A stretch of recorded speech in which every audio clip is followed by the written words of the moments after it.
When you do it like that,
Did you ever try to further improve how fast you punch people through the roof? Oh, was there ever any certain time when you thought brute force and style combined? Well, I guess now's time to shine, 'cause finally she's here.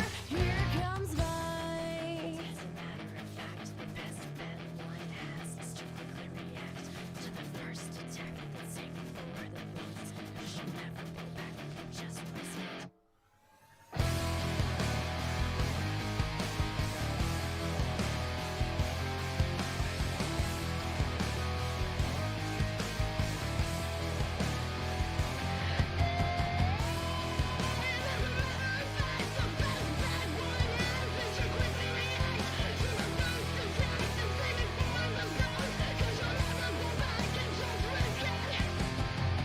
Have you ever really wanted to be a total rebel, flipping tables on the enemy?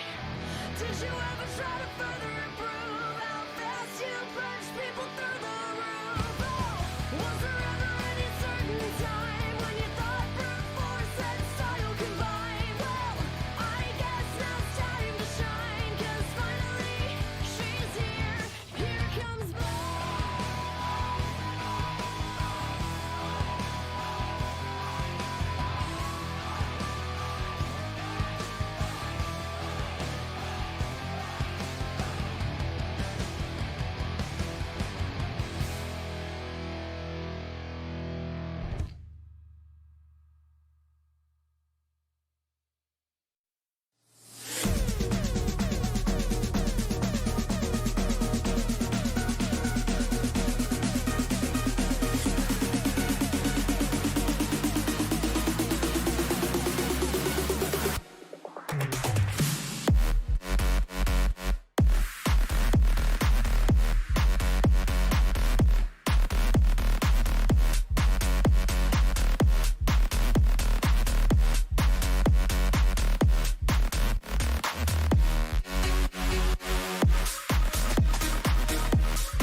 When the Hoodie Org accusations and the shots were taken at us, I'm like, listen, you don't understand how this started, and you can do both at the same time.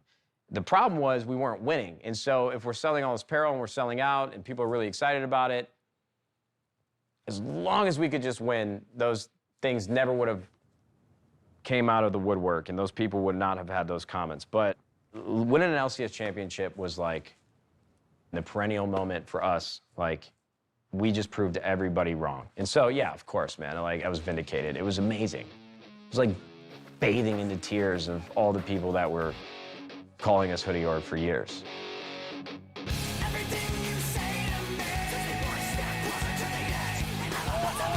The 100 Thieves hype train got off to a fast start when they first joined the LCS. They signed a big-name roster, they sold apparel like hotcakes, and reached the finals in their debut split.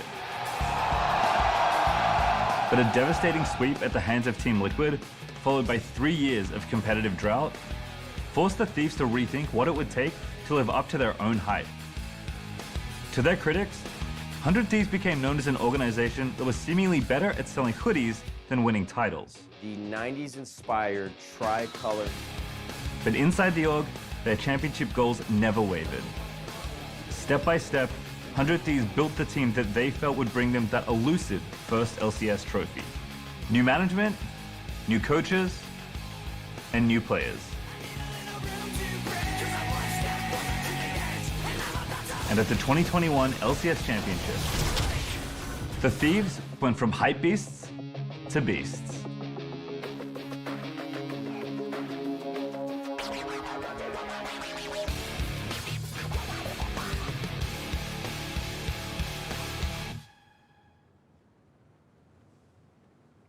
Tell me what the experience was like when 100 Thieves finally won last year.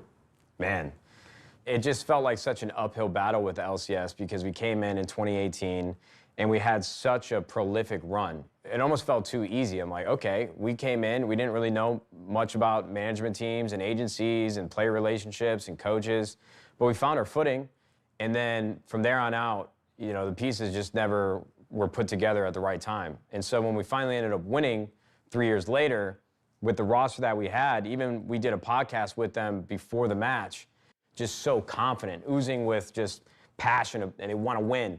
And so when we finally went into that finals, it was the first time that I woke up this morning, or that morning, and thought to myself, wait, we're gonna win. Flash follow, he's tanky, the kick back in, they found Tactical, and Varus is helpless. You can hear the cheers behind us. 100 Thieves rule the LCS. 100 Thieves, LCS champions at last. Coming back to kind of first entering the scene, what was your initial impression of 100 Thieves? I mean, 100 Thieves entering the LCS, I think, was kind of like this ambitious brand. Obviously, Nadeshot was the focal figure for the organization. You know, this guy who has a huge competitive history himself, who knows what it takes to actually win championships, who knows what it takes to get to the top of his craft, because he had done it in COD, right? And obviously, they wanted to kind of do it with some style, with some pizzazz. They were really focused on like the content, and I think, you know, the look of the org, so to speak. We were sort of navigating in the dark. We were pretty smart about the diligence that we were doing. We were talking to like the movers and the shakers in the league. The biggest thing for me was I wanted to build around some players that our community could really get behind. You know, it was one thing to have 5 people on stage, it's another to have like some sort of connection to those players. And that was always like first and foremost what mattered the most. Why was that important? I mean, we're trying to build a brand. Like we're 10 years too late with all the other LCS teams that are a part of this league. You know, for me at least, my career was really built off of with all my friends at Optic. If you want people to root for you, you have to give them more than just your performance on stage. And that's why we would give them insights into our life, and we would make as much content as possible. And that's why we're streaming 24/7, because it really made the difference. When you're watching at home and then you see me step on stage, you just spent the last 72 hours with me over the course of the last week, you're gonna be rooting for us. And so that's why we wanted people like Aftermath, that's why we wanted people like Medius, that's why we wanted, you know, people like Someday that, you know, have some sort of reputation and some sort of goodwill with the community. It's literally just a mash of 5 players who haven't really played together before, except for Medios and Ryu. I feel like it's a strongly backed team financially. They lured some big names to that team in Someday and Aframu. Someday was arguably at the time, you know, like top 3 in the world for his position. Like he was playing some of the best League of Legends that he had ever played, and then he came to North America. 100 Thieves getting Someday obviously was a really big deal, because this is supposed to be the franchise player. This is supposed to be the guy who is going to take you to these places, win you these championships. Was it hard coming from a place where you had been a super dominant player and then coming to a new league and playing new players? Yeah, because I know some like strategy or like in the game, but I couldn't explain well, and so many players doesn't accept my opinion, and so I have to like help them and explain, but I couldn't because the language barrier. So were you surprised then when the team made the finals as the first split together as a team? Yeah, it was kind of surprised because obviously I thought other team was strong than us, but we made finals surprisingly. Do you remember how that finals went? Yeah.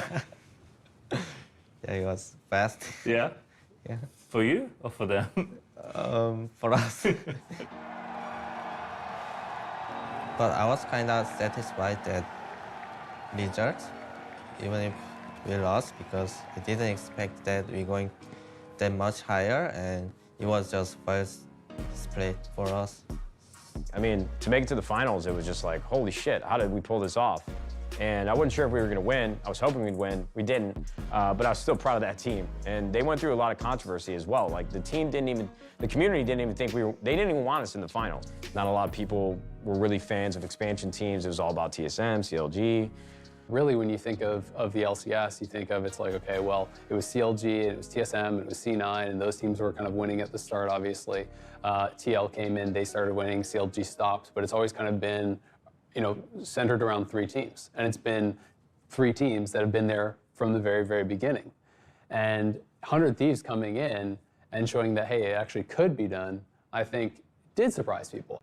I would say, though, you know, having gotten to the finals, they got swept. And I think that changes how people looked at it. I think that changed people's perception of kind of like 100 Thieves. A lot of people in the community didn't think we actually wanted to win. You know, we put such a big emphasis on the other aspects of our business, our apparel, our content, and we're trying to really build a business that can last and sustain the test of time. And that's another thing people really don't understand. It's a business at the end of the day. You know, everybody loves esports, everybody loves like watching players on stage, but they don't understand the amount of money that goes into these rosters and buying players out from current contracts. It's a very expensive sport. So when people would say that we didn't want to win, I was just like, I want to go off. I want to tell them how it actually is, but you know, I don't want to be an asshole either. So I would say those are the biggest differences between how the roster is formed the first year and how the roster is formed moving forward. We obviously have Papa Smithy, who's been a great captain steering the ship, but winning is by far and away the absolute priority. What were the struggles for the team, kind of when you first joined? When I joined, we had a lot of expiring contracts. It was very much, we can go in a lot of different directions. And the direction you go in also has to be related to how much time you have. Like if you need to succeed within a year, you have to go for a certain type of direction. Were you told you have to get it done in a year? Were you given a little bit more time? What did you want and what did you get, I suppose? I think for me, it's always been investing in young players and looking for ways to break into the conversation. We were offered the benefit of trust and respect and a multi-year commitment. It was a 2-year commitment originally, more than a lot of people are given when they first enter in at the GM level.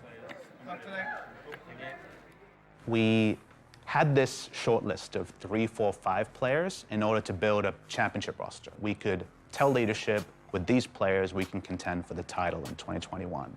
And FBI was, you know, a name bulleted on that list, especially after he became a resident player. We had FBI above, you know, names that people would never expect in that offseason. We rated him super, super high. If you include the residency tag, we evaluated him over a player like Reckless, for example, and other like legendary AD carries. Being able to convince him to come over was what really opened up the other players making sense for our roster. It was very much attracting him, leading to what ends up being the 4 Golden Guardians and someday roster. If I'm being totally honest, what I remember was being upset with Papa Smithy because we're like, listen, company's been a lot more successful in these last couple of years. We've brought on great partners. We're selling out every single apparel drop. We've broadened our talent pool, and we're in the best position we've ever been. And we keep telling the esports program, we want to win. Get us the players that are going to win us the championship. And so when he told me that we were going to bring 4 players over from the Golden Guardians, I was like, what the hell are you, why? In what world does that make sense, Jay? I can feel it right now. What the fuck are you guys talking about? We're just gonna go grab 4 players from the other team and hopefully it works out? Like, I thought you were gonna go get me Faker from, you know, obviously not Faker, but, you know, there is a whole talent pool overseas, and I don't want nobody in the comments telling me that, oh, you don't like NA talent. I'm like, listen, you guys want us to win now. We've got the best development system in all of the LCS, thanks to Papa Smithy and our incredible staff. We got 100 Thieves next. We got the best academy team. We won the academy championship the year before that. I'm like, why aren't we putting them on stage? Why aren't we getting some imports? Like, I want to win. And so I didn't know if we were capable of winning, but I trusted them. Obviously, I wasn't, you know, gonna kick up any more dirt than I needed to, and I didn't know those players. Closer and FBI, if you had to narrow it down, were really the 2 most important players joining 100 Thieves. Because Someday hadn't been able to be that guy to really carry the game and really take over and kind of push his team across the finish line. And now he has this threat in FBI who is known for incredible team fighting, for dominant laning, who could be the guy to get you across the finish line as long as he was put into a good position. And then you add in Closer, who's this really explosive, aggressive jungler, who's supposed to put them into that winning position. And it felt like you had a pretty dynamite recipe. You know, going into that year, I basically felt like, okay, you've gotten everything you want now to surround you as far as these other players. So you must perform, or it's your fault.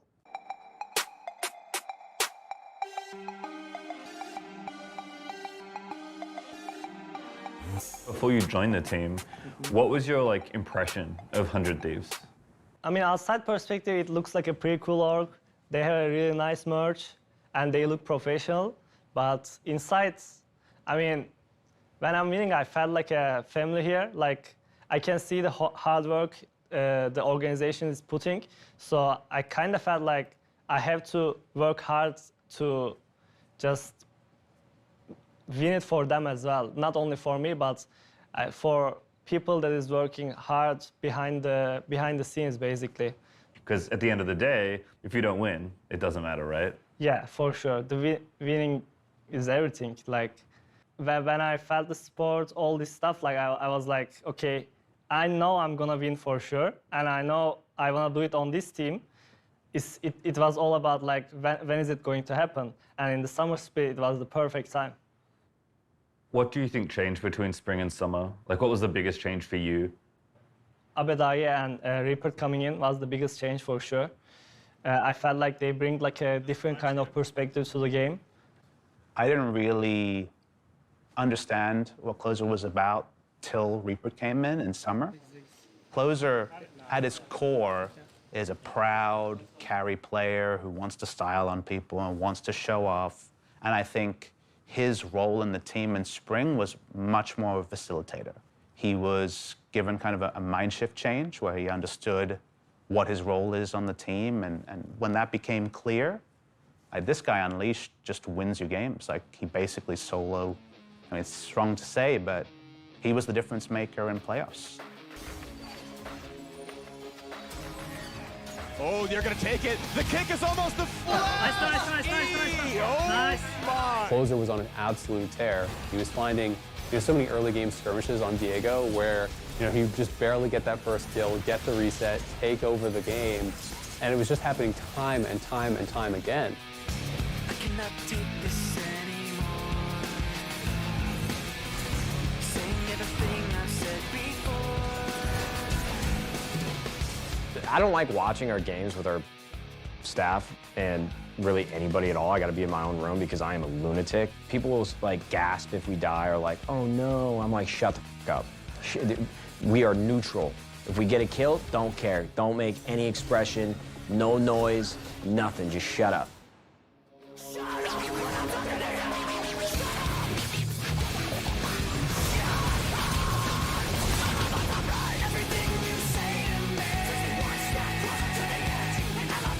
And I don't want to impose that on other people. Like, this is the company. Like, we got to enjoy this together. So the entire time, I'm just basically like trying not to yell at our staff.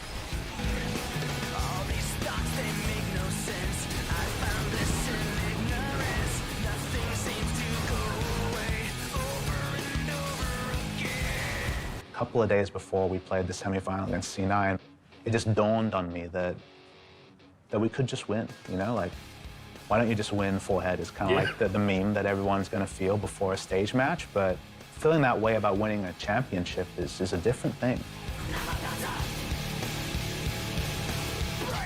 And for the first time since they created the team in 2018, 100 Thieves are going to be running it back to finals. I knew the day I woke up, we were going to win that day. And I think my teammates felt the same way because the way we played was like so clear that day. They picked Camille early, and that's mean they're gonna play around top. So I picked Shen for neutralize top, and I remember the bot dive. We played really well.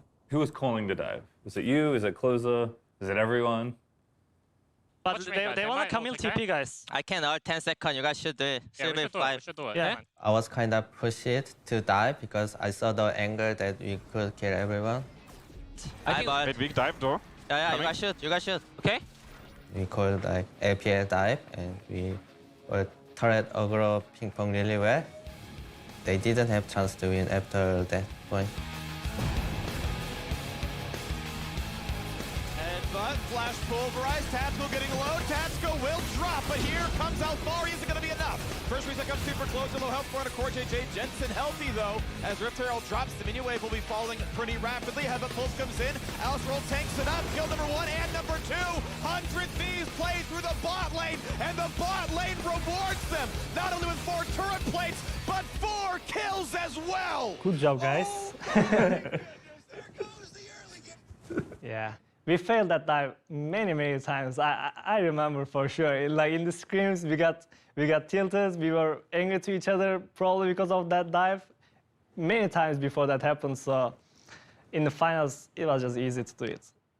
Is that different from kind of thinking back to your first time in North America, where it was harder for you to communicate, you know, what you wanted to do in the games? Yeah, I couldn't imagine it 3 years ago. Yeah. I have seen a 100 Thieves TL final with games ending this fast before. A Game 1 slaughter against Team Liquid. How does game 1 go? Just as we expected, to be honest. Really? You expected to get Viego? I didn't expect to get Viego. They don't have a plan against the Viego. And game 2, they do the same thing. I'm like, what is going on in this series? Yeah, they tell you that you should quit trying. Has very little help, but he gets 2 kills. He gets the reset. It's too slim, the world is too big, but you say how come? I'm ready to light a new fire, raise a new flag, across a new sea. Again, Closer just makes it happen. You're coming into game 3, and TL finally takes away the Viego. But Closer's on Lee Sin, and he was dominant on that pick throughout playoffs as well. Game 3, you load into the draft screen. You see enemy team is banning 3 junglers, first picking 1. I know they are scared of me, so I'm coming for you guys. Santorin is playing Trundle that game, and there's this one play very early on where he's chasing Abadaga into the river. Lo and behold, Closer shows up, Santorin is overchased, and Closer gets first blood. And you just have this feeling like, oh no, it's happening again, isn't it? Like, he's gonna take over this game, he's gonna run it. I probably said to my teammates, okay guys, I'm gonna carry this game. Just ward and play with my tempo, guys. I'm gonna carry this game. Okay. Yeah? Did you carry the game? Yeah, I think so. The kind of pivotal moment in that game, it's TL coming, trying to actually set up for a team fight. They're already down, but they're looking for a team fight win around Rift Herald. And we've seen TL actually reverse sweep people in the finals in the past. We've seen them come back, and if they can win that fight, hey, you never know what's gonna happen. Their positioning wasn't that great, and they become small area, and then I ulted. Then I set up for Closer. We all started grouping up. I'm like, oh shit, do we really want to do this early? Closer changed something together. I'm not even sure how he moved that way, but I was jumping out of my seat when this happened, and it's the first time that I wasn't neutral on the couch. Closer just finds the most insane kick. He hits a Q onto Santorin. As he runs back towards his team, he waits until the very last second when it's about to expire, takes the Sonic Wave in, Warthog flash kick, tactical right into his team, and you just know the game's over, right? Like, the Nexus hasn't exploded, Baron hasn't even spawned, but the game is over. That really was one of those plays that cements itself in your mind as one of those great LCS finals moments. The windows are really short in this game. So it's like you can see a play and 1 second later, it can be completely gone and you can be like, I missed that window, or you can be really good at the game, but when you are playing at that stage, in that final, nervousness might come get you. Like, you might not be confident enough to go for that play. So it's about mental and skill. You have to use both. I believe if you're a great player, you see these windows and you automatically go for it.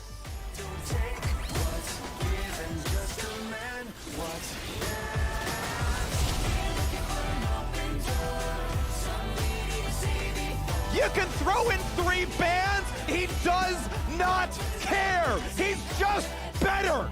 I mean, he's a beast. He's a Kral, you know? Like, we call him Kral Closer. That means King Closer, and he delivered on it, you know? Went from being an affectionate title to just statement of fact. We are literally doing the final push. Game is won for sure. There is no way we're gonna lose. And I'm listening our voice comms right after the match. It's like, we are really serious. Focus on tower. I'm gonna W LeBlanc away. Okay, focus on turrets. Okay. Guys, focus on turrets. Yeah. Okay. We are hitting the Nexus. The final is done for sure, but no one is like screaming, no one is happy. But when the Nexus finally explodes, I think everyone realized that we won. Like, we were so tired. Let's fucking go. What's that shift like? It's so cool. It's hard to explain. You must feel it, to be honest, but it's the relief. The relief of stress, like, you do the same thing for days, for weeks, for months, and finally everything is done. Like, your work didn't become nothing, like you won the whole thing. So when Nexus finally explodes, it's just crazy. When you got up out of your chair, what's the first thing you remember seeing? The sack of my memories still going through, and it was a lot of time, but I finally did it. It still feels like a dream. Yeah. Even though you think about that moment a lot, even though you know you're gonna win, like when it finally happens, it's just so weird. It's like, it's not real, but it's finally real. What was Nate like when you saw him? I just ran and gave the trophy to him. It's like, all yours. The job is finally done. We did it. So it was a proud moment. He busted through that door and basically spiked that thing into my chest, and I wasn't even expecting that. I truly wasn't. But yeah, that was a great, great moment, and I appreciate Closer, you know, giving me the opportunity to celebrate with them. When we finally won, it felt better than any other championship I won personally, and I did not win a lot, so I held on to those moments. But that, for me, was just a flood of emotions and adrenaline and something that just you really can't explain. Behind us, 100 Thieves rule the LCS. It was something that I'll never forget. It is that kind of final piece, you know, it's the final gem in the crown, so to speak. It's one of those things that they, you know, set out to do. And yes, no one could knock them on their content, no one can knock them on their merch, but, well, you haven't won yet, right? So isn't that what it's supposed to all be about? And now they have that too. What are the memes now? The memes? Where's the hoodie org? Where are the haters? The haters are silent these days, but also, like, since we are the champions, we are the king, everything is, everyone is coming to take us, so we have to be prepared. You like that, though? You like being the king? I like that. Yeah. That's the first thing I said when we sat down that night with the trophy. Like, we have to win this again. Like, we have to win this many more times, so that's my goal.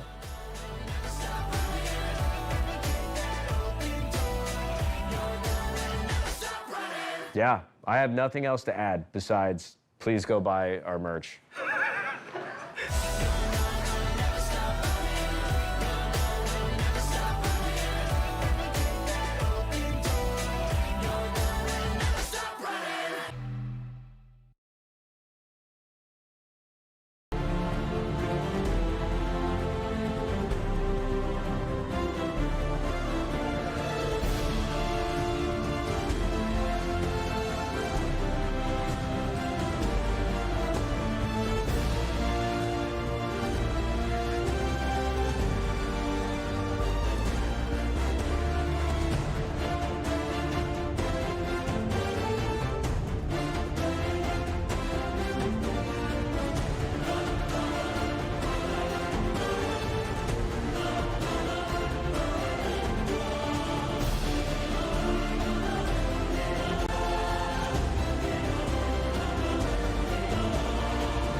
What's up, everyone, and welcome back to another day of the LCS. Kicking it off with the LCS waiting room. Today, I'm joined by my mainstays, Emily and Raz, as well as Azael, jumping into the hot seat. Are you ready? I'm ready. I hope you're ready. Let's go! We just come off of the replay files. That's where I want to start. First of all, just so happy that we have that series back. It was one of my favorites that came out of last year's kind of new content push, getting those really in-depth looks at historical moments all throughout League of Legends history at large. And then this one here, giving us a really great kind of, I think, precursor to the season. You know, looking at 100 Thieves' first championship win and still hungry for more and to build that legacy. I think my favorite part was when Nadeshot said he flamed Papa Smithy for like the Golden Guardians roster. He's just like, what are we doing? I don't know these guys.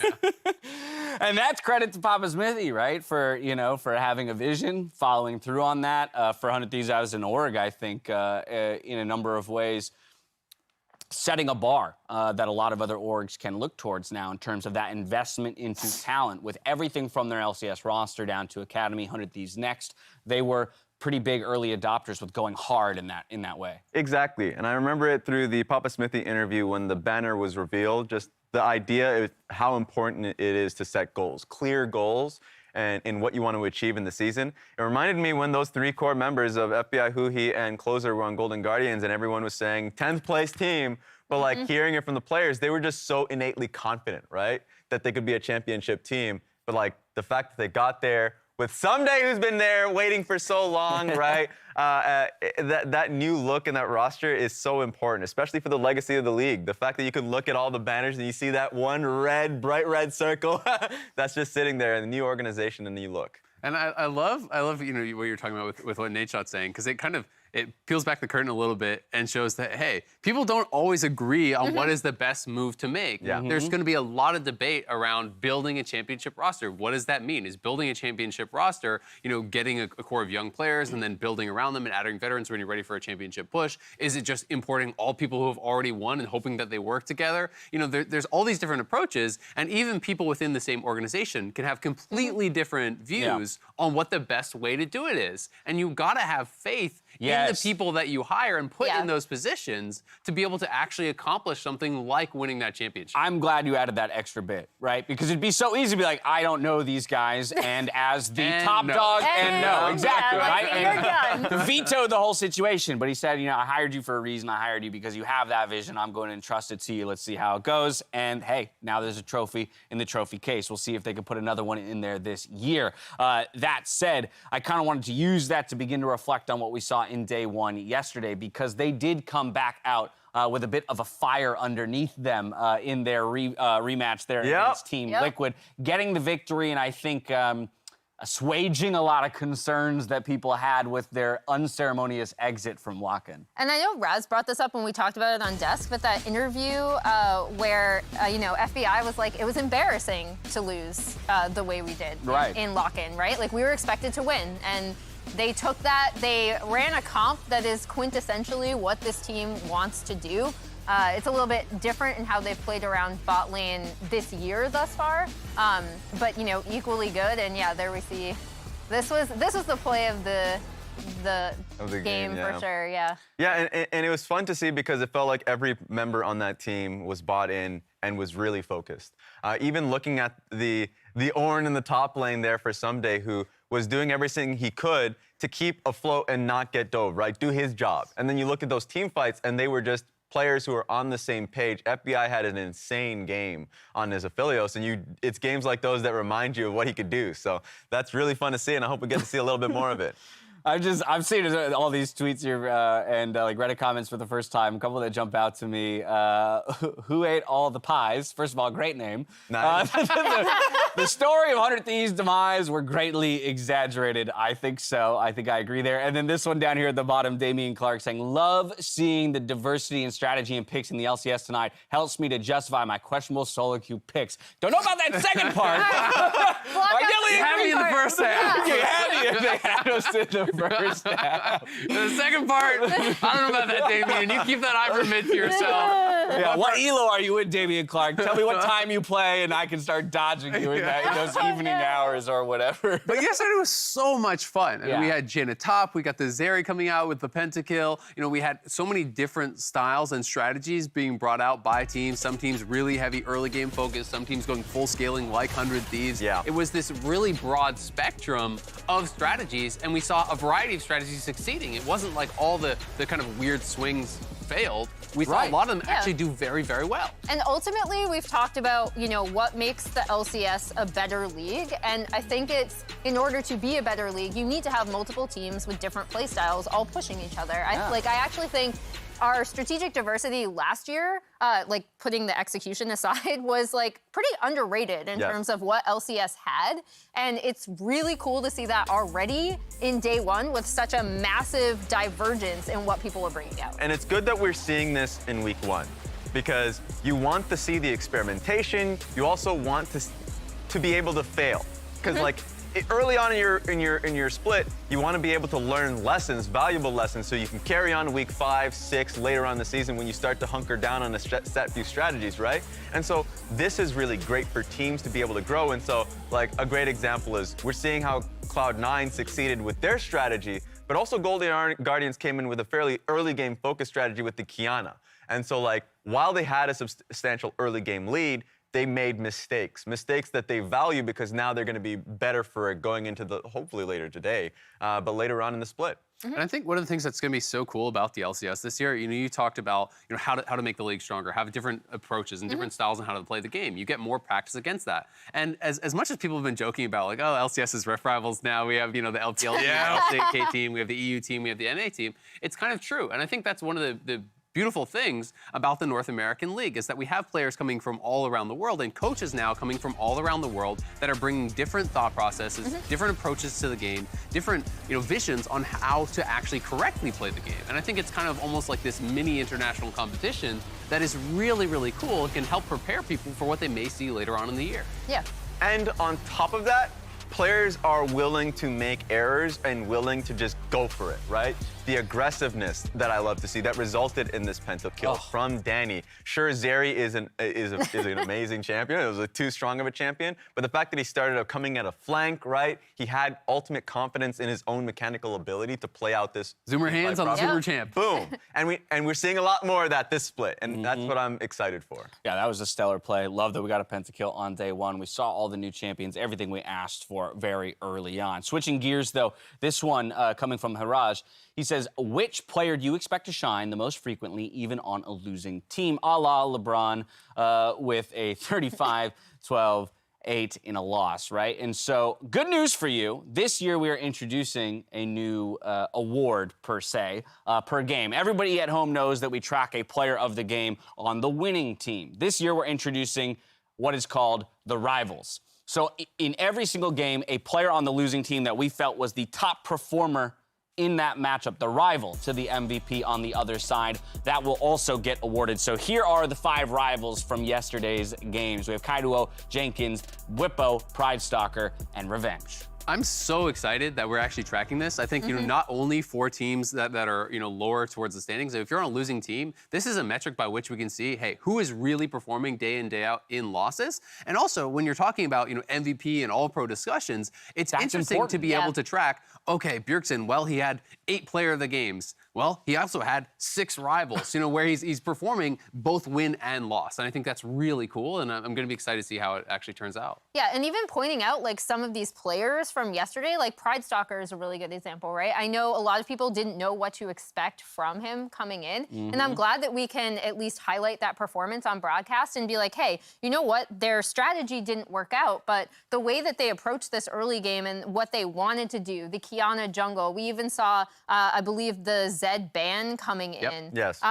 Like, that was really exciting to see, and I'm glad that we get to highlight that performance. Yeah, and in the end of the day, it generates great conversation. And to the point that's being made here, like, by the end of the split, a lot of people will forget about individual performances from the very beginning. The fans will for sure.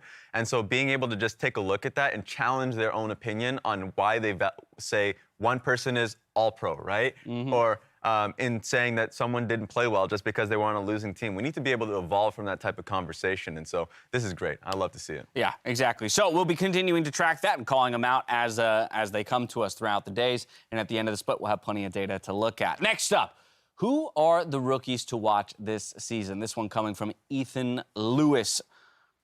Oh. And so I have just been informed by production that we have a special guest joining us. Oh! Look at this. All right, so this... Tim! I was told... Canadian takeover. Hello! Wait, We got 3 of us. What's up, You're Tim? outnumbered. Well, what's up, Tim? This is a surprise to even me. How you doing? He's here to sing the national anthem. By the magic of internet television, I'm here in the LCS's living room. So. Beautiful, beautiful. Nice. Well, you're joining us for, I guess, our section to talk about rookies to watch. And I guess I'll throw it to you first. When you take a look at the giant slate of rookies that we have in the LCS this year, who's at the top of your list?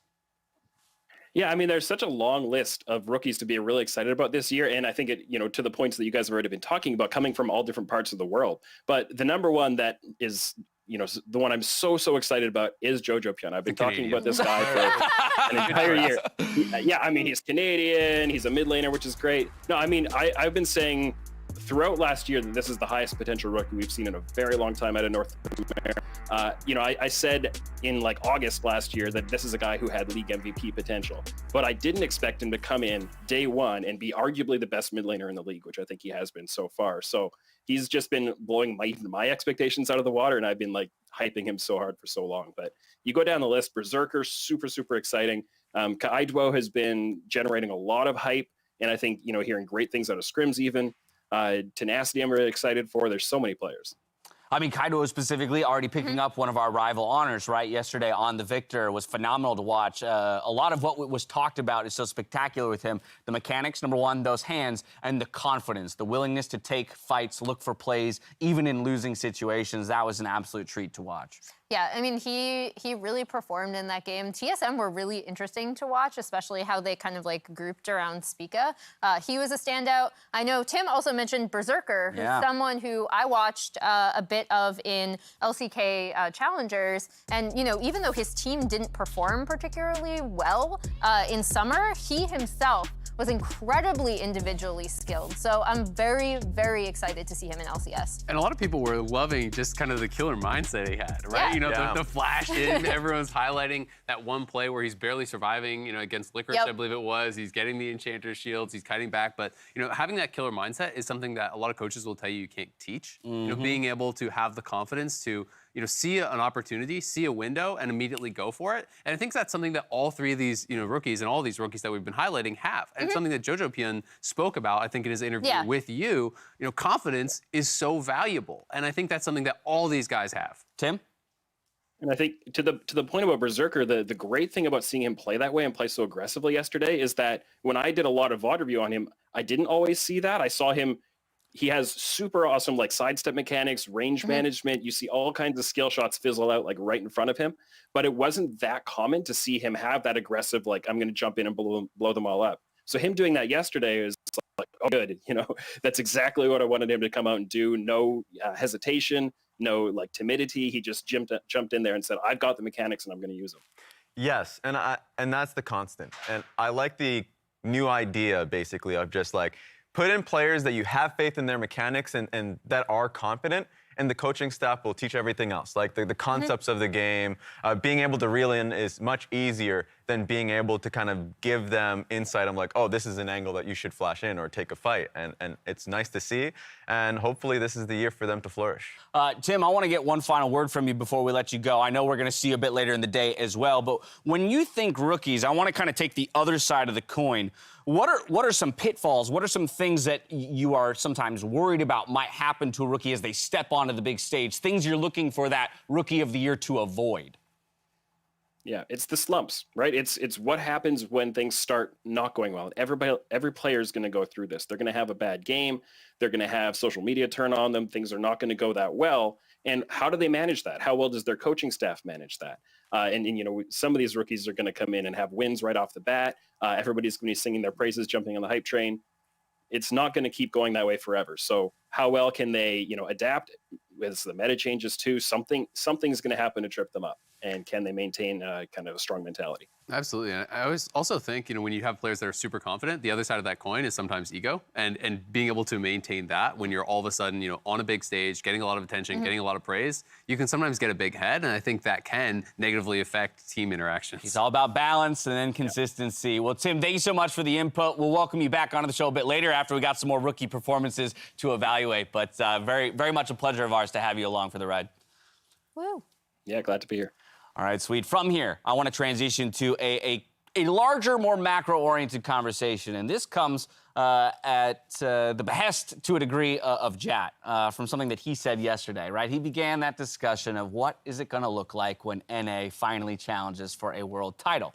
And he had said that he believes, to a degree, it's going to take a North American team becoming so good at a singular thing, right, that they kind of define or, just outpace everybody else in that thing. And I wanted to use that framing to begin to talk about what we saw out of Cloud9, LS's Cloud9 yesterday. This tweet is so good, by This the way. tweet's fantastic. Yeah, it is amazing. This tweet is fantastic, and it's just a good representation of kind of just the wildness of what we saw yesterday.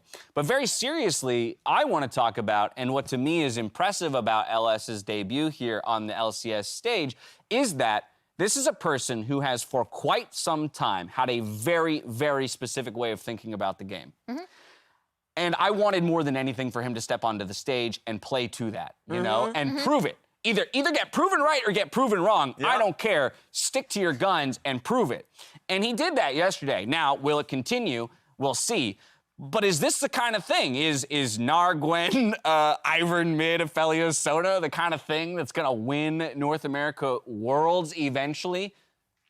I think eventually, I think when it comes to North America, yes. Because once I said earlier about just experimentation and just like kind of challenging the meta, but also like having a set goal, because even though Ivern Mid is something you'll probably see very rarely, the idea of just scaling and team fighting, these kind of things you can teach. So I'm definitely interested. We need more of this. Just A, it's fun, so we'll take that.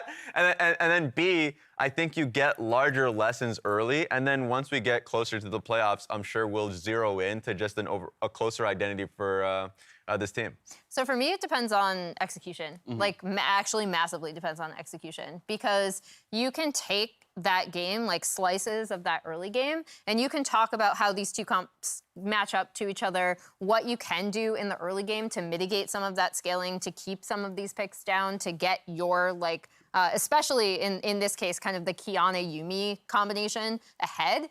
But stepping aside from addressing, like, the merits of each comp, I think any team that has to win Worlds not only has to have a very specific play style and kind of be at the forefront of the meta, but they also need to execute it better than any other team. And it's the second part that's actually equally, like, I would say almost more important, but like equally important to winning a world championship. I think execution is always going to be the most important thing in League of Legends, but I do agree that it's the way that you become the best in the world at something is by being the best at being yourself, right? Not imitating someone else. For years, teams would try to imitate T1 and now SKT. And if you're going down that route, you will only ever become a worse version, I think, of that team. Right. So you have to find your own way to play the game. Exactly. You can't be better at being LeBron than LeBron can, right? You've got to be your own Damn it, Azale, I'm going to try. Well, you can get pretty good during it. And that's the thing that I think trips teams up, is you can get really damn good to where you can win your own region, but you can't beat the best team in the world who's already the best at that strategy. And I saw this talking to players. I saw it first go through like LPL teams specifically more than anything, but even talking to players from Europe and North America for years as a journalist, I could hear the shift in thinking from, we need to execute this exact team comp this way, and then what it shifted into is like, yes, we've studied the meta. Yes, scrims actually end up being really important at a world championship because your scrim partners are also going to be helping define the mini meta that develops.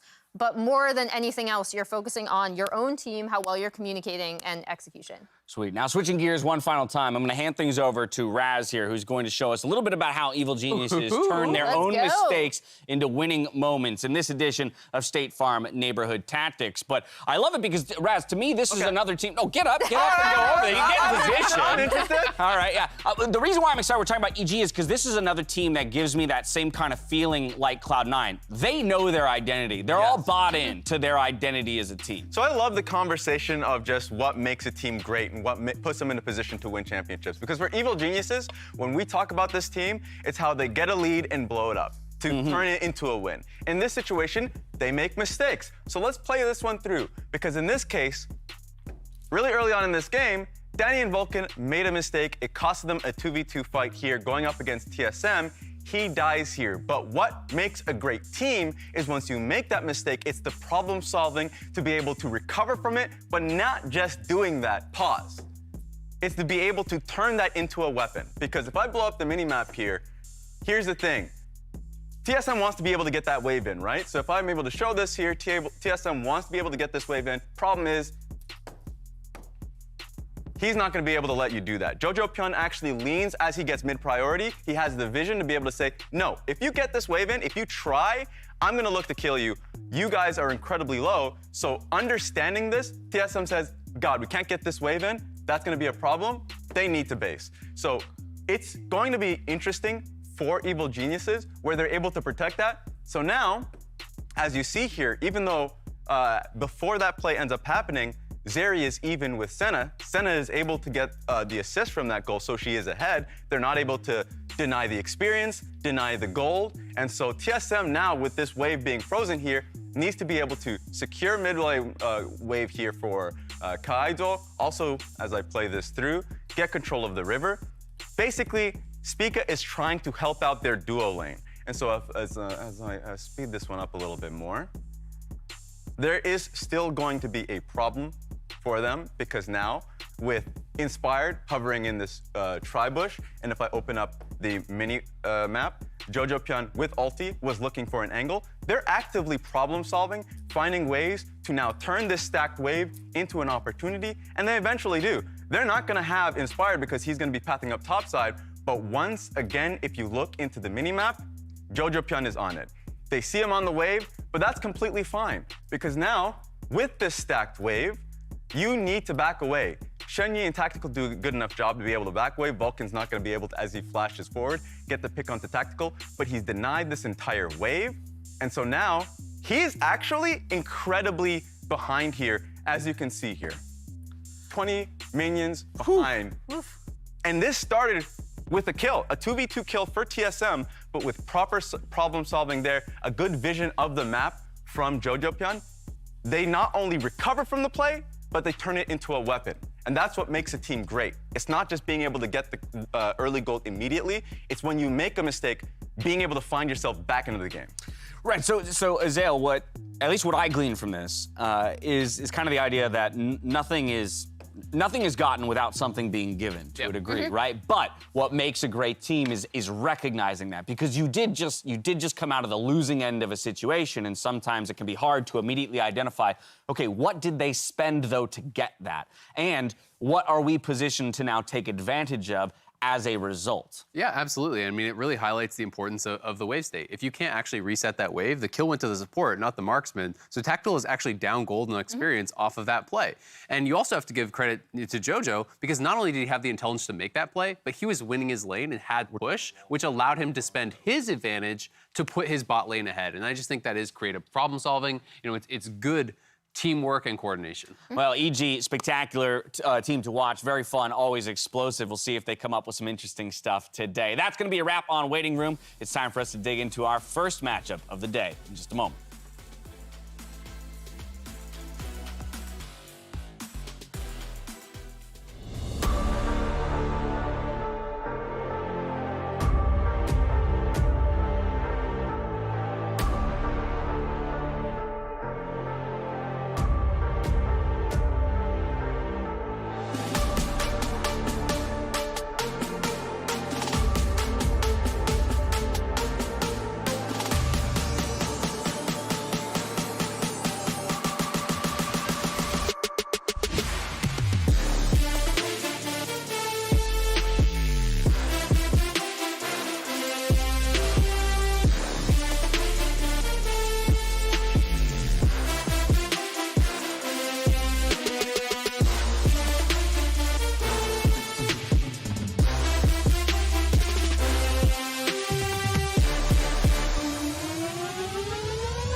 Welcome to the LCS, and welcome, Mark, back to the analyst desk. I was ready. Were you?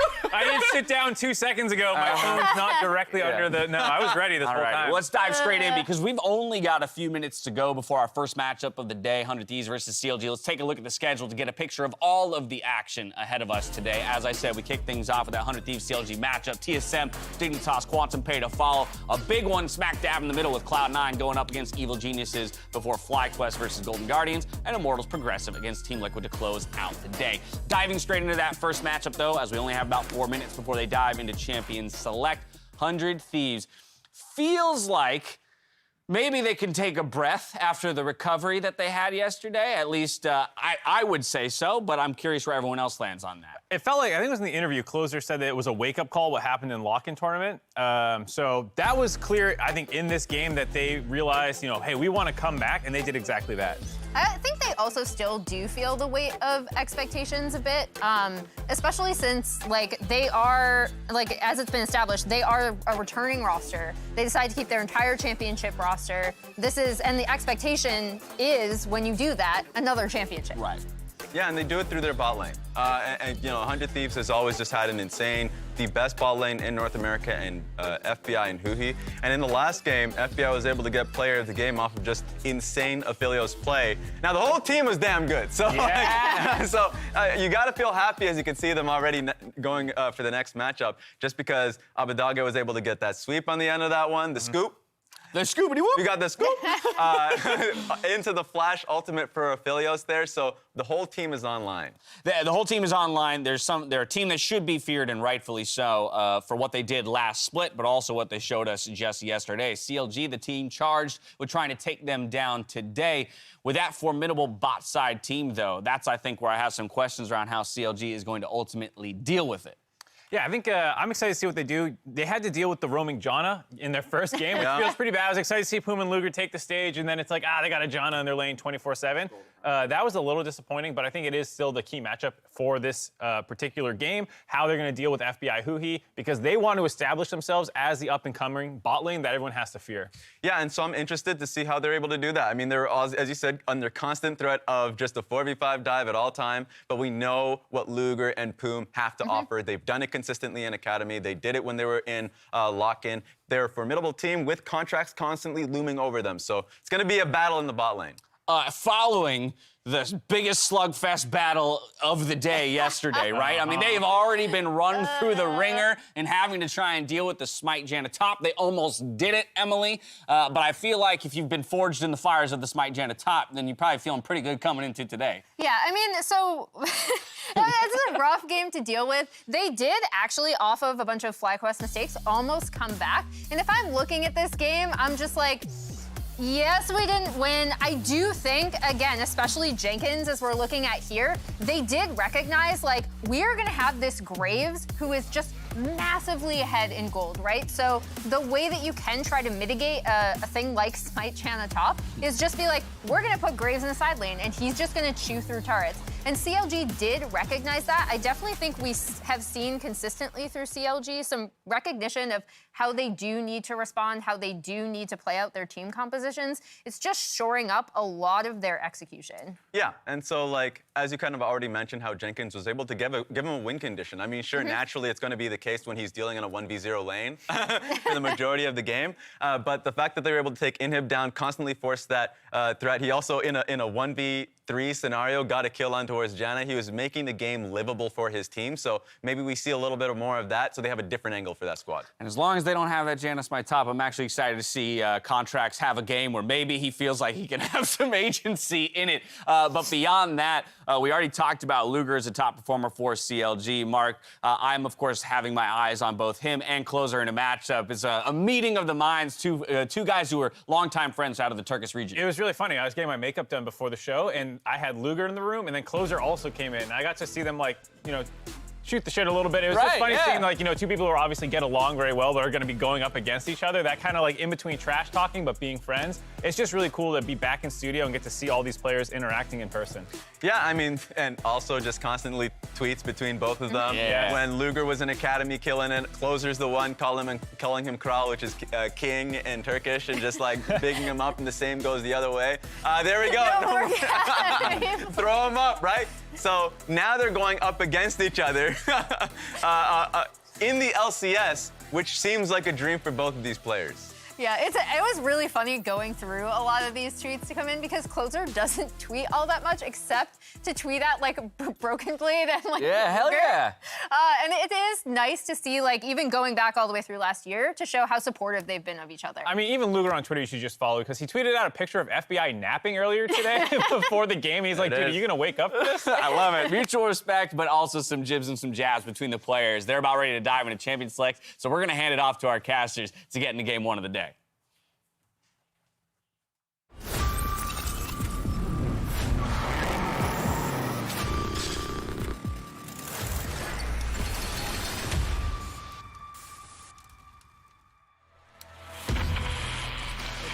Let's shift gears here and talk a little bit about the LCS. We can all agree that LCS is a joke, right? I look back at the golden days of the LCS, and it simply isn't the same league it used to be. You know what? There just hasn't been much to be excited about lately. Yeah, excellent point. Disappointing. Sounds good enough. The real contenders, right? That's why I hold the throne. You're out of my league, so bend at the knee. Raising the flag, you better retreat. Call me a god, call me a king. You better believe. This is my kingdom. This is my domain. You can't take it from me. The greatest you've ever seen. You'll remember my name. I rise like the red sun. I fall through so damn good at this game. And FBI burns them down.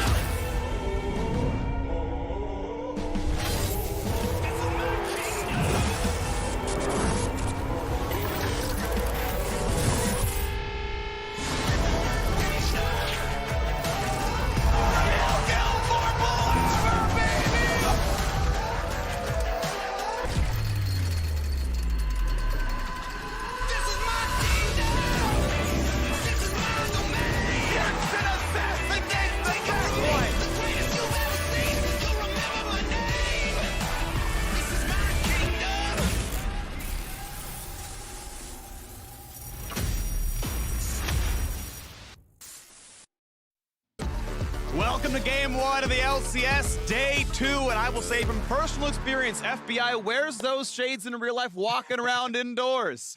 Got to talk to him in closing leading to the match. It's like, yeah, we're gonna shit on him. It'll look like a scrim. So I'm excited. You know why he wears those?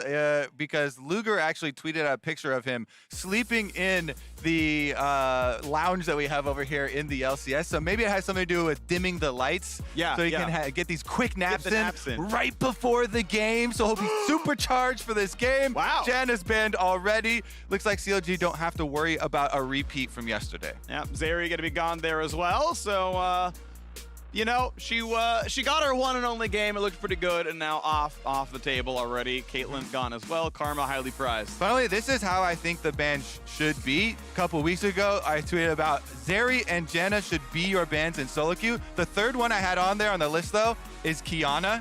Kiana for mid lane, much more solo queue, probably won't show up here, although Palafox does play a decent amount of assassins, but Twisted Fate has been let through. This is one of the champions that have previously had a super high percentage of bans, Twisted Fate along with LeBlanc.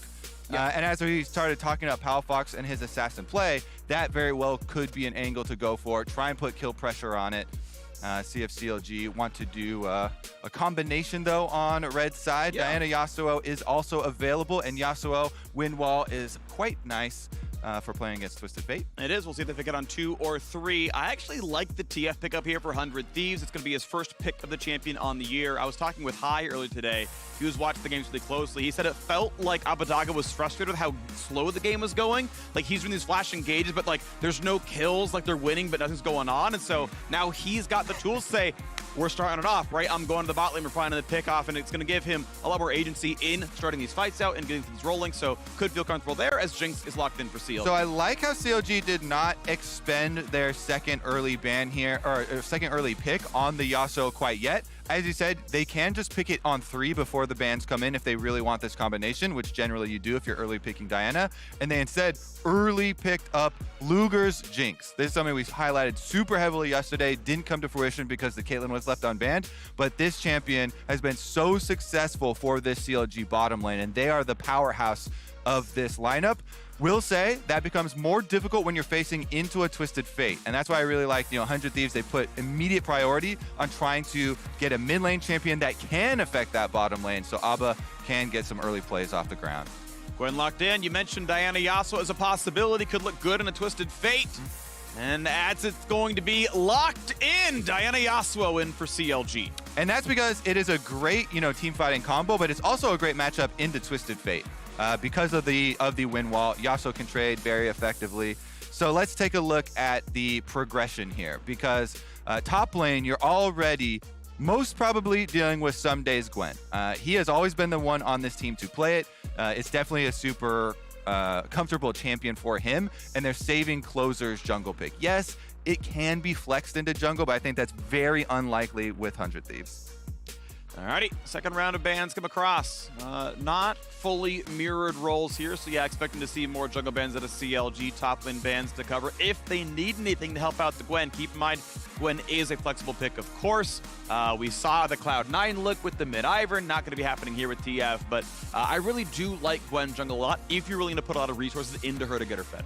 Yeah, and if you don't care about the early playmaking, which a Twisted Fate team, it actually has Twisted Fate giving the ability to set up plays for the Gwen, and you can try and play off of pressure, but I would definitely like to see it combined with something more, a little bit more playmaking there. Let's take a look though. The Jarvan also comes through. That's one of those ones where gold card into Jarvan combo is just so guaranteed. The only kind of variance that you have with Jarvan early game is if you miss your combo, then you don't have any of the early impact. But even with the Thresh banned away from Poom, the common pairing there with Jinx, he can go with the offensive one. These are the ones that I know you personally prefer. At the last second, away from the Rakan, no kill combo for locking up with the Flame Jumpers, and it will be CLG. So much investment in team fight here. Diana Yasuo combo for mid jungle, plus Jinx Lulu here. When Diana and Yasuo get level 6, that'll be their time to shine. So I like 100 Thieves kind of pushing that timeline up and saying, yes, we do want a playmaking jungler with our Twisted Fate. Pre-6, they can get stun combinations, try and pick somebody off as well if they can get some early wave control. But Palafox, I do have confidence in his Yasuo. I do too. I think it's going to be a really good look here. CLG played a really tight game against FlyQuest. 100 Thieves, of course, got their win over Team Liquid, which was an impressive road for them as well. The question is it really going to be an FBI game? Jhin is not typically your big carry. Set's going to be locked in at support. That's going to look good. I always love when Huhi locks in Set specifically, because through all of the iterations of support Set, Huhi has been the very best LCS player at making those plays. This is one of the champions where people first started to recognize and give accolades to the 100 Thieves bottom lane as a duo, because Huhi shown so prolifically on this champion. He plays it very aggressively with the Hex Flash, constant plays coming out from the bottom side of the map, and playing that into Jinx Lulu with having a Twisted Fate and Xin on your team. There is no surprise here. 100 Thieves bottom lane want to retain their crown as best in the LCS. They're looking very, very aggressive here with this lineup. Definitely consider Abadaga trying to get some openings from mid lane so that he can get his teleports down to the bottom side, which leads me to believe Luger may pick up a cleanse just for those scenarios. You've got a Jhin in lane, snares can be cleansed, Twisted Fate gold cards can be cleansed. Keep those safe for later. And Jenkins, this one, his Kennen one-trick days coming back to fruition here for CLG. It does mean you have double AP in a Diana-Yasuo combination. Sometimes people really like to have the solo AP for Diana to get that giant burst damage on the combination here, but Jenkins is so at home on Kennen. Really want to see if he can actually get that early wave control versus Gwen. Super Early should look pretty decent, of course. Gwen gonna have a hard time forcing any kills onto him. And then, hey, team fight power, obviously good. Hoping for the full offensive build out of the cannon. Looking at, you know, the early rocket belt, Shadow Flame second, Death Cap third, and just, you know, one shot the team could look good. And I do like it into the Gwen because you want to get close and you'll get inside of the Gwen W to be able to get your combination off, get the stun off. Probably will be more towards some team plays, though. Yeah. Especially as the game goes on, don't want to 1v1 her. But probably survives the tower dive, and that's good enough if all you're trying to do is get better team fighting. So, on to the Rift we go for game 1 of the day. 100 Thieves, currently 100% win rate. CLG sadly off with a loss, though I do still consider them a promising team here in the LCS, but against stiff competition. Reigning LCS champions, currently 1-0. And I think the story with this CLG, because, you know, in the offseason, very clearly CLG, the organization blew up everything associated with last year. Yep. All staff, management, all coaching do. staff, players, just everything that even touched last year, they burned it to the ground. So they want no memory of that. And they want this to be a completely fresh, new era of CLG. And everyone always mentions the potential with this team, which is kind of a reoccurring theme of the organization. But it is very clearly still potential with this because there are a decent amount of errors that come out, especially with some of the aggressive plays. That also is what's giving people hope. You know, an aggressive CLG team with a lot of room to grow. The question is, when will that room to grow actually turn into wins on stage? Right, because you still have to grow up to the point where you are getting wins. You can't just wait 2 years to put a W, you know, down on the record. So see if that one comes through. Shout out Mama Demonte. Shout out Tanner Demonte himself. Saw him in the studio today, wearing his CLG jersey, of course. Big fan. Yeah, great guy. Apollo's here as well. So always fun to see players who aren't, you know, competing right now but are still around. Always a big fan of those two specifically. And right now, bot lane pressure appears to be, for now, with the Jhin. Poom has gone for Spell Thieves, is going for the more aggressive option, thinks they will be able to harass Huhi in this lane.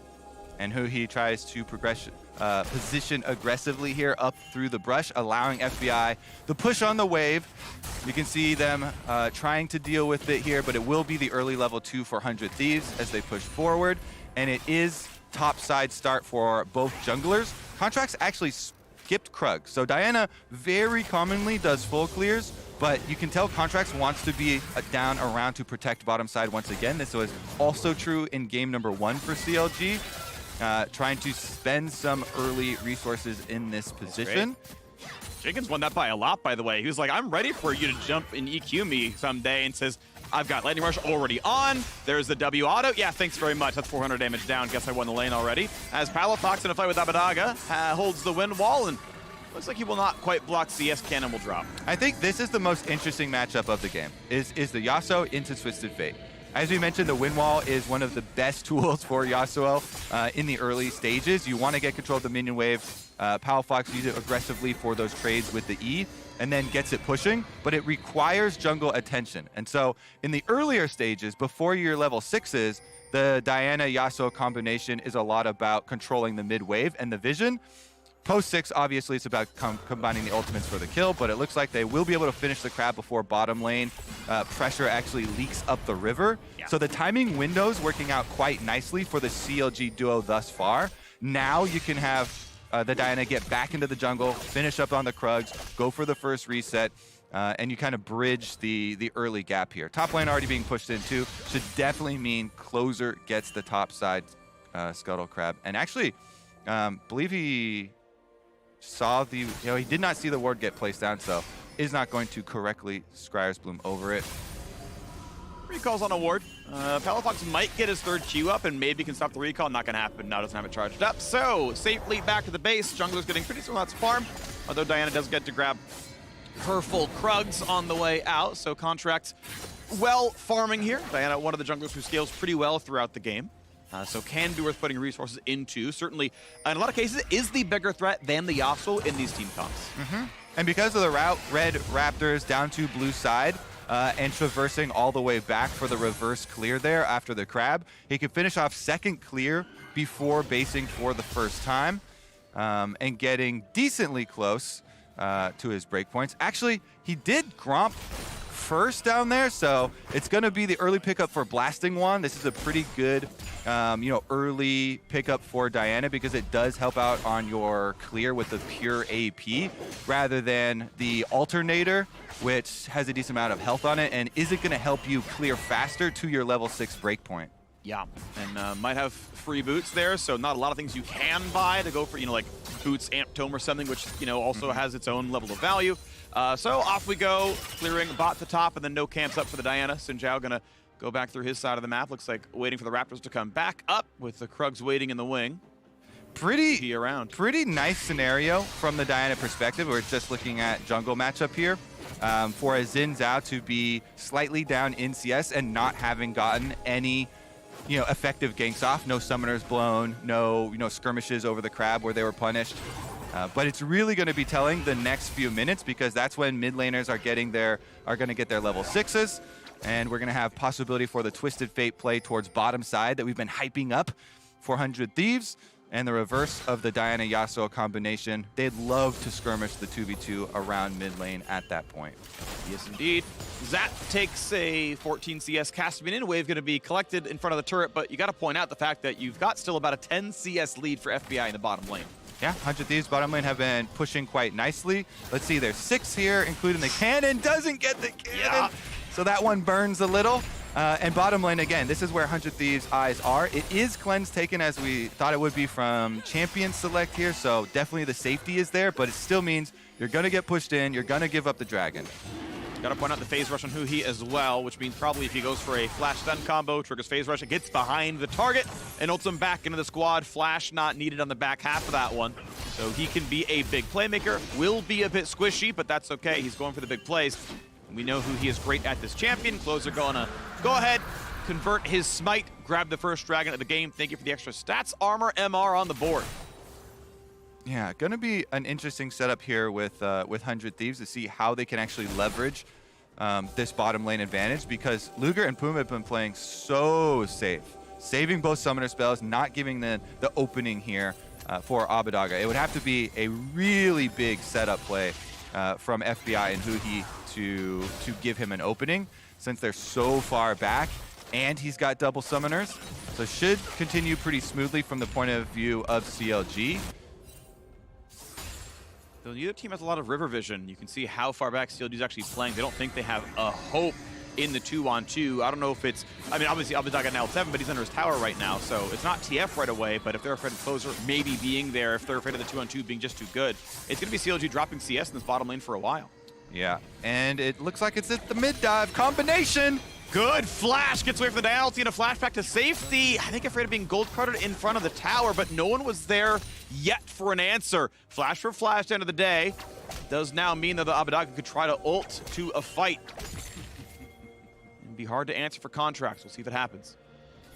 Meanwhile, having vision of the Diana, Closer moves over. Nice move across this wall into the pit to start up on this Rift Trail. He knows Diana just flashed and used ultimate, so there's no way CLG want to fight anymore. Objective obtained. Good response there from 100 Thieves, taking advantage of the resources that were used by CLG. And basically, Rift Trail afforded there by Abbedagge on the flash avoidance of the kill. Quick fingers, even quicker thinking. Well done, Abbedagge, because obviously that, if you don't flash in that quarter-second cast animation, you are just dead. So knew what the play was going to be, was ready for it, and you got to give him credit because that was going to be first blood, that was going to be first Herald, and all that avoided by good hands. Yeah, I mean, especially on, Tournament Realm, 0 ping, if you don't flash the Diana ultimate, then you start to get flamed. So well done there from Abbedagge. He's still got it. And 100 Thieves with the Rift Herald now. And Twisted Fate, they've definitely got a lot of cards to play something. It's just that CLG have been playing so defensively and farming up towards the bottom half. They're not giving an opening, so it comes down to 100 Thieves forcing. And this is a topic for this team. You could track the success of 100 Thieves by how well their bottom lane dives have gone throughout the history of this organization, actually. So if they're able to pull off this Twisted Fate play plus Rift Herald play, then it will bode quite well for this game. In the meantime, Luger's actually feeling comfortable down there now that the recruits are done. Feels like he can fight a bit more and get some damage down, but keeps the 20 CS dead for it. Want to point out that Jenkins is winning this lane. I mean, this man, I want to be clear, is setting records in CS difference in top lane. Obviously, game 1 was against the Janna, but this one, he's up against some days Gwen, and he's still got a 23. This is one of those ones where we got to come up with a new name for the record that he set. You know, the Flame Horizon was the 100 CS over your lane opponent. Yeah. But what about the 300? Exactly. What about the Jenkins? The Jenkins Horizon. He's actually. We should really give credit to the Ken and Play though, because I know. You know, especially throughout the growth of this player, so many Kennen games. Here's the fight on mid, though. Sinjai ulti for the knock up into the front of Santa, but she's been stunned. Yasuo combo still comes through. Is it going to be enough? Yes, they get one on the board. Rocket coming by as well. Dunk backwards. Huhi going to bring it actually towards safety. Cannot quite find that kill. However, the next shot is Poom. The ult's going to land. The double kill through for Closer. Flashing back to safety now as well. 100 Thieves walk away 2 for 1. Ooh, that Lulu walked through the wrong side of town. Everybody makes their way up to mid lane. And then it is 100 Thieves coming out 2-1 with the extra kill. Jin doesn't have to walk as far to be able to have a very big impact up there. And here's a look at, you could tell how much CLG wanted to force the Diana combo because they know Abba has no flash. So Contracts, as soon as he lands the Q, they want to charge through, but Closer gets a big chunk of damage on him. So he's so low by the time they get the combo off that even though they get the kill here, it's definitely going to be a 1-for-1. And then Poom comes right by the Xin Zhao. You are literally a Lulu Enchantress support walking by a Xin. That is so erroneous. Illegal, in fact, if Kagel has anything to say about it, and Closer takes him to jail. All right, well, that is a +1 for 100 Thieves. They had a gold lead before this fight. They still got one afterwards. 900 gold earned for the 2 kills they got. 600 for CLG from First Blood. So not terribly different in gold, but obviously the moral victory going to feel pretty good on that one. As thankfully for Palafox, he did get the 400 gold First Blood himself, so he's at least off to the races, going toward that shield though. Yep, they got their kill on the Twisted Fate. It did cost them a lot though, because both kills onto Closer, the magical footwear came in plus fully upgraded Gore Drinker. So CLG trying to take advantage of the reset here and Xin showing in mid lane. They do so and split the dragons now, so the stacking won't be such an early issue. And I gotta say, I really like that Jinx is in this comp for the Diana Yasuo combo, right? Group them together, leave them in the air for a solid full second. That's often enough time for the Jinx rocket to land. We actually saw in the last clip, for example, she shot it as soon as Diana's hitting R, that rocket is flying out of the gun. Now, he died too fast. If he didn't die so fast, Jinx would have been there and part of the kill. We got to fight in the top side right now, though. As Closer left alone, 1v3, ult comes across, Gordiger as well. Diana ulti for a bit more, and they're going to find that kill. A valiant fight back, nearly trades out Contract, but still, top Herald crashes, 3 plates off the tower. Yeah, your bravery doesn't matter, though, if you die in the end and you give over the bounty. You know, he had both of the early kills. Small bounty at that, but it goes into the hands of Palafox, the Yasuo. This is the worst place for 100 Thieves to give more money over to the CLG combination. If you thought the Diana plus Yasuo plus Jinx ultimate didn't have enough damage to kill before, it's gonna get much worse. And I mentioned, Kobe, earlier on, sometimes Diana is the actual carry of Diana Yasuo. Yasuo's there to lock them in place so that the ult actually lands from Diana, so you can't flash out of the damage. Not the case anymore, right? This probably is going to be Yasuo dealing a lot of the damage on the team. What's interesting is for solo queue players, for generic play, Yasuo tends to fall off over time because it's hard to set up in team fights and get those big ultis. In this case, he's not going to have that problem. He's always going to have Contracts set up for him. Now we put the magnifying glass on Palafox and we track, can he get his autos and Qs in before in the small timing window that you have, and every little bit of extra damage meaning so much in that combo. Shield Bow funded, thank you so much, by the extra donation there on the top side. 800.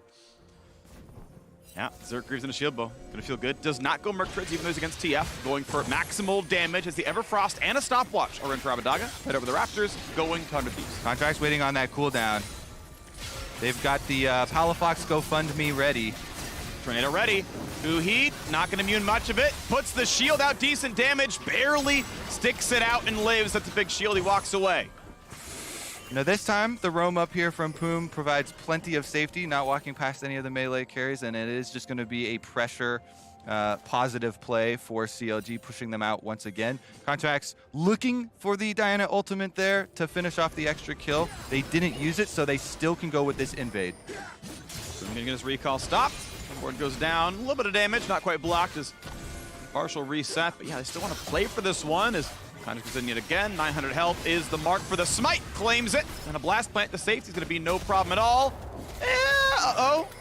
All right, we got TF coming in. Chopper's there. Gold card gets away from the root and gets away from the stun. And now a flash to safety for Contracts. Gets back over the wall, but is it going to be enough? Palafox now stunned, now left alone. Luluwolf not going to be enough, and they're going to find that kill. Trades one back, though, as we've got Someday in the mix, but low on health. The dunk in the back line. Huhi sets it up for the squad. FBI knocks out another kill, and now it's time for Poom to fall yet again. Xin Zhao chops him down for the second time this game, and they're on for a bit more. Closer is angry, and Closer going to take down his countrymate. That's going to be a huge fight. 5 kills on the board for Closer. The Bud Light Ace for 100 Thieves. 100 Thieves win out because of the coordination. The blast cone actually ended up mattering, freaks. Sometimes the positioning there on the blast cone and someone going off not into the pit and causing you to be separated doesn't matter, but this time it does. Just a little bit, the angle. Palafox kept walking, goes down to the bottom side, and so then CLG are split.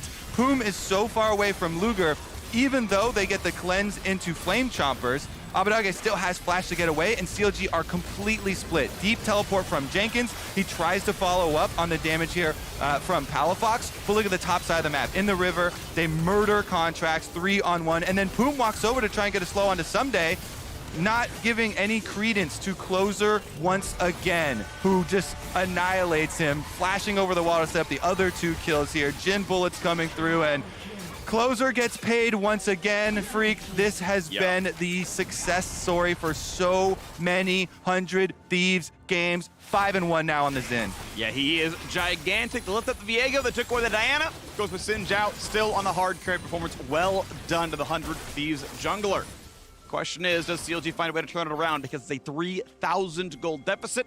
Third dragon spawning momentarily. CLG wanted to get the word control. They've got every ulti available. Is it going to be enough? Rocket belt up, level 11 Kennen. He can be a huge factor in this game. Yeah, I mean, the teleport on bomb side would have been good if CLG had been able to group for their combination and actually play off it. But really, really good tempo usage there of the Twisted Fate ultimate to split CLG and force the sectioning off of the Jenkins and Palafox issue here on the bottom side. If they get to coordinate here, CLG can still have a much better looking, team fight, especially if they're able to wait for the flash for Jenkins to come back up. Proto belts are one thing, but having the flash really brings it all together there with Jin and Twisted Fate being low mobility carries in the back line. 100 Thieves definitely giant upper hand here, and CLG have to say we're praying for a better team fight. We're praying for a late setup here where we can group and get a nice wombo combo to get back into the game. Second Herald, though. Second Dragon already claimed by 100 Thieves. They have owned the map as the gold fetches to 4,000. They're going to find another turret to kill before too long. It looks like, Freak, the story for 100 Thieves, forgetting about lock-in, getting knocked out early there is just an aberration. They're picking up right where they left off last year. Looks like they are well on their way to destroying this map. Top side easily picked up after the Rift Herald. You can just continue pushing. Huhi already invading into the jungle to get their deeper vision to make sure you can get full value out of Rift Herald number 2. This thing can gain you so much money. They're going to pop it mid here. That mid charge will take out the turrets. And since they already have control of topside with the Twisted Fate, they can force. He buys a bit of space. Chopper's down to buy some more time. He's on the way out, but he's getting slowed up by Gwen. Another auto's going to land. W comes in, and TF arrives for the rest of it. That is another kill picked off, and now Sunday's in with the mix as Contracts gets the pull in. Decent damage, not gonna matter. Closer finds yet another kill, a Rampage. He is huge on his 6th kill. Woo! 100 Thieves not going to stop here. Take what's not given to you. They're just going to take everything off of CLG. Pre-20 minutes, secondary charge will get off as well. Yeah. And they can easily reset. So much money now in the pockets of the 100 Thieves players. 5.3 gold advantage. Can we run that tweet back? Oh, hold on, we got to replay first. You do it first. Okay. I mean, It's not super complicated.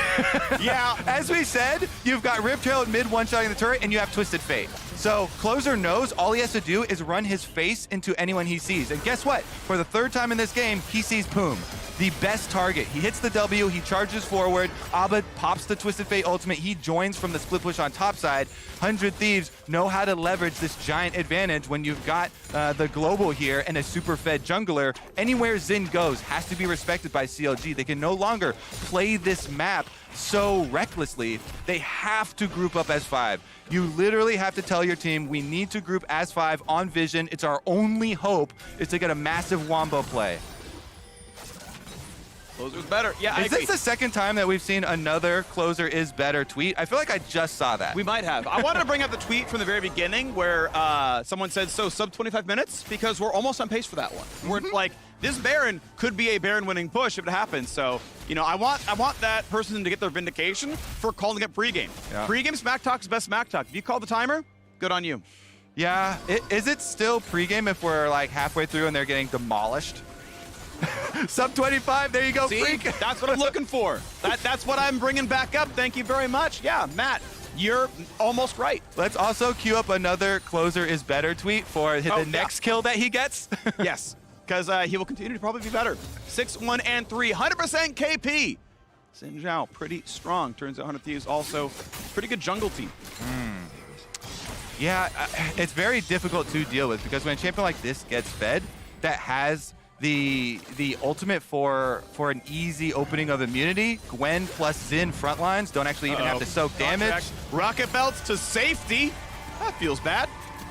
As we said, Closer can just run his face into anyone. You've got a Twisted Fate backing you up, and you're so fed that you're always going to get cooldowns out of the opponent team. Diana Flash is definitely a critical one because if everything for CLG relies on their giant wombo combo, heroic comeback play, now you have one less tool to pull that play off with. And the waves just die. Twisted Fate, 191 CS, but Palafox is getting his farm. He's on 2 items, so the IE power spike is in. 100% crit chance, but the problem is 100 Thieves are playing aggressively enough that it can't be CLG who aggress. If you're diving in on Diana, keep in mind, if you have gold locked and you right-click, she can't E-ult you. You will be stunned before the ult animation gets to start, so you don't get to combo that if TF's ready. I mean, League of Legends becomes one of those spy games now. It's try and use Fog of War, group up as 5, sneak on through. Where's Solid Snake box? We need a little bit of help here to try and get one of these AoE plays off. Uh-oh, looks like 100 Thieves saw them heading up there. Exclamation point. Hang on, something's wrong. We're in alert mode. They're on the hunt. Are they gonna find him? Hiding in the brush. 100 Thieves putting the wards down. Know what's going on here. Hoping they have the rations to lick their wounds and heal back up as the dragon's alive. And guess what? 100 Thieves gonna claim it. Now CLG at least going for something else on the map. I'm surprised they're looking for this fight, but they're gonna try to get a 5-on-5. Is it going to work? Is this the one where Contracts gets in, starts the fight, rooted in place, half HP, in goes Xin Zhao, and that's a Zhonya's burned out. Contracts cannot get in on these fights, and Someday waiting in the wings for the flank to set it all up in the end. Low health for Closer, does get the objective, and now we get the dunk in for Huhi. TF over the wall as well. In comes Ken, and big damage, and Jenkins gets 1 kill. Looking for trading 1 back as Someday fights in the back line. 2nd kill for Someday, but Abadaga gonna lose his life. No, a great flash to safety, and that means Palafox is left alone. Almost CLG got what they wanted, but it ends up 3 for 1. And a triple kill for the Gwen, 2-item Gwen. Someday once again, living that split push dream. He goes right to bottom side. Look at that map. He knows they can easily push every single lane, and they're even looking for Luger. Yeah, that's a real tough place to navigate. Cannot get away. Red buff handed over. Thank you very much. 100 Thieves absolutely crushing CLG. Yeah, let's just open up the thesaurus here, look for some more alternative words to use and repeat because 100 Thieves with purple will be marching on those inhibitor turrets here. Boom! Can he make the hero play? It's one Lulu versus the world. I have seen support queues steal Barons before. There's always a chance. It's not looking good, Freaky. Channel your It's inner not blood looking water. good. Can you make it happen? He's on the wrong side of the map. He's nowhere near the Baron, and he's not going to get the steal. Closer gets yet another objective onto his side. 3 dragons to 1. Baron claimed now as well. It won't be sub 25, but it's about to be a dub for 100 Thieves. Certainly is. Now, we can start evaluating, too, the topic we brought up in the beginning of this game as far as the progression for this CLG team. Because I actually really like the strategy that they went with, reacting, giving up the Twisted Fate pick early, looking for the combos. Let's go over this fight first, though. Because they chunk out contracts so early, they get the Zhonya's and the Lulu ultimate. 2 big defensive, not going to be available for the re-engage. They then kind of give up this dragon, looking for the Jinx ultimate steal on the explosion there. Don't get it, and now they're under attack again. Abadaga wants to get in range for the gold card, gets the first stun. The root's going to fall up for Jin every time, and another root into a dunk across the wall, trying to set it up, and Hui just executes one, and Jin's going to execute another. Palafox tries his hardest, decent damage, finds 1 kill, wants another, he's stunned, and they're here for the reinforcements. Zhonya saves the life of Abadaga, a valiant attempt, but another 3-for-1 favoring 100 Thieves. And they still have almost 2 minutes worth of this Baron buff. So when you get 2 people picked off, trading for 1, you're gonna get extra rewards as well. Closer someday.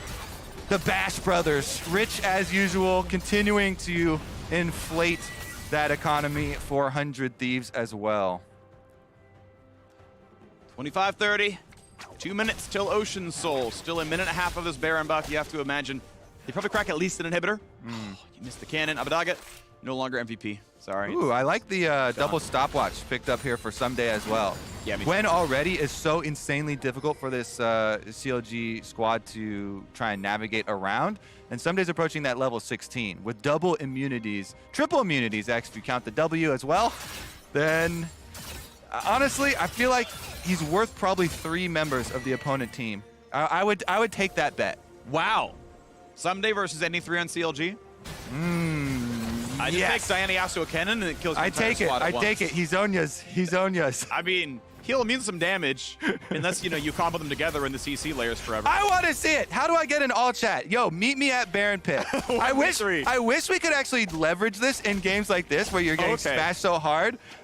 It's like the losing team actually has an incentive to actually accept some of these, and you're allowed to wager something. Okay. Hey, if we win the bet, then you have to give us a couple of these gold bounties. Both outer turrets are the prize if you win one of the challenges. What does 100 Thieves get when they win the 1v3? They get to live a little, freak. Live on the edge. That's not a great deal. At some point, it's gonna bite you. Yeah, maybe they need a more incentive. You get an advantage for the next matchup. Yeah. Oh gosh. Here we won't ban 2 champions. In week 7 when we meet again. All right. I mean, that's just positive for 100 Thieves. Yeah, I'd take that every time. Back to sneaky game mode here for CLG. Already.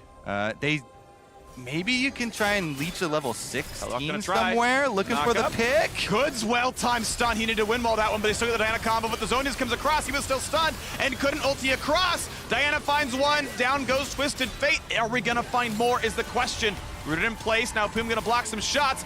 Dunk comes across, and a solo kill comes through for Someday. FBI finds another. And yet again, 3 kills to 1 as CLG runs for their lives. Pum and Jenkins trying to live as long as they can. Gwen heading back to the base to knock some stuff down. FBI Gale Force auto Q. Thank you for kill number 4.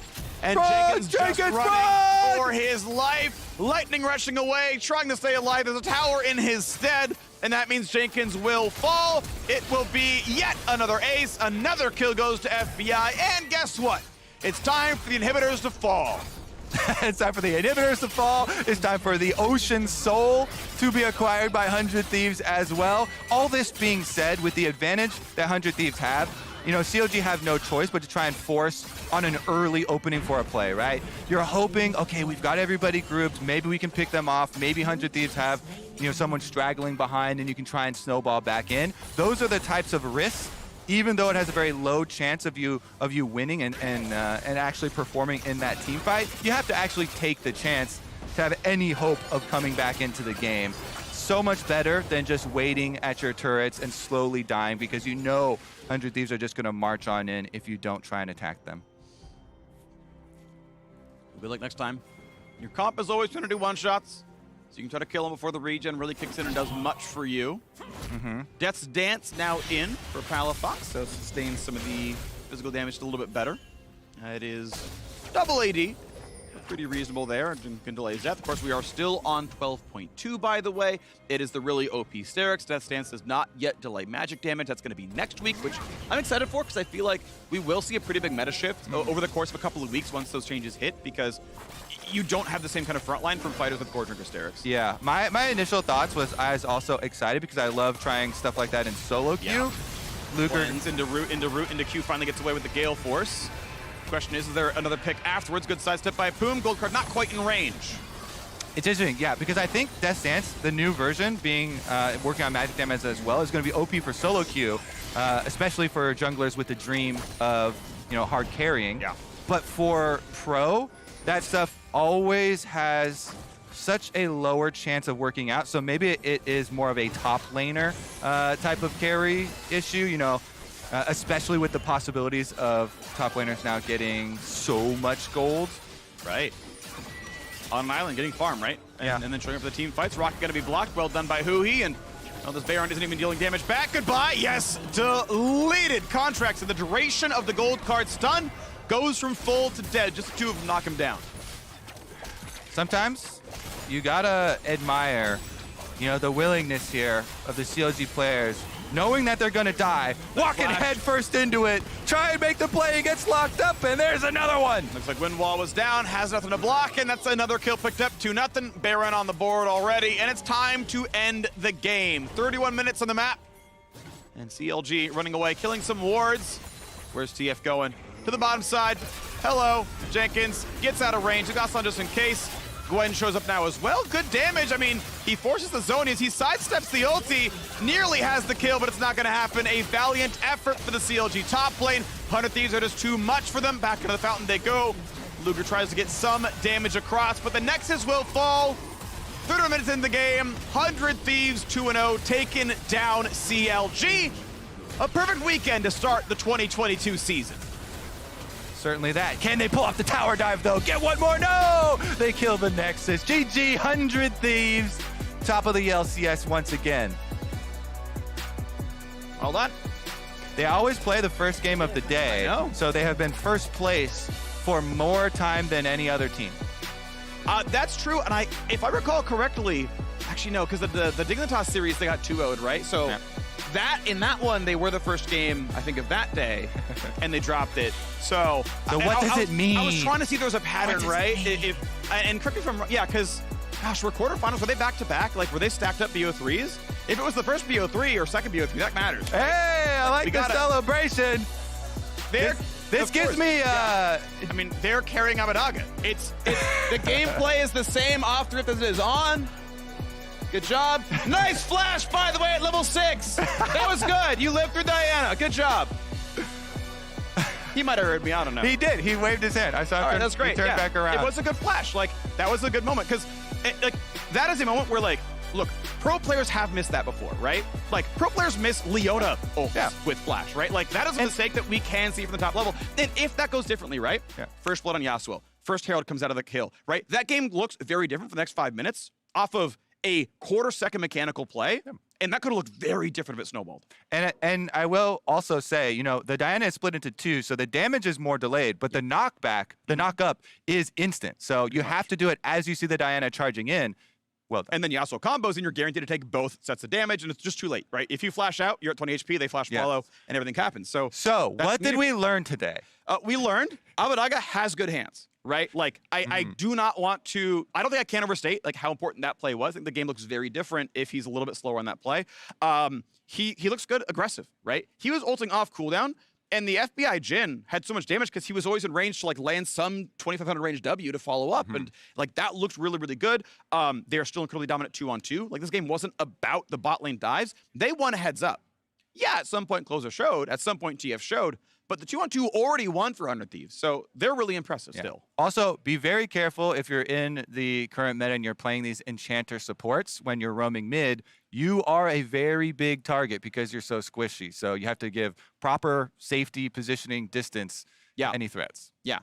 Talk with Osha, make sure you're in the right place away from the threats. Wear a hard hat at all times. 100 Thieves continue their dominance here in spring, and now it's time to join Latagris and Crawl Closer for our Verizon postgame interview.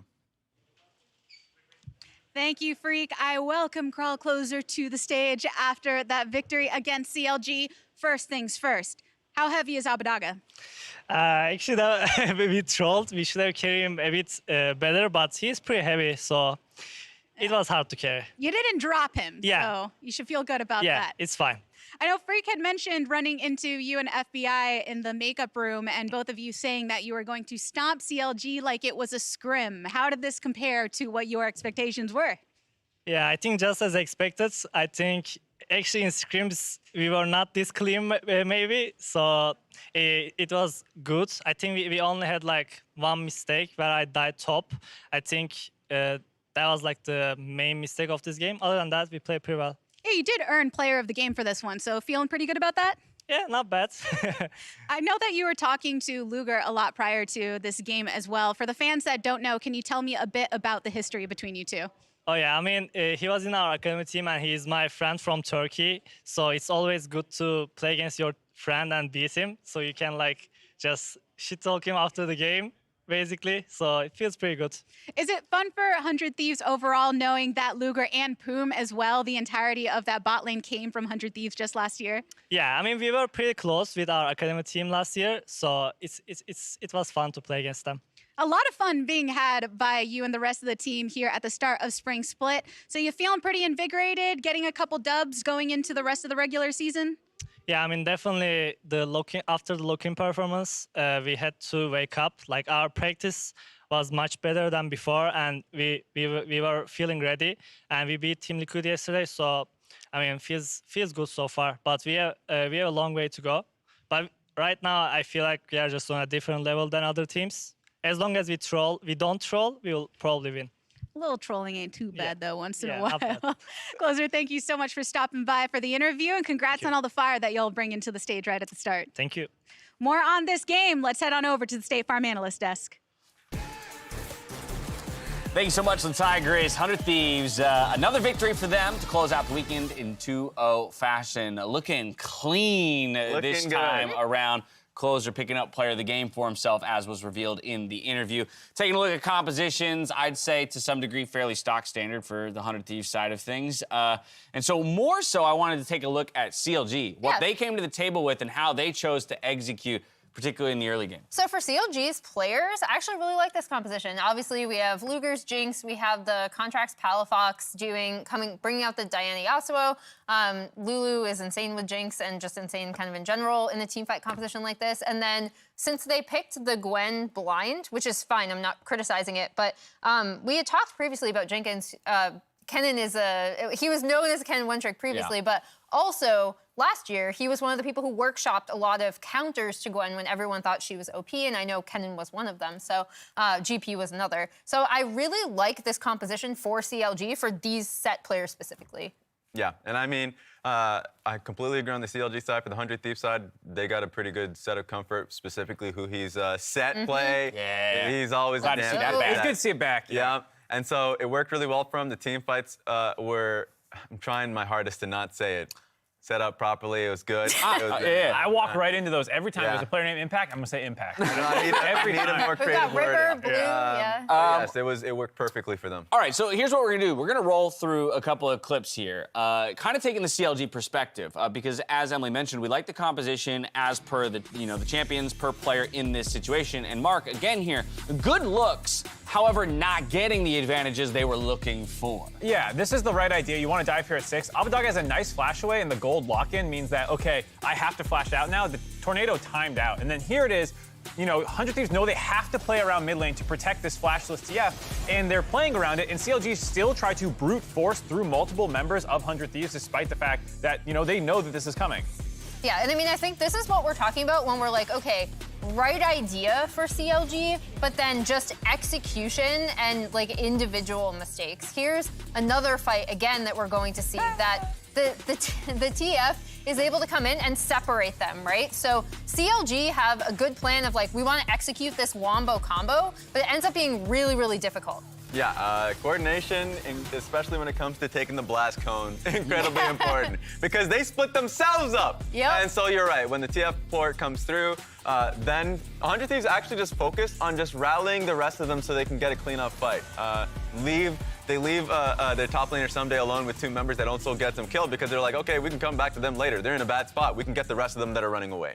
And like, I mean, we can blame the Blast Cone all day, but Contracts also jumped the wall back over with his ability, blew his ultimate, then had to flash back out. If he just followed the Lulu with the rest of the team, then you actually still have your combo available. Jenkins is TPing in from behind. You can actually try and wombo them, but because they're so discoordinated once the plan breaks down a little bit, you know, people are just blowing their ults all over the place. You can't possibly win that scrappy fight. Yeah, and then on the 100 Thieves side, good on them to recognize where they needed to separate, where they needed to chase down. This is, especially with Jhin, a great composition where you can just pick people off from range if you're able to separate them. Yeah, and even just going back to those first 2 replays, like giving props to Abbedagge that was just holding his gold card multiple times because he knows he's the target. He knew from draft he's the target, and so he had a strategy set in mind to deal with it. And Closer just shutting everything down. He was always where he needed to be to make sure none of those plays ever worked out. Stylistic differences between compositions means both teams have to do everything in their power to create the situation that advantages their style. And in this case, that came out better for 100 Thieves, but we like to look out of CLG. Coming up next is Dignitas Quantum Pay taking on TSM. But as we go, in case you missed it, over the past week, Latyrus and I participated in a 72-hour LCS product showcase, including information on how to get your hands on a 2022 edition Player of the Week statue. Check it out.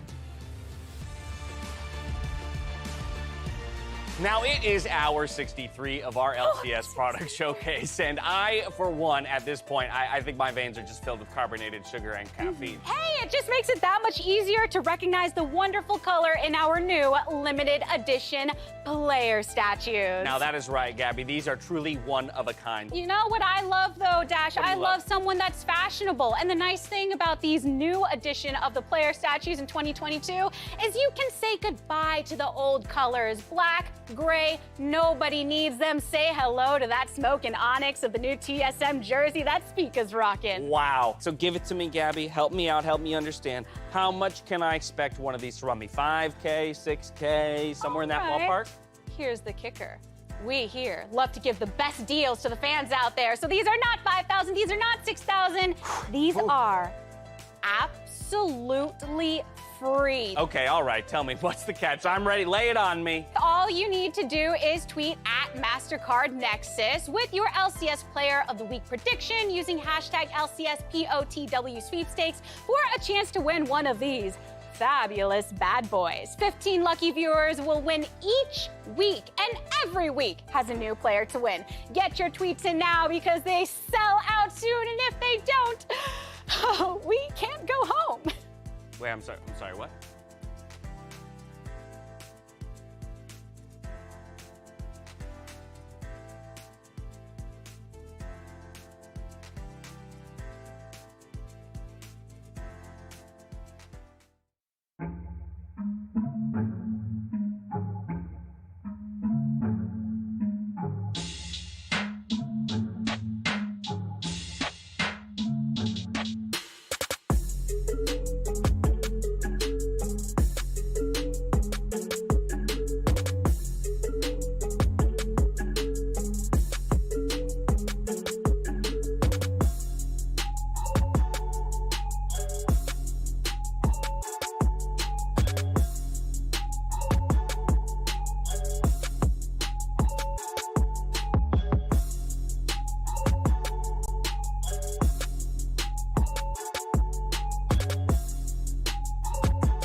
Honestly, I don't feel anything when I play against TSM, mainly because everyone's different now. I guess Spica's still on the team, but it feels very different when I just see like 4 new faces. So I think it's just going to be taken as any other match. I just want to beat TSM because it also proves that we're a good team, and a 2-0 weekend would feel great. I mean, I'll say this about Frost. I feel like Dignitas has already proven that they're a good team with the lock-in performance they had, the performance yesterday. We were also lucky enough to get him in the interview yesterday as well to kind of talk about prospects for the team for the rest of the year and how much it means to him to make it to playoffs. Yes, winning the split is a goal, and then ultimately Worlds, citing, hey, last time I was there, 06. I want to change that historical view of my career. Yeah, and off camera, he was talking mad smack about TSM. Don't trust the on camera. Biofrost is a totally different person, I swear. In the locker room, can't get him started. I ran into the kitchen this morning, and they ran out of coffee sleeves for the cup, and he's like, I just don't want to burn my hands. Like before, and he was always standing there. So like, what did you do? He spiked it at someone? No, I tried to find him a coffee sleeve. We opened every drawer, every cupboard. I think eventually one of the stage managers got him sorted out. So hopefully Mark has an he's all agenda. set up on stage there. No, it's just Mark is trying to push this Biofrost is mean agenda. I love it. I love it. All right, TSM Dignitas. Let's start in on the TSM side of things. Shen Yi coming out big yesterday in his debut here in the LCS. That first blood that, Raz, you were the one who took a look at in waiting room today and how EG recovered, but just alone, the aggressiveness, Emily, on engaged supports like Ralph from Shen Yi. And this is exactly what I expect from him, having watched him on FPX and FPX Blaze. Him on engaged supports, he's always going to look for that play. So once EG do make that mistake of going in, he's just like, you know what? I see an angle here. I know we can kill this person. And especially like LPL so highly values engaged supports and supports making these decisions. It was nice to see that on day one. And tactical value is it too. His time with Core JJ, hard with him going in constant 2v2. So I expect them to be the ones starting the fights bot lane. I think you couple now an aggressive engaged support player like Shen Yi with a player like Spica, and it makes for a very interesting jungle support duo. Yeah, I really want to see how they combo together from there. Spica is the reigning MVP. He is a huge force in the league, and making sure that you are enabling him or working well around Spica because you know he has a good mind for the game is a huge part for TSM's success. And I think that was reflected yesterday in how they played, right? Like they did end up playing around Spica, playing around where he was placing vision. I thought Spica, like very quietly, was leading the team. Yeah, and I mean, that game was always going to be tough. I think he did the best he could on that little yordle under the circumstances. And what I liked is how he tried to play around mid. Something we'll be seeing quite consistently is that he's going to be trying to play around Kaido. Kaido had some great moments throughout that game.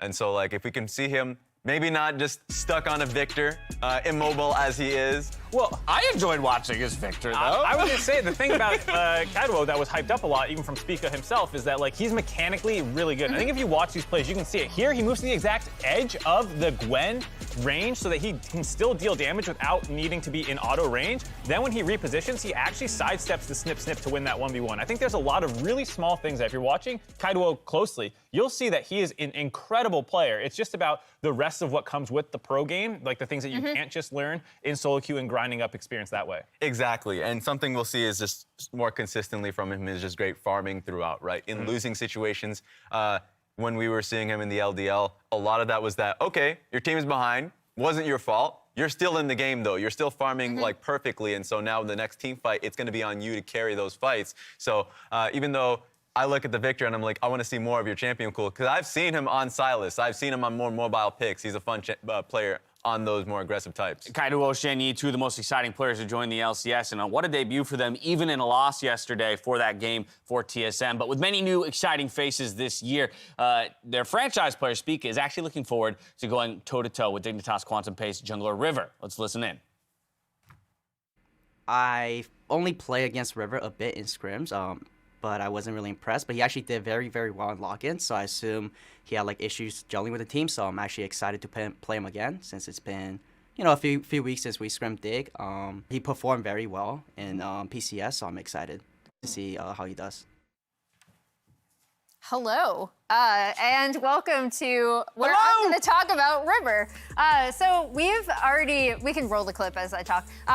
We've already talked a lot about River's pathing and how he recognized in this game specifically that because the Ezreal Karma is going to push against the Caitlyn Lux that he needed to target this lane. But what I wanted to show as this clip rolls is how the rest of Dignitas, especially their bot lane, end up coordinating with River. So he's actually able to get vision on this, and it's going to set up for a kill. So here he's going to go in, he's going to harass Xerxes. Xerxes not going to like it. He's been harassed here in his jungle before. And then also the other big thing is that LeBlanc is able to get the push on the mid wave, which is additionally important because we're also going to be paying attention to her right here, where she is going to end up having complete mid control, and then they end up using that a little later where she wraps around. They know he's here. That bot lane has already been set up through River's pathing earlier, and then they get first blood off of it. I really wanted to point out, not only is River, because I know some people have picked him apart for being like maybe inefficient, but not only is River paying a lot of attention to where he needs to be with his lanes, however, his team is also working really well around him. Yeah, the team is the part that I think deserves more credit that's been given to them so far. Bio and Neo have been incredible in the bot lane. Blue is obviously much better than he was given credit for heading in. And that draft is like the ideal draft where you also have Fake God on a weak side tank top laner, which is incredible for him. His Gragas is really good. Yeah, people like to focus on River. And it seems like his team's doing the same, right? Yeah. Moving towards him, and they're finding advantages. Sure, it was against IMT. Let's see if they can do it here today. Well, spotlight on the jungle matchup and how the teams around them play. But with that, we're back over to Freak and Kobe for the call. Thank you very much. I'm excited to see this one again because the idea, right? We heard Biofrost talk about it. You know, speaks in the team, hates the team, wants to beat them up. The actual goal is to prove that they are a good team. To me, I already believe they are a top half team. To me, Dignitas are my number 4, number 5 team in the LCS right now. I believe they are a very, very strong team up against TSM. I personally favor them, and the whole squad looks great. Yeah, I thought it was an interesting topic, Biofrost brought up because we have so many players that have been in the league for so long, bouncing around teams, and they start to disassociate, some of the new players with the old organization, and it really brings up what really does tie you to either the brand, or the team, or is it actually the players that you're mainly following here? The new dig here, though, I'm definitely following River. That is my player that I'm following for this side. Looking at him in all of these jungle situations, he plays it so aggressively, always looking for where he can pressure, where he can gank to get his laners ahead. He's not one of those selfish, super farm-heavy junglers. Yep, all about the team, and it's working pretty well. Dignitas are a pretty solid team right now. Twisted Fate off the table. Karma Caitlyn off the table. Not allowed to play something incredibly aggressive. Neo had Caitlyn in the previous game yesterday. So has to go for something a little bit different here in this one, but he's got a champion pool, obviously. He's got 5 Aphelios games so far on the year, so very likely he goes for that one at the end of the day. Jace going to be off the table, and I'm curious if early attacking split push top laners lends Dignitas slightly toward looking at a Janna. It's a bit of an early call, but I am very focused on it as a possible strategy. Dignitas or another team where I feel like they are well poised as a lineup to play that style, since Fate got us off on weak side. Anyway, just let him roam. Get him out of the lane entirely, Yeah, I mean, I definitely agree. When you've got, especially you're looking at who are the players on your team that you're trying to, quote unquote, funnel for that. Neo and River both would be good choices there. The Zeri does make it through, though, not banned out this time around. I really do think this champion is so powerful right now. I'm very curious to see which build Tactical goes for, because when we had Danny play it for Evil Geniuses, he went for the crit build, more damage. Lower win rate for solo queue, but for professional play, you utilize the extra damage really, really well. So I do like the Essence Reaver route. Yep. Now on Dignitas' side, whenever you see Zeri, though, you have to think about how are we going to kill this champion? Where's our point and click CC? Because it is so difficult, since she has very long range and super high speed, to deal with her later on. And so far, they have no point and click. The Thresh is a good pick here for our Biofrost. I think one of his best champions. But they do need something to ensure, either slow her down or lock her up so that he can follow with a death sentence or something. All right, Yuumi maybe to lock in alongside the Zeri. Keep in mind, Yuumi tends to have a fairly weak laning phase, doesn't have a lot of peel, just like a little bit of poke, but alongside a Zeri, she can often get away from these plays, right? On reflex, dash with her E, get away from the Thresh and chill and just scale out there. And that means, honestly, you're looking for, okay, who's Yuumi gonna hop on later on? Probably not a Poppy jungle, probably not when you're, really trying to buff into a big hyper carry, but that's fine. Poppy can just, stymie everything else, right? Block the Gwen mid dash, block the Thresh in the back half of the queue, block a Lantern. Still a solid pick against what Dignitas has. Yeah, and you also, Zeri is also a good Yuumi carrier herself, since Zeri can reposition so effectively. Fun fact for the Aphelios. This week in both the LEC and LCS, Aphelios is undefeated, 7 wins, 5 in LEC, and Neo looking to put another win up here for the Aphelios combination with Thresh. No surprise there. Trying to have that extra repositioning for later. Yeah, so his 6th Aphelios games. It's Fake God's 2nd time on the Gwen this year around, and he's of course going to give TSM counterpick. Now obviously can cover that with some bans. You always can flex at jungle. We saw C9 do that, for example. Now, they still don't have their point and click for Zeri. So TSM can try and ban for matchups here, or they can also try and ban for comps to deny possible solo laners from blue that would have that point and click CG, because that is a good place left for Dig to get it. Calling the shot. Jungle is a decent one as well. Because keep in mind, right, Gwen has been locked in, and TSM is like, yeah, you locked in Gwen, that's nice for an active ban. Right? Like, they're actually calling that River is going to be jungle Gwen. I mean, you can, of course, mid Renekton, sure. Hasn't been played by Blue so far this year by any means, but, again, Gwen is a completely viable jungler, and you can just, toss out some top lane CC bans. It would be a very different look for Dignitas to have River not on Jarvan, not on one of those early game playmakers. Yeah. But they're not worried about that Jarvan because they early picked the Poppy. So you don't have to ban the Jarvan or really target River that way if you're early picking the Poppy anyway, which is so good into it with the W blocking so many of the engages. So they ban the Xin instead, and they say it's fine if we did top lane Gwen, then you can pick the Jarvan, or they split the difference here, banning one top, one jungle, no matter what position it goes into. Alrighty, bans are 3. You mentioned the Xin Zhao. Tryndamere off the table, Akali as well. Generally speaking, hard melee champions are the best answers into Gwen. They ignore the Shroud anyway, just some bonus armor MR, and they can try to outstat her in the 1v1. A full dodge like Jax, for example, which we saw from the LPL recently, can work as well because she needs to auto to stack her Q or to stack her ultimate back up. So Victor going to be locked in for the mid lane. TSM get to answer that one. I'm still not seeing how Dig are going to kill the Zeri. Gwen is pretty good into it because the Zeri doesn't have an easy time of killing the Gwen because of the W, but Zeri is so fast that it's hard for Victor to actually unload, and Zeri can stay at Q range, so we'll see with the last pick bringing together jungle or top lane for Dignitas, if that is the key to it. Because right now, TSM look like they have a very good split map. Graves is so good for wave control early on. You can shove those waves. Really easy wave control for the Ryze as well in this matchup versus Victor. It is very easy early on to get openings for roams from mid for Kwaiduo. Now, this is one of the things people brought up for him as a player too as he's coming over. A lot of people talking about how he's lane focused. Yes, mechanics are really good. Can play a lot of good scaling champions and carry some team fights, as we saw on Victor even in the losing game from them previously. But now it's going to be the look where roaming is very important for the Ryze versus Victor matchup. Make those realm warps count to the other sides of the map, and we get our answer. They still go with the Jarvan even in the face of Poppy. Yeah, they call the shots. They are, you know what, screw it. At the end of the day, it is the 5th game for Rivers Jarvan. This is the kind of style he wants. Obviously, yes, he's a very common jungler. He's very much in the meta, but a lot of players do branch out, right? And it's like, no, this is what I want to go for. So very CC heavy, right? You've got good setup from the Jarvan. Thresh has pretty solid follow-up. Big damage from Dignitas. Gwen, Victor, and Aphelios all look great as damage threats in the late game. Kaido's Ryze gonna look pretty good as well. Played the Victor last time around. I believe it was into Jojo Pion's Ryze, and Jojo won that lane. He got the first roams. He got more done. He got a CS lead. I want to see if this now works for Kaido. If he can say, well, I'm on the other side of the matchup, I'm going to do the same thing here up against Blue. Yeah, the Ryze is always looking to try and get these roam timers, and you have really big payouts if you can get those timers effectively coordinated.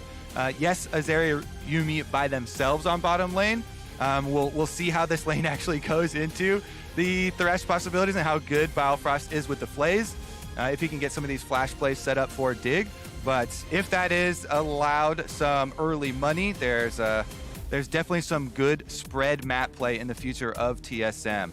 Having those solo laners have the ability to split push, and then having the mobility of Zeri and Yuumi traversing the map could get scary. I have had full faith in this Dignitas lineup, though. This year, they have looked so good since River came over. And the question remains, will be able to create the same sort of early advantages that he has in the past, facing Spica on the early pick on Poppy, with Spica showing very effectively as well the interrupt. Yep. The tactical going lethal tempo makes me believe it's actually going to go more toward the auto attack crit build. In my mind, fleet footwork is the tell that you're going Trinity Force, and lethal is the tell that you're going to go for everything else. Tactical can check brushes with Q. It would stack lethal tempo, so you have a brush check for sure. Q costs no mana, cooldown's 1 second basically. And so you know if someone's hiding in that spot or not. Says, okay, no one's here, cool. Aggressive ward comes down for River to give his team some control over the bottom lane. In general, usually ranged supports want to sit in that brush. AD carries don't spend a lot of time down there. Shenyi not going to spend a ton of time since he is Yuumi.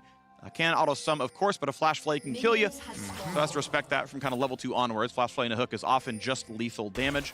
Once again, checks brush. Tactical's like, cool, they're not cheesing us in try brush. Passive fully stacked, of course, as is known. And so nothing spicy down here. Both junglers look like they're going to start top side. Early Trinket comes down, and Dignitas knows with, I think, 100% certainty they can just walk into that brush safely. Yeah, you always have to be very cognizant of your Trinket ward timers when playing against Dig, against River, because he so frequently does skip camps in order to get early influence on lanes like this. Dig do avoid the Q checking in the opening here and are going to force him all the way up towards River. Good harassment from Neo, utilizing his extra range with Green Gun and then healing back up with Red.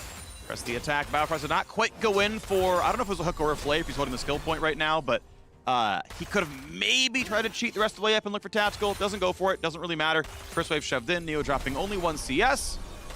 And now we'll see if TSM can get anything back into this one. Nice sidestep. Gets around the prowling projectile. No gold earned yet for Shenyi. And meanwhile, if you're looking at River and continuing to track him, he is going for the level 3 just red quadrant clear on the Jarvan. It's already warded on ramp if he was going to make a pass towards mid lane. So the 2 early kind of spots that he could go have been warded out, but he's being efficient and just purely farming closest camp, full red quadrant for him, transitioning down to the bottom side. After which this TSM vision will expire. Yeah, kind of an anecdote. One thing I've seen a lot from Jarvans actually is that more than every other champion, I've seen them actually full clear their first side, whether it's blue or red side. And the red side obviously a little bit slower, but it kind of allows them to be near mid for a lot longer before they're kind of pathing down all the way down towards bot lane. So if there's something spicy early on, they're kind of always ready to go for some kind of a, EQ forward and kind of participate. Fake God battling back with Huni right now. Temporary CS lead, +1, as he only dropped a single CS in the first 3 waves. Yeah, going quite well for him. Scuttle Crab spawn should be normal. Again, when Poppy meets up with Jarvan early game, has a lot of zoning potential. So Spica doing the power clear towards bottom side should be the more efficient one, should be able to get the early route into River. The problem is Neo and Bifrost pushing up on this bottom lane have control.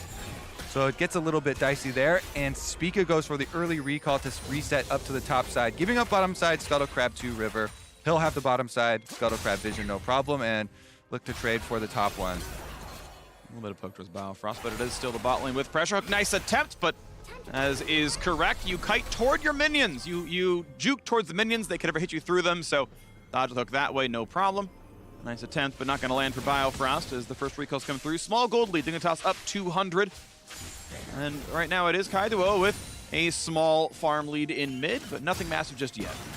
And the mid vision, again, is something we're going to keep tabs on. The rise, so important here for Kaiduo.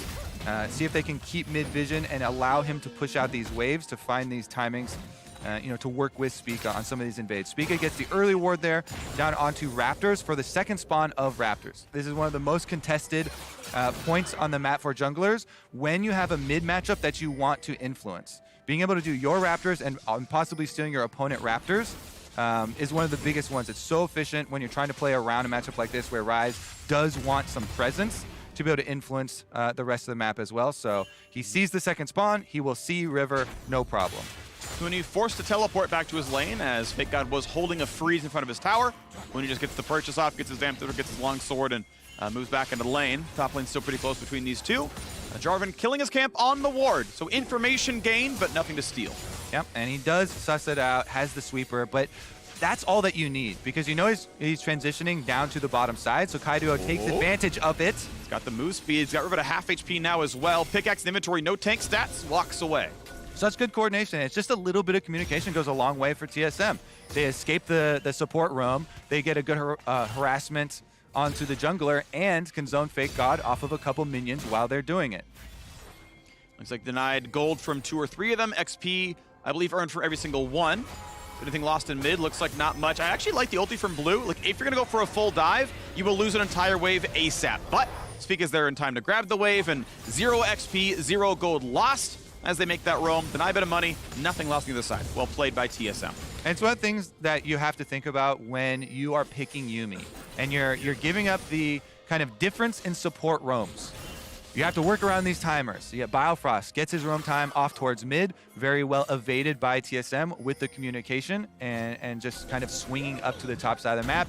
Easy resource reset for them. As you say, they don't lose anything on it, but now Bio is in the brush. Hook lands, they're chaining the CC, Fun W comes up, flashes the safe, the Ignite will kill. First blood twice in a row. That is beautiful. Biofrost on the board. Biofrost taking down Spica.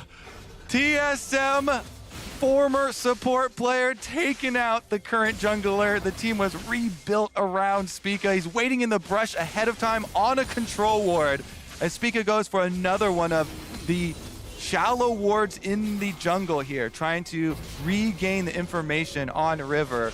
Nice punish from Biofrost, from Dignitas. They have also reset to that side of the map. Yeah, really nicely done.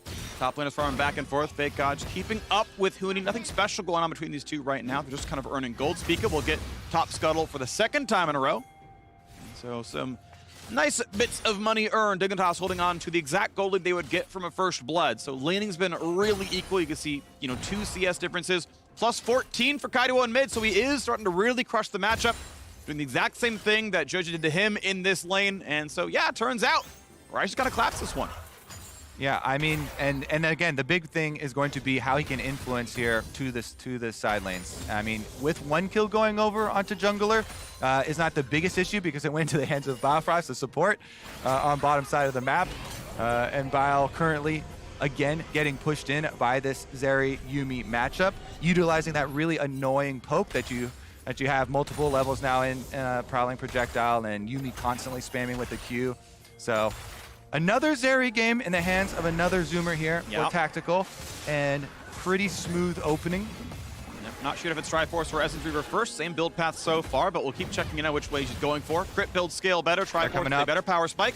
And now we're looking at Rift Herald. This is the rewards for your pushing bottom lanes. So there's coordination here from TSM in pulling out the advantage that your Zeri Yuumi has, moving the Neo and Biofrost lane all the way back towards their tower. They're going to give up a decent amount of minions at the turret, though, and River even coming to zone them off. So it does cost Tactical a decent amount here as Neo gets all the way up to the turret, does get one of the plates off by hand, has the white gun, so they get paid a little bit for the half roam up from TSM that just ensured TSM would be able to secure that Rift Herald.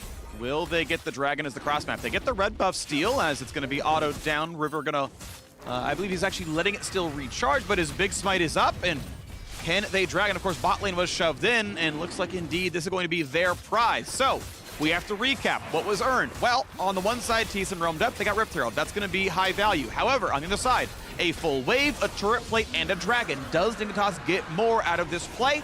It depends on how good the Herald charge is. If all Herald does is give you 2 plates, Dignitas got more. If Herald charges into a winning lane and finishes the tower, then TSM gets more, but you need the winning lane for that play to be worth it. Still not able to get anything out of these possible Rise roams, but those are the windows he's looking for. Nice little ward, kind of shallow there in the pit behind the Rift Herald. Does see him kind of hover up. Fake God as well. Even with no movement summoner spell. Ghost is pretty common on Gwent as well, even with the Ignite. Still remaining quite safe up here and farming quite well versus the Graves. Biofrost with the hover because they did get a little bit of information on the possible play here, and they don't have any follow-up deep vision, so hovering around to try and protect. But you're not going to kill the control ward now. They have a chance at a 2v1. Rise spotted back in lane. Fake lane for Biofrost. Oh, no, he does have actually Rise. I just didn't see him on the minimap. In case there was a play, but he gets to get rid of the vision and say, no, no, no. You don't get to play for top side. Now the vision is going to block Dignitas for a while, and Fake God's going to remain safe over there, even though Kaido's there with a Yuumi. About in ult range, but it's not going to matter. All right. This one going pretty slow with the farming because they haven't been able to, actually force one of these plays on side. Only the slight punish on the overinvestment from TSM. So Dignitas pretty happy with the course. Like they have so much scaling in all 3 lanes, going quite nicely for themselves, and they haven't given up even that much territory. Because you can also judge the progress of TSM by how deep their ward lines are. And Dig have done a pretty good job of defending the shallow vision inside their jungle. River clearing at the Raptors, wards around there, bottom side as well, instantly cleared out by Dignitas. They're playing a good opening defense. And we got Herald summoned into the mid lane. This is going to look pretty solid now as the wave is mostly cleared, but as it's gone, it's going to be plates number 2 and 3. And nothing else to show just yet. So, hey, you got 420 gold off of Rift Herald, counting the first kill itself. Dignitas, I think, got more out of the trade. A 600 gold lead plus a dragon to the yellow and black. And we'll see if there's a bot side play right now. Is going to be Triforce Zeri. Tactical's going to have a really good power spike in about 3 minutes' time. Good hook comes in once again, trying to combo on down. Do they have the damage on Aspika? A flash to safety, but Ignite will kill him yet again. Tactical cannot find the kill either. TSM 2-0 in the same kill. Woo, another one for Dignitas, and this time the kill credit goes on to the Aphelios Freak. They're getting paid in their carries. This really well thought out jungle plus support movement. We didn't mention it because it was on screen. River and Biofrost waiting on their control ward in the top side of River, waiting for the possible play. If it comes by, great. We can jump on it, we get an advantage. If not, no problem. They just clear out the ward through the river and then head on down. Then you see the follow-up here. Biofrost goes for it. He says, Spica, I see you, my friend. Hooks him with the death sentence. Glacial Augment down slow as well. And both junglers have flash. They both flash out, but as you said, able to get it there. Oh, even had the last auto in the air there from Purple Gun. Saw the auto going through from Neo, and he gets the kill credit. So perfect situation for Dignitas. And you got to say, Biofrost has not lost a step. Yeah, he wasn't competing last year, right? He wasn't in the LCS. We didn't see a shred of him. And he's back on, and he is a core part of the reason Dignitas are a really good team in the LCS. Yeah, it's one of the things discussed on a lot of the podcasts pre, any sort of data for any analyst to look at. Wondering around, a lot of the players, coming out of retirement like Bjergsen, Biofrost as well, some questions about the, solo queue experience that other players have had with him. How good is he? How good is he really going to be in competitive on stage? And so far, the answer is looking great. Yeah, Bios had the good map reads, right? Like we saw the attempted top lane dive, right? The 10-minute roam or whatever, and Bios, like, as you mentioned, right? You actually brought up specifically, chilling in top Tribush, ready to go. He's there for the cover. Gonna try there with his Zeri, but guess what? Neo safely enough burns the Gale Force. It is a rather long cooldown, but not picked off. Yeah, and one of the big parts about Zeri, why she's so annoying for solo queue, is there are a lot of opportunities for AD carry ganks. Here's a Realm Warp, though. First one of the game. That's going to work. That's going to be a kill. Who's going to claim the credit? Fake Guy going to walk into the tower. Kaido gets the kill. TSM on the board. Well played. Finding the 3v1 kill top side. But Dignitas are here to cross map. Turret plates have fallen. Turrets are going to be really squishy there. Krugs to be taken. Red buff to be attempted. Nice try on the hook, but it is going to be grabbed up by Tactical. Still, though, bot turret should be dying rapidly. The same side. Huni's got some free time top lane to make the same thing happen. Yeah, I like the evasive maneuvers here from TSM. the immediate call when you are making a topside play, they communicate, Tactical, Shenyi, get out of there now. Try and get as many of our resources off the bottom half of the map as possible while we are not there. So Tactical immediately beeline over to red. So they at least deny the red steal that would be the aftermath of Dignitas trying to punish the overload of champions on top side for TSM. And they still do trade turrets, but the extra play there, Kaido finally getting paid, finally gets his side lane play off, roam warp up to the top side. Is going to cost them yet another dragon because they're focusing on the top side for TSM, but this is only still number 2, and you really start to sweat around number 3 here. For the soul point. Neil's been whacking away to here. Yeah, really good damage out of that one. Obviously, melee range is good when you've got the white gun because it gives you the chakram sooner and you deal more damage. Flower spent some time doing Skarner check. I would like to take some time to do Zeri tech, by the way. So the way her passive auto charge up works, if you go full charge, you get percent health damage, does a bunch more damage. Against champions, you wait for that one. But the percent health damage doesn't work against towers. So, the difference in value between just chain autoing versus waiting for the full charge is smaller. Also, when it's at 30%, you do bonus damage. That works against tower. So when you're finishing a tower, just auto at 10% battery every time, it's way more DPS than waiting for the full charge. If it's a high health tower, it's generally speaking better to wait for the full charge than auto the tower every 7th queue. I actually really like that. The small extra DPS gain on purely structures. Yeah. To be able to maximize there for Zeri. Great. Now people can play Zeri even better. You're so welcome. she gets looked at closer, and I will be happy. Zeri is a similar amount of overpowered as Skarner was a year or so ago. So Zeri enjoyers are no worse humans than Skarner enjoyers. They're both OP. Very, very true. All right, let's take a look here. Dignitas are overloading on bottom side to try and defend. And it looks like after Gromp's secured, you're looking at where can you make your next play, though? Because TSM, we kept on talking up how well this squad can do when the map is split. You've got Graves, Rise, plus the Zeri with so much mobility looking around. Once you get your number 1 goal of taking down your outer turrets, that's where this comp will really get to shine. And we'll see, can they actually push TSM across the map, increase their gold lead so that they can then deny that 3rd dragon that is kind of approaching the pivotal point. Ooh, flash play, but Tactical able to leap just in time. Nicely done. Safety for the Zeri. Play near walls and you can escape, 1200 range dash. TSM, though, back with the gold lead off the bot turret, falling. All 3 outers have been slain. Really well done over the last 3 minutes to get those turrets down and earn a bunch of gold. Yeah, definitely a calm opening, but now the real game begins. Mid-game, where we get to play without the safety of those outer towers for Dignitas. Gave them a lot of props for how well they played the defensive opening. But it gets so much more difficult now because TSM, it's easy for them to move up their ward line that we kept highlighting to try and track their success. So far, they have not been able to get their wards up. Really good vision toggle here from the observers. And Huhi is going to be the one to pay the price. Yeah, Huni sniffs it out, puts down a little bit of this one. Nice EQ, aims it far enough. The flash will not get him away. A flay back, and that should be the kill. Can they donate it to Neo? They grab it to Blue. He dives past the tower and says, that's my 300 gold. I set up the wave. Looking for a tower to claim. However, mid lane was under fire. Cleared enough that it may not drop, but Tactical is going to try his hardest to get some turret damage here. Yeah, Leisha's Raptors a little bit, doesn't really get anything out of that. A little bit of turret damage will get chipped off mid. The substantial amount is towards the bottom side. Once again, playing by the walls. Tactical safe enough that he does not get one shot by Gwen through Ignite when Yumi is around and is able to dash farther away than any top laner can go. Playing top lane Barb, then I guess they can follow you. But bot tier 2 actually fell. Well done. The TSM on the split push. Kaido earns a ton of gold. Willingness to stay over there and get something done is very valuable. That is 800 gold earned the TSM from that tower. And he's got his Fimble Winter conversion very, very close here. Already at 333 charges. So only 27 left to go. Approaching the super tanky, annoying Rise kind of dreamland here.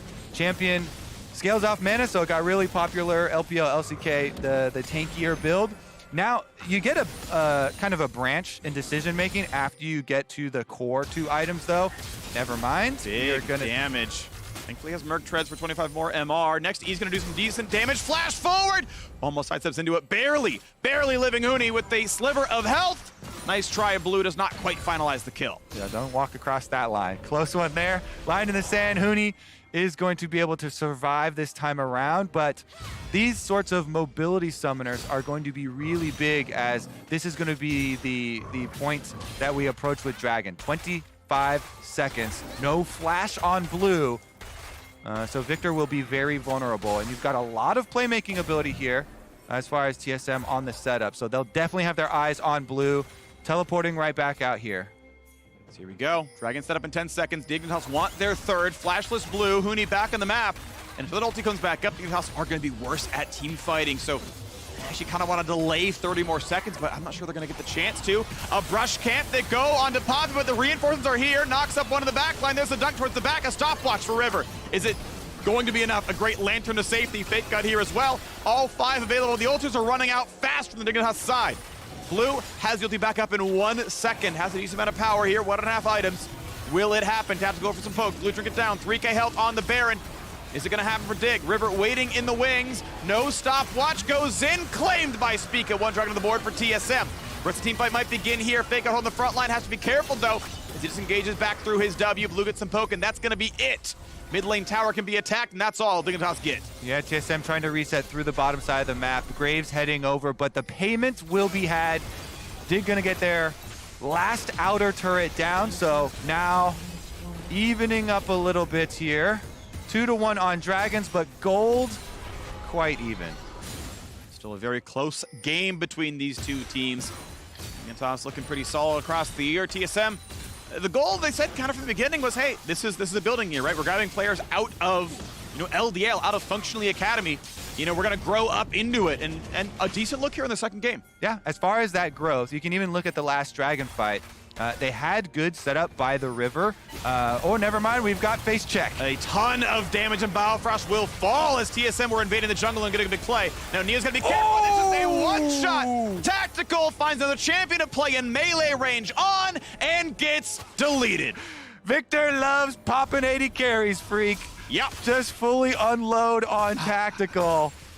Gives one right back after TSM had finally gotten an answer onto Biofrost. Taking down him after the early positioning towards Fog of War. In the end, though, since your 80 carry is down, now Dignitas will get to push out these side waves, which has become so important now when you're facing Kaido, who wants to split push on this rise. 3-item power spike. This is the bridge we were talking about. The Frozen Heart now added on top of it. So very, very good possibilities for the split push there for TSM. He also had a really good snare on Fake God to start out that Dragon fight, giving them a lot of... Here we go, trying to play around it as well. The ult's going to cross with a decent lifesteal. Burning him lower. Big Q, no sidesteps. Kaido doesn't dodge a single skill shot, and Fake God takes the 1v1. Yeah, chops him down to size, also chops me down to size, just as we're trying to praise him. Yeah. For the snare, for the positioning. Goes right into the Gwen. Fake God opens up this play for Dig. Yep. Baron under attack. Turns out Frozen Hearts don't defend against mages very well, and now Fake God going for a bit more. Ulti is down, has to kite away, barely stays alive. 1 on the board for Graves. Well done to Huni. Spica on the way back, Tactical the same, has to run away from Blue's combo. Far side of the map, though, can they actually pincer? Biofrost a little bit too low health to try and pull it back around, and since Blue doesn't have ultimate anymore, no extra huge threat for that kill. So, patience on the side of Dignitas. There's no jungler. They're going to try this one. TSM, it's on Vision. This is known, but is it going to work anyway? Neo going to get some decent poke. There's good damage actually onto Yuumi. Keep in mind, once the first shot hits, the rest are going to be targeted, and it's off the Baron. It's very dangerous because Victor lasers harassing you inside Baron pit can do so much. Blue doesn't have to even expose himself there, and the flash was also coming off cooldown very shortly, so definitely don't want to mess around with that one. Quick little check from TSM. And they gut check there. Yes, this is definitely a horrible start on Baron. So just the reset after the little skirmish. We are on Triforce plus Hurricane now for Tactical. I no longer do the Hurricane bolts chain lightning, so the absurd synergy is gone. Still a solid second option. Extra kiting, extra move speed definitely doesn't hurt. I want to see usually Black Cleaver or Titanic Hydra as a third option. You fully stack Cleaver off of a single Q because they're individual triggers of physical damage, which just like amplifies your Poppy damage, amplifies your Graves damage, is useful overall, plus has move speed on it. Titanic just gives you such good team fight coverage, you just AoE everybody. All right, let's see if they can actually play the map here. TSM send 3 up to top side, and clearing out the vision means Fake God knows he just has to play a little bit safe, and the rest of Dignitas can regain control of the bottom side of the map. That's around Dragon. 1 minute on that clock. This is generally the timer you want to try and reset for your control wards to move your vision resources over to the Dragon. This would be number 3 soul point for Dignitas if TSM decide to commit to a split push and try and trade instead. That's a viable choice. You can go to 3 and wait for the soul fight in 5 more minutes, but it is the more risky one. Play it out. Mid lane cleared first by TSM. The next wave is going to crash basically as the Dragon spawns. We've got, a flash forced out because of Fake God. Kaidoa going to try to alive as he can. Kaidoa's going to just barely get out. Waits out the Cataclysm the whole time through. River going to try to heal up now off the Raptors. Yeah, that is a tanky rise, okay? This is the tank build. Continually replenishing the shield off of Thimble Winter. Dragon now is the target. After that, pretty heavy resources. So many ults on the side of Dig. Only Biofrost still has his for this team fight. Looks like TSM should be able to slip in and trying to finish it off before River even gets close enough to attempt to steal. But is there a team fight afterwards? Looks like they want to. The turret comes down, and Rise brings the entire team to safety. Well played, Kaidoa. The Dragon is claimed 2-2 here. TSM get out cleanly. The gold remains within 700. All right, so the attempt of the pass on the pick on Tank Rise actually hurts Dig a decent amount, giving up the possible Dragon number 3 there. With no longer having, I say Victor ultimate and Gwen ultimate were really the 2 biggest ones there because there's so much damage in those ultimates for their team fight, so much threat behind them. They didn't really want to, actually take that chance in getting down to Dragon earlier for TSM after this is blown. So well done there by Kaidoa. He is tanky, also flashing out, not risking anybody getting picked off. They get the objective for it. We get to keep playing and waiting around. Yuumi definitely a very well-scaling pick. The more ranks she can get into all of her abilities, she really wants ranks in E for the better healing. Ranks in the W gives her teammates a ton of extra attack damage or ability power, which can turn Rise into an absolutely absurd menace. So, time is just fine for TSM to wait, at least through that axis. And we're going to put it to the test as well. How her late game does when you don't have point and click on the opponent team. Dignitas have a lot of damage, so they have a lot of damage, a lot of zone control as well, but not actually the lockdown. So if Tactical plays it well with Cleanse, with Flash, there's a possibility for a big skill difference to show up here. And these are the sorts of plays that people have always been looking for with Tactical. When he was with Team Liquid, Core JJ would always talk about how good his hands are, to use your phrase. Yeah. And how his mechanics have actually earned them a lot of plays. This is the type of champion, and this is the type of team that you're playing against where you really can showcase that. Move on towards third items right now, as it is going to be the Warhammer, which is a build path for Black Cleaver for Tactical. I think there's one other option, but it's not likely to be like a Death Stance, that seems. A rare choice. Spica go ahead and walks up to the wall, puts a ward down with Shen Yi, and it's going to be cleared right back out. So they are fighting for vision around here. Huni doing his best to get some harass, and it works out okay. Kaidoa showing up as well. River going to have to EQ away. And now knows, there's not much you can do. You could aggro Baron, but why even bother? So back they go. 3 minutes to go to the third Dragon for either team shows up, as we are definitely at a holding pattern for a while in this mid-game. Baron's still a possibility, and Dignitas, they are kind of sneaking through, like, theoretically. And Tactical's like, hey, what's up? Anything going on here? Has pretty good face check. You can W the edge of Baron Pit. It will reveal along the side, so you can kind of check from almost anywhere. Yeah. You always run back, eat a safety if you have to. No Gale Force here, so you still have to run all the way there, but, reasonably safe, gets the check. No real worries. Yeah, just try and stay close to walls at all times here. Spica makes another pass as well for TSM, as they just have Kaidoa on the rise, now level 16, trying to catch the wave that Fake God is pushing up. Fake God on recall. Let's see how much he can actually purchase here, because it's a little bit behind in the builds. There we go. He gets actually the healing reduction. for the Yuumi here. So is going to have some source for Dignitas to try and cut down on Yuumi healing. This can lead to some of those really frustrating moments. You know, if you don't have that and the Zeri gets away for a second, the heal gets off again from Yuumi. So they're trying to guard against that. Riverside stepping a lot of it. Speaking of go for attack, not quite the stun just yet. Knows the EQ can be stopped by Poppy W. But able to get away, no problem anyway. The Lantern. So not going to be a huge issue anymore. Okay, Ward's going to go down, and once again, these teams fight over Baron control. Top Scuttle belongs to TSM. It's going to make it even harder for Dignitas to do much around there. And Dragon's up in just over 1 minute. No Scuttle will be there when that happens. And Biofrost trying again for the wards. These teams just constantly fighting back and forth of the left-hand side of the map.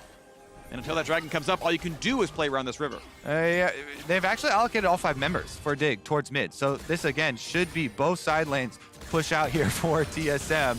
They do just that, kind of cautiously, only halfway up for both of these lanes, so they're really respecting that possible pick. When you have River roaming around with Biofrost, the playmaking of those two, and Gwen actually being able to answer one of the side lanes very effectively, giving Dignitas a lot of control and setup for this Dragon. Now you've been denied of vision. 25 seconds left on it. Ooh, big damage, and that is going to be a deletion. Goodbye, Tank Rise. Not tanky enough. Well-timed. Dragon's coming up, and TSM don't have a mid. Yeah, better prep from Dig. TSM, they soft shove on the side lanes and recall with only 30 seconds left, so they don't have time. Dignitas are saying, hey, great, we'll take the Fog of War advantage.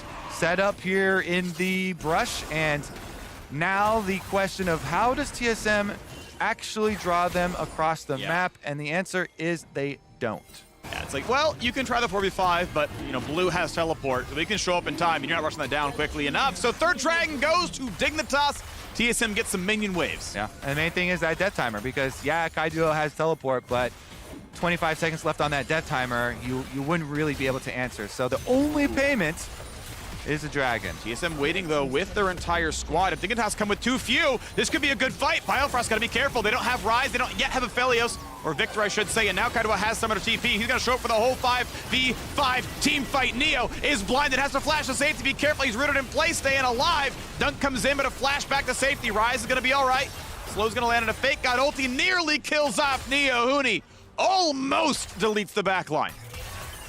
That was a 4v5 as well. Blue is in base. They don't even make the call, hey, we need the teleport. They're able to use just the flash and the lantern to escape from it. We'll see if this is punished, because it is going to be no flash on the Aphelios, but thus far, you had pretty good positioning and timings on these lanterns. But this time around, since it had to be used on Fake God for the lantern, Neo blows his own flash, and that's going to be the big cooldown TSM want to punish. Meanwhile, the safety of your split pusher in Kaijuo, the Rise, once again, he flashes his Jarvan ultimate. It does reduce some of the possibilities of setup here. His teleport down, his flash down. It does seem like it's going to stall out more for TSM now. And here we go. Just wards going off the Baron. Dignitas know they can play a slow game if they want to. In 3.5 minutes, they can play for Infernal Soul, and if they think their team fight is better, they can let that one happen, take the eventuality, and suddenly get that big power spike and up their winning odds. Ardent Sensor now done for Shen Yi, still stacking up the Enchanter buffs. Biofrost footing towards defense, and a good stop there. River not going to get in. Tactical can always jump away from Cataclysm. E then W through, and it's going to look good in a team fight. So actually a small soft counter into the Jarvan. Has good gameplay there. Certainly does. Graves walks around bottom side.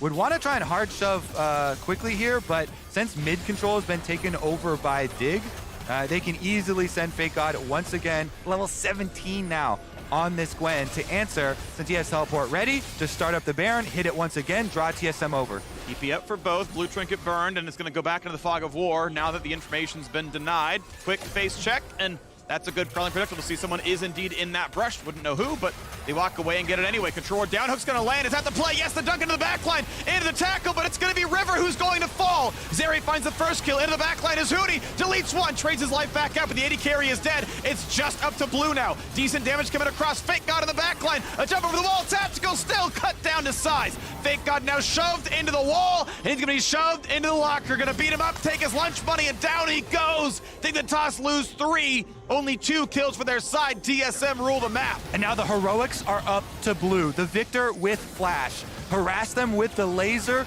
Poke them off. It is Yuumi healing So it's really hard to actually make that damage stick.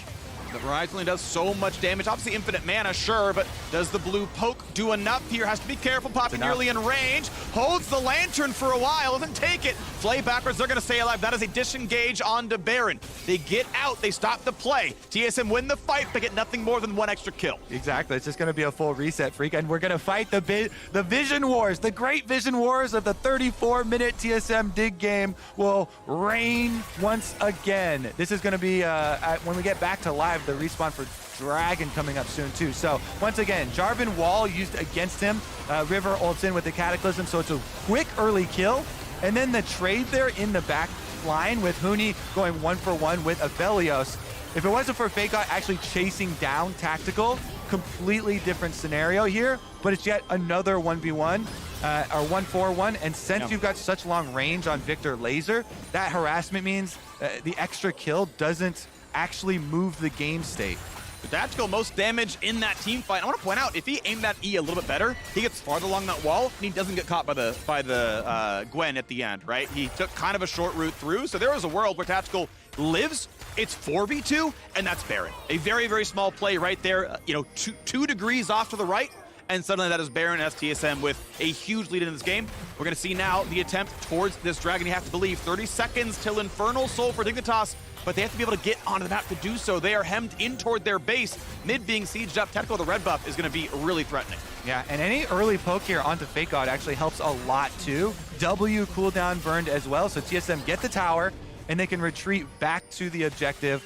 Thankfully for Dignitas, since they got so many of the early dragons, this is only going to be a soul point for TSM, and it wouldn't be giving up too much, so they would happily trade Baron for it. They're going to check. Hook lands on a Poppy. All he's going to do is zone for now, though TV coming across. They're going to try to take this fight because Huni is on the Dragon. This is 5v4. It's 5v4. Fake God just gets, no, he gets one. He gets Zeri. He gets out for now and landed to safety. That is Baron claimed. That is huge. Dignitas Barons in 2022 are coming up 100%. Dignitas are here to stay, Freak. Baron acquired, Dragon Soul in the crosshairs. And now, what are you going to do? You've got no jungler. You've got to rise. You're going to hope. And TSM's hopes will instead fall. Baron on the board. Dragon Soul on the board. Dignitas looking good here in game 2. And this is them knowing their win cons here. It's so easy from the Dragon lead position to say, hey, we're going to make that trade any day of the week. You saw no hesitation. That's what I've loved with this iteration of the Dignitas squad. They're very happy to just immediately go start up that Baron. Fine. You want to go for a Dragon? You want to stop our soul? Let's see if anything comes of this brush play in the bottom side, because they're behind Fake God, but he's going to bait it out. Goes in for the play right away. Now he is going to be 1v4 for now, but blocks most of Huni's damage. Reinforcements have arrived, and guess what? Huni might want to get away because here's Neo. He's going to find just the one. True to his name. Spica gonna get deleted as well. Thank you, Infernal Soul, for the second bit of damage. Blue's on the hunt. And Zeri is one hit away from dead. Just barely kites it out.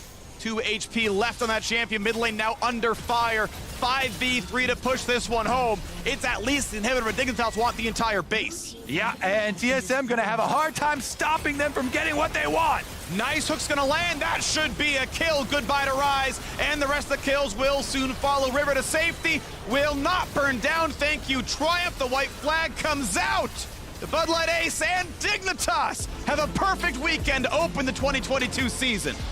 I know people are gonna clown on TSM for that last late game objective trade, but their thought process is, we've got a teleport unleashed on Huni. He can solo drag if Dignitas hesitate. The problem for them, no hesitation on Dignitas. Was the cooldown actually down on the teleport too? I think it was, like when I looked over, I saw a cooldown on TP. Unless I really missaw that, I could have sworn TP was down. And that was, I think, a track then by Dignitas. That's true. If the cooldown on that teleport for Huni was actually down there too, then that reasoning also gets way more shaky. Sure, yeah. to the point of bad call. Fair enough. But really, the critical part for Dignitas, no hesitation, and they're very willing to call that bluff and just burn down the Baron. Really like to see that confidence in this team. Well, sad for TSM. It is a loss start for the squad. That said, they played EG. They play Dignitas, which again is a team I think is actually a very, very strong team here in the LCS. I still have high hopes for Dig. They're still playing really well. But based on playing a close game against Dig, that means TSM feel like a 6th-ish place team to me. It's early, but hey, we've had 2 games this roster. I'm placing them around 6, 7 based on what I've seen so far. Yeah, it is early, but this is accelerated spring. Because we had the lock-in tournament taking like so much time. Spring now, 7 it's weeks. time, baby. Yeah, 7 weeks. Even though it's early, it's going to be over before you know it. Yep, and that's 1 week down already. So that is 14% time-wise of the regular season. Sadly for TSM, it is a bunch of losses, but they've got a bunch more opponents ahead of them. I'm not saying they're counted out. You shouldn't cut them out either. They clearly have some good pieces, but I'm just happy that Dignitas looks so good. They also have the loudest cheer of the teams that I've been up here casting in their post-game wins. So they're definitely playing into the party bus meme. You know, they are definitely loving the way the team is going. And I like the interviews with them afterwards too. You know, them just all having this proactive mindset. So, you know, really like the coordination we're seeing already. And it was cool to see Fake step up as well. I didn't see what happened exactly. I thought he was caught, but we had that last Baron fight and he just deletes Zeri. And I'm like, baby. I didn't see, yeah, sure, but just like, well, he got chains down to 1/3 HP and then Zeri was dead and then the team was ready to go. And I was like, okay, well, you got me. Like, well done there. Obviously, really good damage out of him. So cool to see him on a damage threat and perform it well. Yeah, I actually really hope that they have the replay of the end trade there too for the desk to look at, because that's where the critical timings of teleport timer and everything come in. Yeah. Yes, it's a really big initial play, but trying to work around that scenario. Yep. All right. Well, a great game for Dignitas. They remain undefeated in 2022 and the regular season. So now we're going to join their mid laner Blue on stage with Tigris for our Verizon post-game interview. Thank you, Freak. The energy that you felt here on the stage after the Dignitas victory yesterday feels like it never left after the 2-0 of this weekend. I am joined by mid laner Blue. First of all, what has it been like following that momentum that you all garnered during lock-in and then bringing it into the start of the spring season? We realized how we want to play the game, how with River, and how our communication should be with him, because there's a language barrier with the jungle, and it's also a really important role. So we realized fast how we should play with him and talk to make it easy for him. And then we just try to keep how we want to play, our play style, and we also try to adapt towards it, and that's how we keep doing it. Considering those difficulties with communication that you just mentioned, it's interesting looking at the latter portions of this game where it feels like it's on a knife's edge. You have to trust in the decisions made by the team. Is there anyone that you are leaning on most to make those calls, and how do you all feel like you are contributing so full-heartedly into these choices made? Most of the time, it's the English person that, for example, this game was mainly River and Vincent talking with Aaron also, saying how they want to fight and stuff. So, and the carries were just saying if we're fine to fight or position is okay and stuff. But props to them, they always choose a good fight and good engages, so they made us win the game. So that's how we usually work. Yeah, you're choosing the good fight, you're choosing the good game. You have a lot of good energy here with Dignitas. I was just looking at the sign that has been hovering around. Yeah, I hope that the audience can hear some of that. The interesting thing, Dignitas, just last year, I'm sure that everyone has maybe kind of carried that over, right? Last year, they were very known for sitting in the stands, waiting for the game to be finished. What has that been like for you on this squad, where that is such an important thing for everyone on Dignitas, bringing that love to every single player? I mean, it's actually really nice to be in Dignitas. I'm really happy because everyone is always positive, such a nice vibes. Our environment is so nice, we're having fun. Even if we play bad or someone does bad, we don't really care, we're having fun. We try to always improve. We go out and stuff, even in scrims, we just have fun, good vibes. Managers, staff's also great, coaching staff too. So yeah, that's what. How important do you think that is to player performance when it comes to not thinking as much about what everyone might be saying in the internet sphere and keeping it focused on you and the team, though the internet has been pretty hype on Dignitas as of late? I don't know what to say about that. I mean, I think it's really important, obviously, to be positive and have a nice environment. I think for me, it's the main important reason for a team that, the first reason for a team that should have is to be positive, always have fun, and just play the game, and try our best. So that's how we are. Everyone is like this, and it's going well. So I'm happy too. Happy vibes all around. I commend the arm muscles of anyone that's been holding up the sign during the entirety of these games. It never leaves. Thank you so much for the interview. Thank you so Boo. much. What a day of LCS. What a weekend of LCS. We are going to kick it to a break, but on the other side, our analyst desk will get you geared up for our next matchup. See you there. Ooh, big damage, and that is going to be a deletion. Goodbye, Tank Rise. Not tanky enough. Or down hook's going to land. Is that the play? Yes, the dunk into the backline. Into the tackle, but it's going to be River who's going to fall. Zeri finds the first kill. Into the backline is Hootie. Deletes one. Trades his life back out, but the 80 carry is dead. It's just up to Blue now. Decent damage coming across. Fake God in the backline. A jump over the wall. Tactical still cut down to size. Fake God now shoved into the wall, and he's going to be shoved into the locker. Going to beat him up, take his lunch money, and down he goes. Hootie is on the dragon. This is 5v4. It's 5v4. Fake God just gets, no, he gets one. He gets Zeri. He gets out for now and landed to safety. That is Baron claimed. That is huge. Take the toss, Barons in 2022.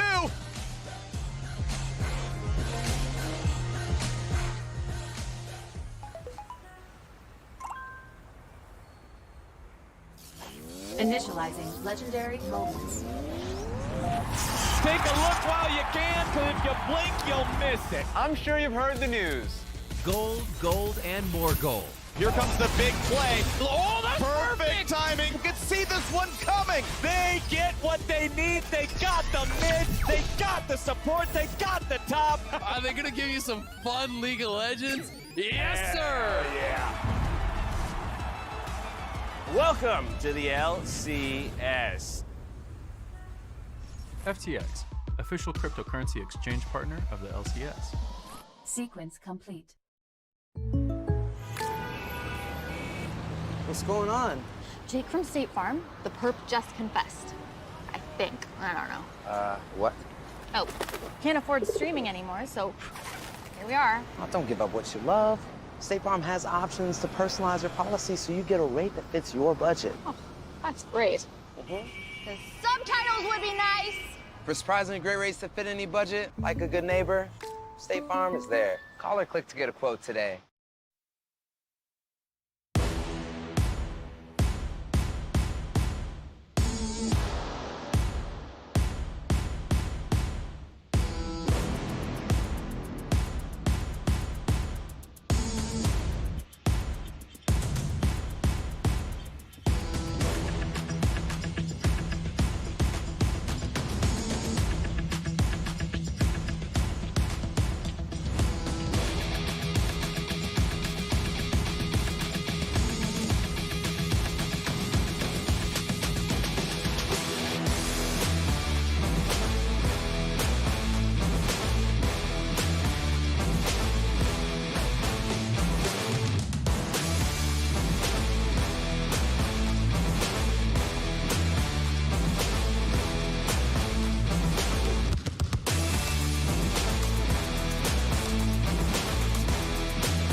Welcome back, everyone, to the LCS. Ahead of the matchup between Evil Geniuses and Cloud9, we did have to get some words from Inspired because guess what? You were the MasterCard player for your performance in the group stage of Lock-In.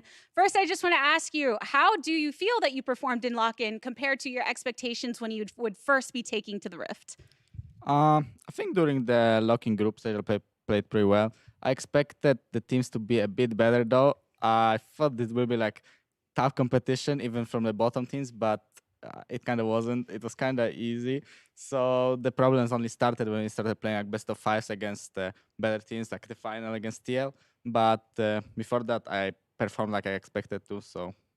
Even with all of that being said, a lot of the teams are changing in the Spring Split compared to who you faced off against in Lock-In. You faced TSM already with their new roster. You'll be facing Cloud9 eventually as well. How do you feel that that affects you and your team's prep when going against these teams you really haven't gotten to see much of before?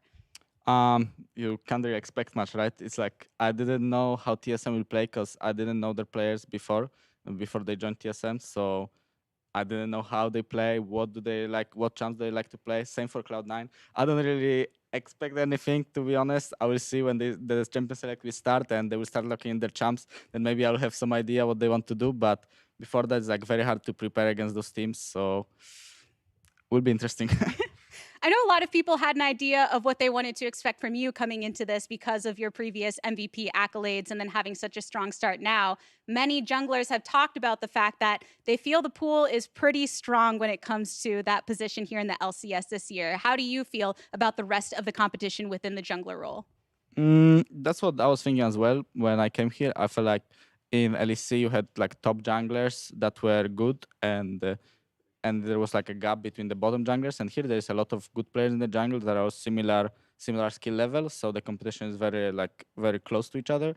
So I don't know. It will be fun playing all of them basically. I'm still looking forward to the Blabber matchup because he kicked me out of groups at Worlds this year. So I need to get my revenge on him again.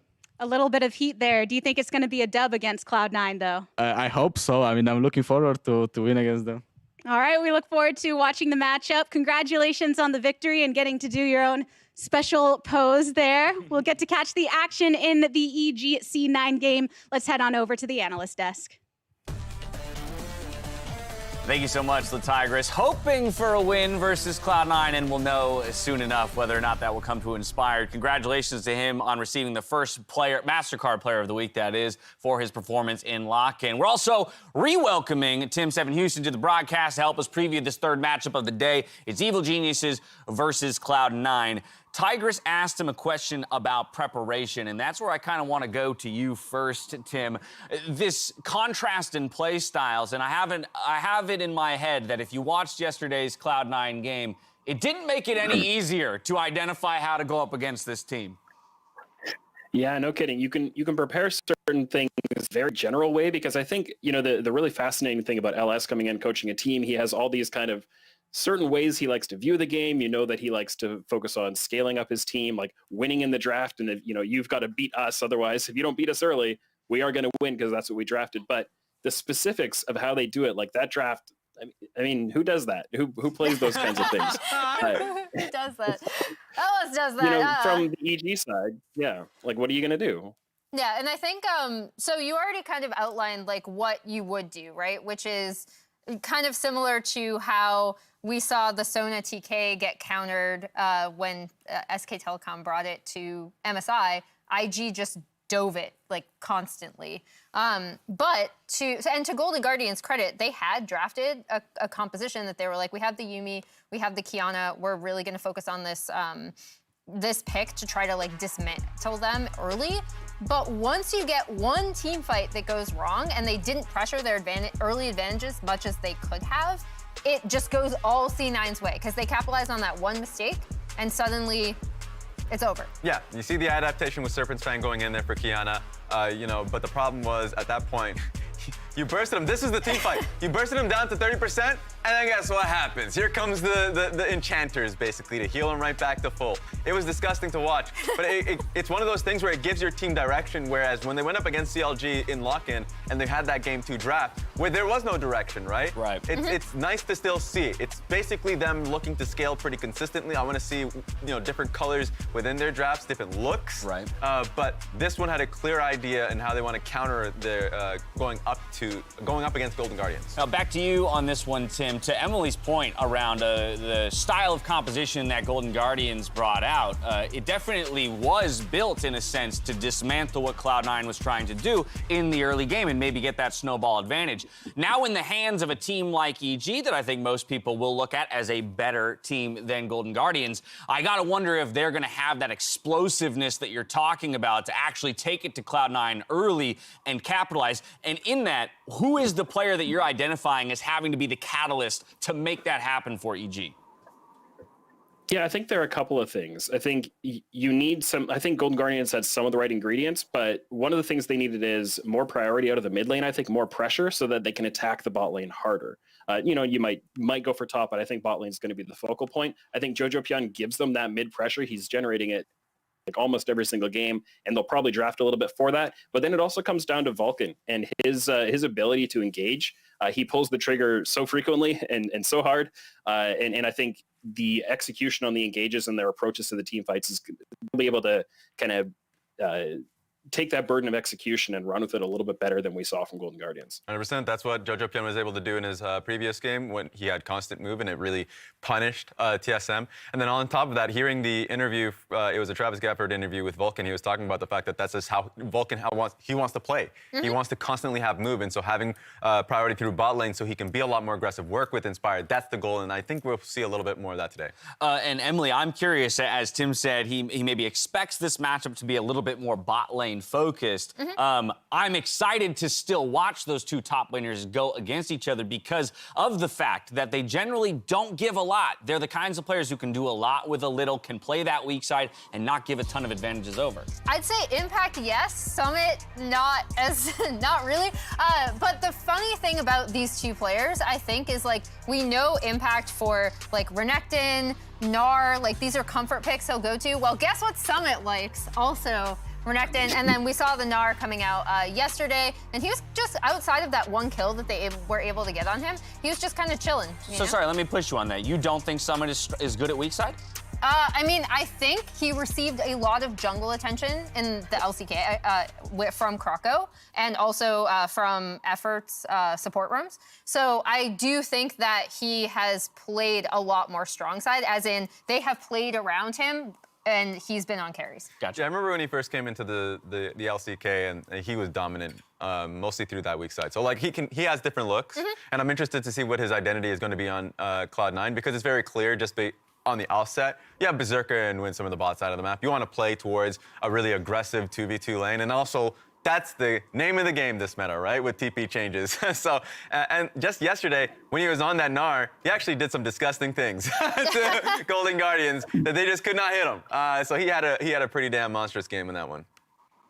Now it's a bit of a separate point, and I realize I'm taking a hard right turn here. Yeah. But Tim, I did want to get you in, as well as you mentioned the importance of Jojo Pyun to the success of EG, a little bit on Fudge, because there have been so many questions about how he would adapt to the mid lane, but as well as we talk so much about how LS brings a very strong identity to Cloud9, I think a piece of establishing a strong identity like that is having a team of players who are bought into your philosophy and willing to go for it.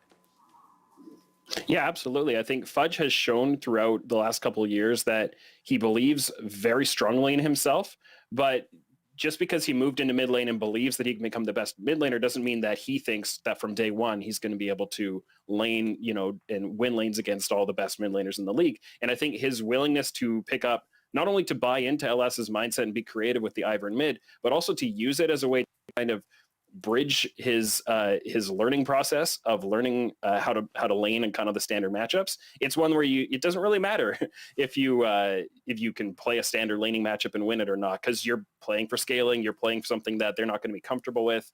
and you can bring in that creativity, bring in the buy-in, and buy yourself that much more time to keep building his kind of mid lane chops. And piggybacking on that, we also saw that from a lot of his like rune and itemization choices in the lock-in tournament, right? And I know people will always take like one side or another very like firmly. However, I didn't disagree with it based on what he already talked about in an interview where he's like, I'm still learning matchups. I know I'm good. And it's just about like learning how this new lane is played. Mid lane is incredibly different than top lane. All right, well, teams are just about ready to load into Champions Select, but I would be remiss if I didn't ask you for your prediction before we let you go, Tim. In this matchup between Cloud9 and EG, who do you think is ultimately going to take it? I think EG are going to win this one. Boom. You agree? I'm gonna echo that. All right. I picked C9, actually. Okay, that's what I like to hear. As we get ready to toss it out to our casters, it's Flowers, Azael, and Mark Z on the call. Welcome back, esports fans. It's game number 3, day number 2, week number 1. Here are the regular season of the LCS. I'm Captain Flowers, that's Azael, and we got Who's Mr. this guy? Mark Zimmerman back here today. It's becoming a habit, Mark. I had a lot to say about this game, so I skipped the AD. I was like, I got to get on the cast, so I jumped up not here. enough time. I need more screen time. You guys are my backup dancers for this one because I have so much to say. Yeah. All right, well, what's your hottest take? Burn us down. Do you want to come front and Cloud9 center? are We should fun be in the to background, watch. like, you know. Okay, Mark says Wow, that's a hot take. Cloud9's fun Yeah. to watch. That one's sizzling. Burn your mouth so, with that one, or what? All right. You want a All real right. hot take? All right, what do you Yeah, got? I would. Golden Guardian should have won that game. Boom! Okay. Yesterday. Is I don't that? know, is it? All right. Well, Well, I don't know. They were up 2,500 gold early. Yeah, they look pretty good. Yeah. Speaking of early game stuff, EG has been the most dominant early game team through lock-in. So when people talk about the style of Cloud9 going late, all these enchanters and stuff, this is the ideal team to stat check them kind of early on in the season. and it's also going to be more of a test than Golden Guardians, who most people put at the bottom of the rankings. Evil Geniuses impressed everybody in lock-in. I think this is going to be a really fun game to watch. It's Twisted Fate, Senna, Karma, Corki, and Zeri all banned away. Caitlyn, our final ban of the first half of the draft. How does C9 want to do this one? Thresh immediately locked in for Winsome. Good to see the Thresh pick. Winsome coming over from the academy, or the amateur level, excuse me, of the Korean scene. This is a more mechanically intensive champion than the Sona. I think he played the Sona really well. He stuffed the dive with one of his stuns. Like, it looked good so far, but I'm excited to see him on something that requires a little bit more interaction through the laning phase. And it'll be interesting to see if we are going to get more of a standard draft today. Yesterday, we really did see what people would expect out of LS, something a little bit different, double enchanter, lots of scaling.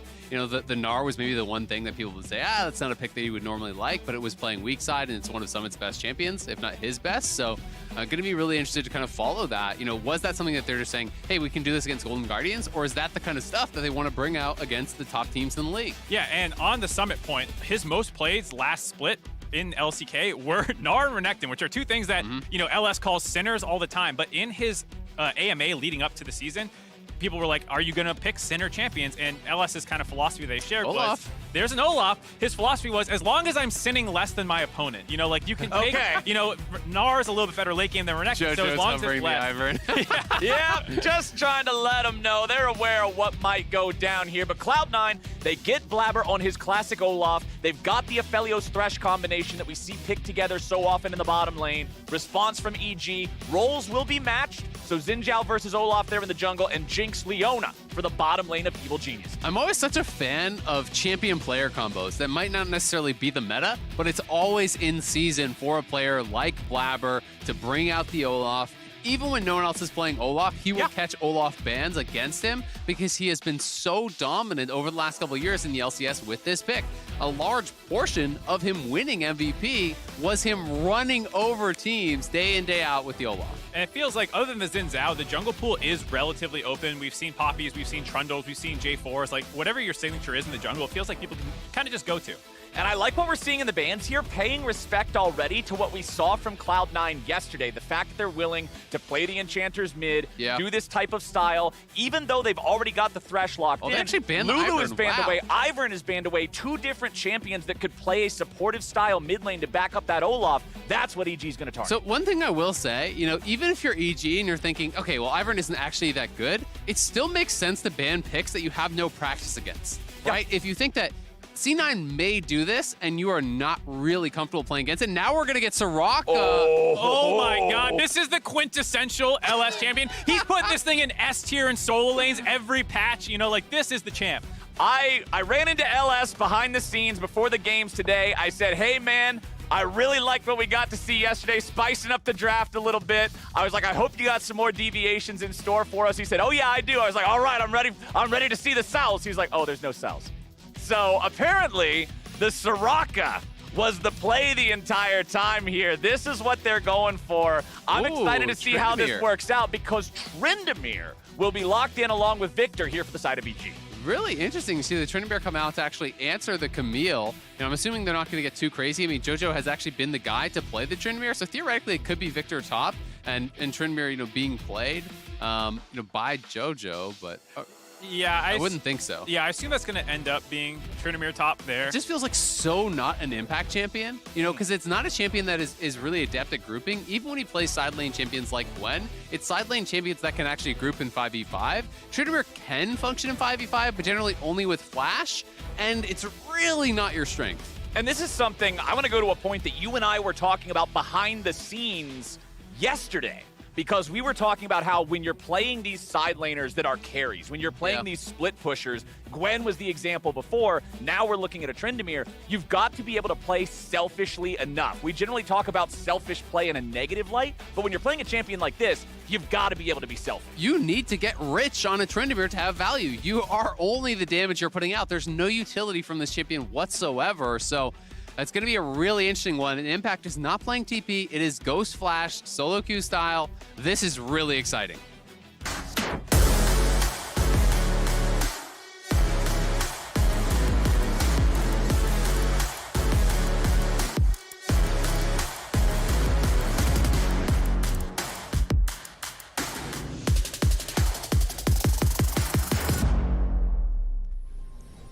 Damn, that was sexy. That was looking nice. I love the light shows, and I love myself some exciting matchups in League of Legends, I'll admit I turned around, looked into one of the lights, and kind of got blinded. Why are you going to blind yourself? Because it looked so cool. I turned around, one of the lights hit me right in the face. Mark is the kid that stares at the eclipse and like licks the frozen pole and stuff, that's you know? me. That's me. It's science, all right? I'm just. He is an experimenter. Yeah. He is. He's learning. He's learning, my friend. Speaking of science, this is a scientific draft by Cloud9 here, finally debuting the solo lane Soraka. When you look at the comp and how it's going to play, it's definitely there to support the side lane Camille, I think, as well as enabling kind of some aggressive play for the Olaf that you can keep kind of topping him up.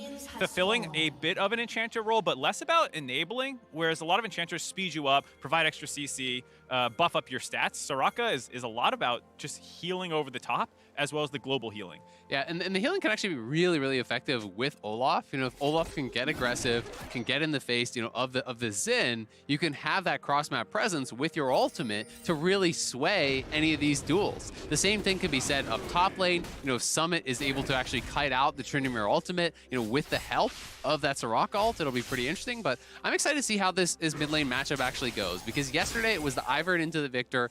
I did think in that matchup it was going to be early levels. You could compete against the push that Victor has, but again, especially once you get that upgraded laser, it becomes very difficult for these enchanters to stay out from under their tower. And that's where I'm really curious to see how he's going to be able to compete in the 1v1. Yeah, see some aggressive trading in the bot lane. On that mid lane point, the Lux that he picked, it was into Jojo Pune, that matchup where, you know, Fudge got absolutely slammed in lock-in. It was the Lux into Victor, and he had a very tough time there. Doing a bit better with this matchup, but it is something that I'm sure he wants revenge on for how he kind of got styled on. Well, back here in mid, Fudge, of course, does not have that lane control here nice and early. Not even an unupgraded laser is going to be outdone by a Soraka early on like that. So Jojo will get that shoved up. You can see both of your junglers heading towards the top side now, both doing that bottom side start. The important thing to note here, Blabber does have an extra camp up over Inspire. And one of the most important things, you know, I've messed around a little bit with Soraka solo lane myself, is actually just how many Qs you hit. You've got to be hitting those Qs to stay topped up, because it is your wave clear, but it is also your sustain. You can't heal yourself with your W. You've got to land the Qs on the enemy champion to get that heal over time. And so far, Jojo has been nailing every laser, and Fudge has not been able to hit a single Q. That's the big part. That went wrong in the first time that he played that Lux was he got hit by pretty much everything that Jojo was throwing out. And it's happening a little bit again here, already shoved in. You expect to lose the wave early, but Inspire wants to play with that pressure. Inspired going after Blabber here. Second part of the 3 Talon strike going in. They find the knockup. Damage following through. The smite from Blabber to heal himself up, but it's still first blood over to Evil Geniuses. However, now we've got Summit coming in. Look at it, clean these boys up. Inspired wants to get away, but an O flash is in. Zhao might be able to turn things back around here with a smite. He's going for the 3 Talon strike and knocks him right up into the air. Soraka rotates over, but what is Fudge to do? Jojo Punin Inspired, excuse me, still working for this one. His time here has expired, however, as it's time to leave. No smite left to secure the buff. He had to use it to stay alive, but nicely played to come out on top. Very well done by Evil Geniuses, playing around their priority to collapse early on. And I just gotta say, the Soraka ambulance arrived a little too late. You could see the speed up that you get, the movement speed around a low health enemy, trying to get into the jungle to top up Summit, just not able to get there, but at least protected the blue buff. Yeah, and one of the big things here is the wave. The wave is already pushed in at this tower, so when Camille is moving down to try to assist, you're walking away from all of those minions up in the top side. So yes, Summit does get down here. Blabber has the smite to heal late there. Impact is always going to go down, but the top lane CS is going to be pretty separated here. As this wave crashes top, Impact's going to pick up all this farm and start to extend an advantage, and that is one of the things that really hurts when you are roaming away from that pushing wave.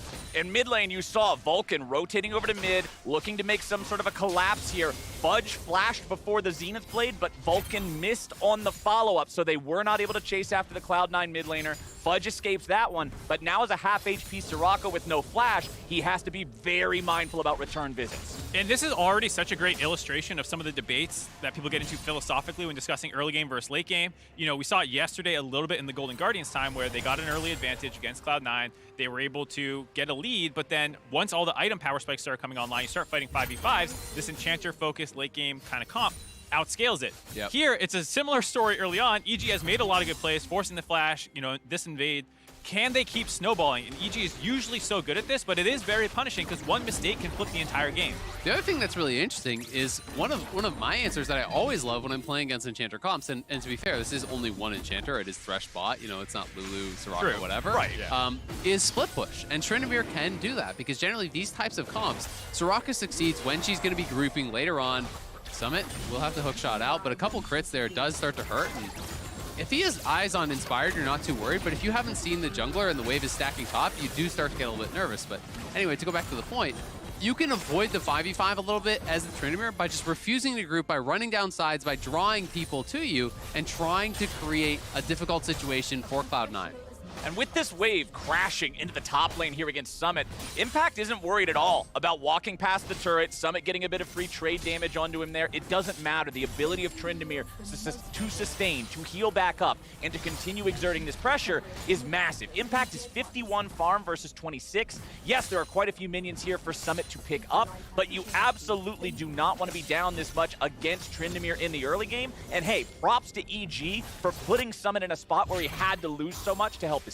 Yeah, and I'm really excited to see if Impact can carry this game. This was one of the things that Isaiah was saying, you know, at the start. Like, this is not what you think of for it's not his style. Impact champion, but you know, as we hit a pause here, this is something that he's been branching out more and more on EG than we had ever seen really in his career. Even going back to like some of the SKT days, the TIP days, you know, like people relied on him to carry sometimes, but it wasn't like full on greedy style. And he's played Graves this year. He's played Gwen. He's playing Tryndamere now. And I think seeing that, you know, what is it, 9 years into his career, he's still reinventing himself and picking up new champions. Yep, and Vulcan does have a little bit of a mouse issue there on stage, so we will be waiting for that to be resolved. But I agree. I mean, I think this is the most outside of the Impact box that I would say, because even though he has diversified his champion pool, he's not just the tank guy, and he never really was that. I think that was kind of a mischaracterization.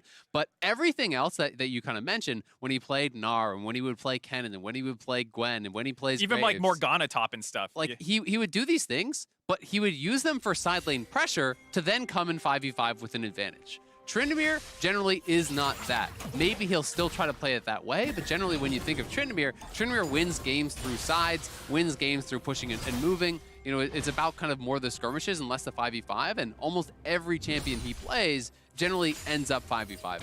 Especially when you consider the other pieces in the composition. You have a Victor, you have a Jinx. These champions are phenomenal at being able to just clear waves, hang back, stay safe, while Tryndamere applies his pressure and does what needs to be done. And I think it's also, even if he wants a 5v5, very difficult to actually 5v5 as Tryndamere into champions like Thresh, who have the peel, who have that glacial slow, the box to really mix things up, makes it difficult to stick to your target.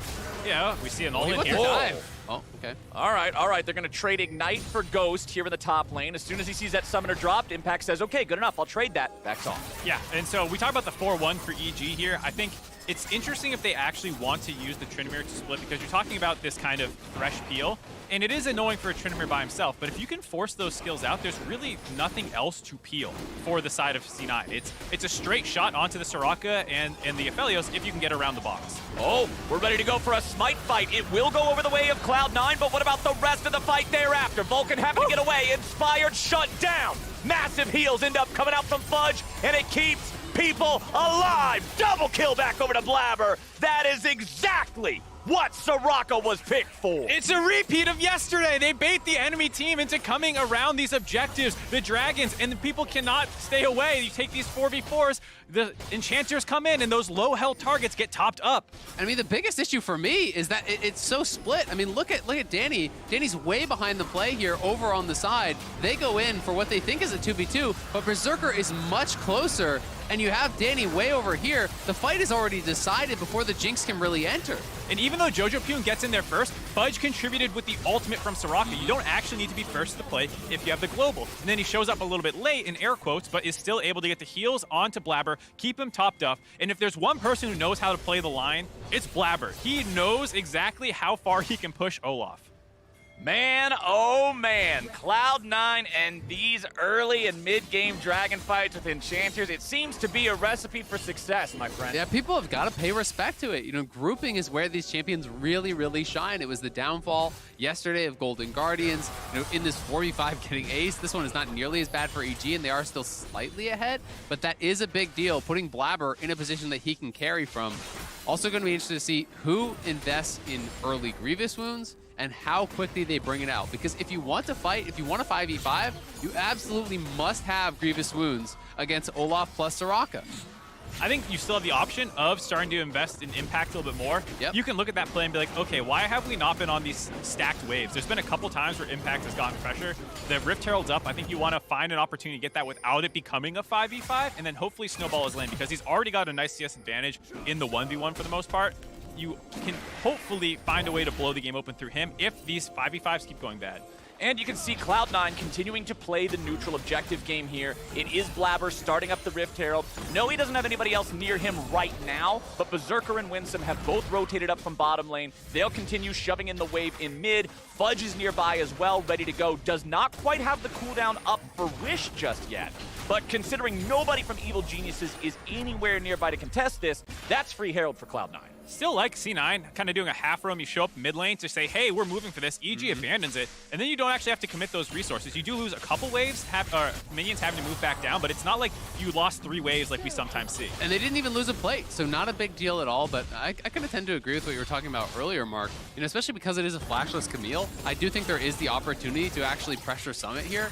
We're seeing Impact constantly force out the hookshot defensively from Summit. You have Tryndamere ulti to actually set up these dives. If you can get the hookshot out, bring Inspired in, just tank up the tower with that Tryndamere ulti, Camille should not have a lot of options to escape from a situation like that. And talking about escape options, an important mythic just now completed for Berserker in that Gale Force, so a little bit of extra escape opportunity for the Aphelios in these fights if Thresh is not able to peel for him like we were discussing earlier. Both of our junglers have those Gore Drinkers completed, but man, this really showcases how much quicker Olaf can farm than Zinjao. When you look at the farm numbers between these two, Blabber will just constantly be building that lead. Yeah, I mean, he's just absolutely maximizing his farm and now looking for Jojo, who has no flash. You're dead. Oh, Fudge with the flash to set it up. Jojo, I don't think there's any way out, buddy. The gravity well ain't gonna do much for you, and Blabber cuts him down. I actually really like getting that gold on the Blabber as well. They're very smart about making sure that your frontline diver is able to get ahead, because Soraka's just there to throw buffs on top of him. Just make sure he's able to build damage. Soraka's gonna be able to afford Moonstone. That's about all. He's out full build. Yeah. Well, JoJo also attacking that player without flash. That's a good punish because that was a 30+ CS advantage that he had actually been at. Now, post 100 CS, he has the upgraded laser. Things can start to get really tough to hold on in that lane. So Fudge is going to need assistance. You don't want to leave that in isolation. And at the same time, they're just going to drop the Herald. That tower will be gone bot. Some more gold into the pockets of Berserker, as well as Blabber here, as long as they can finish it off. Nope, not quite able to get there. The turret does not fall just yet because the Herald was summoned up immediately. He just wants it. Blabber's going underneath the turret. God. It looked like he was low, but Soraka said no! Fudge presses his heel, he presses his other heel, and Blabber just runs him over. You can just feel that JoJo had no idea that he was in lethal range in that sense. 100% HP under your tower, lethal range. Yeah, how do you know that? How many people have played against Olaf Soraka mid lane recently to know that this is a dangerous spot to be in? Speaking of a dangerous spot to be in, Impact has found Summit, and man, that rage is undying. Impact picks up his first kill here. Flexing his muscle in the top lane there. Impact getting the solo kill. That is big. It is the trade of full summoners. Of course, Summit going to come out slightly ahead because he just spends the Ignite for the flash and that Ghost. But that was prior to having Gale Force, and Impact was already up in gold before that. If you can pick up a couple plates here on the top side, go back, finish your full Mythic, that lane is going to start being very problematic for Cloud9. And they absolutely need him to do this too, because it feels like all the eggs are in the Impact basket now. Yep. The 4v4 has not gone well. Yes, you still scale well, but with how bad the mid lane's gone, 0-3 already, how far ahead the Olaf is, like it feels it's on Impact now to carry this game. I agree, and it's actually a really good comp, though, for him to be able to do it with, because you have a lot of wave clear from the Jinx, from the Victor. That 4-man squad can play relatively defensively.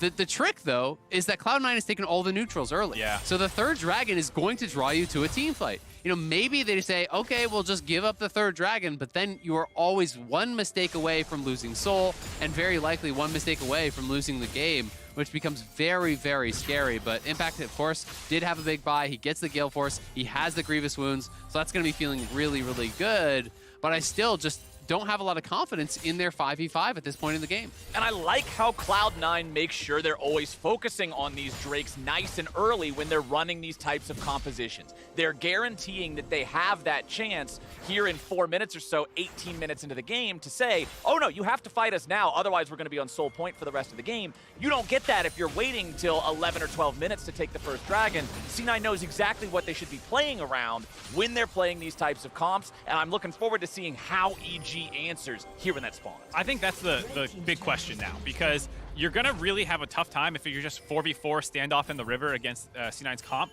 I think the best idea would actually be to find a pick right before it. This in his face. He's going to be able to do it. No problem. Yeah, I think EG, to slow this kind of dragon stacking, is not to contest the dragon outright, but find a pick hopefully a minute before so that you can just grab it with an advantage if you can find someone without Soraka nearby, because once you're grouped up, no one is really in burstable range. Yeah, it becomes very, very difficult, and that's honestly why the earlier contest really hurt them, because I think if they don't make that mistake, and they are playing at this point in the game, coming up on Dragon number 3 from a few thousand gold ahead, the game looks so wildly different. But because they gave a couple of those kills to Blabber, he gets ahead of the pace of the game. His farm is accelerated. He can pull off things like that dive onto JoJo mid.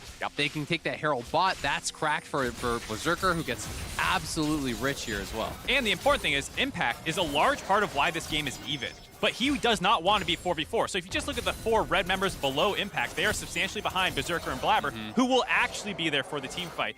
Even though gold lead is equal, where that gold is distributed in a game can really make a difference in how the fights go. And Enchanters just kind of really nix what the gold means. True. Because Soraka with Moonstone is so much more powerful than a Victor with the same amount of gold. It's without as a mythic completed yet. Exactly. Yeah. It's just one of those things that your items are so efficient. It's the same principle that we see with Janet Top and these types of champions. You don't need the same amount of gold to be just as effective.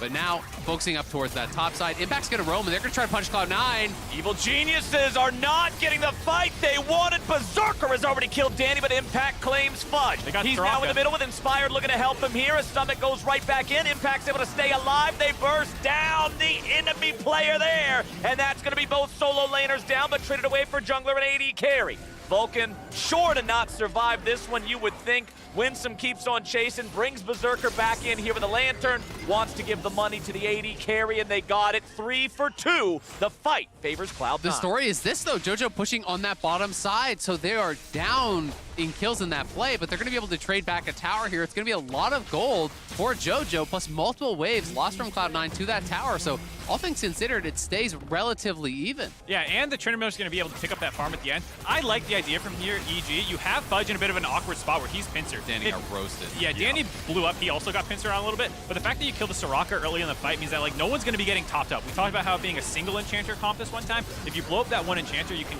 probably win the fight. The Victor is not there, but after getting a couple kills here, Impact actually picks up the mid wave, pushes that in, then rotates up and collects all that farm that Blabber just pushed in top lane. So we talk about the advantage accruing for Impact. It's going to get even bigger now. It has 3-1-1 and a massive CS lead, highest actually just behind the AD carries. I mean, he's nearly 3,000 gold ahead of Summit at this point. He is monstrously strong. And with Berserker having no flash and Impact having his flash, this next fight at Dragon becomes much more winnable because Tryndamere can actually function in 5v5 if you can E-flash onto the backline and really stick to them. You use your Gale Force to answer their Gale Force, and you really try to just burst down one of these backline carries. And given that Berserker doesn't have flash to answer, it's going to be a lot on Winsome to have those options to keep his carry safe with the Lantern. Importantly, Berserker does have Bloodthirster completed, so he will have the extra sustain. He does have the extra shield to survive some of that burst at the start. But the work is cut out for him here. Let's see how Cloud9 are going to navigate this. Blabber's the first over to the Drake. He'll start that one up with Fudge right behind him. JoJo is top. Yes, he has teleport. Yes, it's unleashed, but it doesn't matter. They will not contest for third Drake. They're saying that this is more risk than it is reward. They will let that go. But now it will be up to them to contest in the future. Also worth noting, because it is Cloud Soul, it can influence that decision as well, put less value on it, say, all right, not worth losing for that. Yeah, we were just talking before about, hold on, we might have another all-in here. Okay. Does land the hook shot. All right. Whew, it was a max range one, so I was like, if you whip that, you about to die. Yeah, it's like, I was going to say, though, given that we were just talking about how far behind the Victor was, JoJo didn't even have Mythic before just now, you know, it would be scary to fight there with such a weak Victor. I understand the idea being, let's get a little bit more gold on Victor, get him a little bit further into the game. We do actually scale decently well with Jinx Victor, and we'll take the fight next time. Maybe Olaf will drop off a little bit if we slow the pace of the game down. Those are probably some of the things that they're thinking about. It makes a lot of sense, you know, from that point of view, but it's also always something that really makes me nervous because now you're saying all of the dragon setups for the rest of the game have to be perfect. Yeah. You can never get picked, you can never lose vision, you can never mis-execute in the 5v5, or you will give soul. And yeah, people have lower value on Cloud Soul, but I actually think Cloud Soul on Olaf is one of the strongest champion soul combinations in the entire game. And this game for Cloud9 is largely about the Olaf, who's already mega fed. You're giving him essentially a free ghost on his ultimate plus his own ghost. Danny becomes irrelevant at that point. You will never escape from this guy who's just Usain Bolt running at you, hitting you over the head. And he also has a lot more amplification of his own healing and the Soraka healing now. Spirit Visage completed as that second item. Danny is a one-item Jinx, not exactly a huge DPS threat at this point in time. Granted, JoJo is also behind, but if you're the Olaf, the only thing you're really worried about is if when you originally run in, resistance is reduced because of Ragnarok just getting blown up. Spirit Visage means that doesn't happen. Yeah, I feel like part of this is just going to be letting Blabber do what he wants in these fights. You don't really have a way to stop an ulted Olaf anyways. Yeah. So I think for JoJo, for example, a lot of it will be dropping your damage on whoever Impact wants to kill, most likely the Soraka. Yep. And finding ways to make sure that if both backlines are dying, we do it faster. Because neither team has that many tools to keep people alive. I mean, you know, we talk about the Thresh. Whoop, mid lane. It's going to be a turret claimed by Cloud9. They want to get that Herald charge off on the second turret, but they can't get there. Evil Geniuses cleared that one away in time. Cloud9 still with a lead in the game, but it's not even 1,000 gold. They are still at soul point, just under 3 minutes until that next Drake spawns. 21 minutes into the game now. Baron is also alive, should any of these team fights find their way handedly either way. Yeah, Quick Blades now coming through here for Impact. That is a really big purchase for side lane play because it allows you to get the resets on your E. The mobility becomes really, really high as you're getting that additional CDR and you're getting that cooldown reduction on crits for your basic abilities. So Summit is going to have to be really careful. If you are too far out, Hookshot will no longer save you in a long lane. If you're by your tower, sure, but if you overextend, this guy can chase you down. Yeah, I also like bringing in some healing cutting as well, both for side laning because the Soraka ult can come in over the top if you're trying to kill someone, and in team fights, making sure you're hitting the priority target. Impact does find himself taking a chunk of damage there, but he's out, no problem. I'm actually so surprised Summit didn't just ult him there. You know, with Blabber right behind him. I guess they didn't have vision. Yeah, if we look at the map, there's no vision in the river at all from C9. So I think that's the only reason. You have no idea if there's 4 or 5 behind Impact. And of course, in that case, it would have turned bad. And some of C9 was on a reset. So if your Soraka's not in range to, you know, Wambulance in there and start healing you up, then you start having a little bit more issue. Oh boy. Well, we got the slow. E right on top of the hook shot. Summit tries to stay alive here. He's got the ulti coming in from Fudge to do it a little bit better. Impact keeps on going, and they've already found the enemy top laner. Blabber's gonna be killed. Impact cuts him down.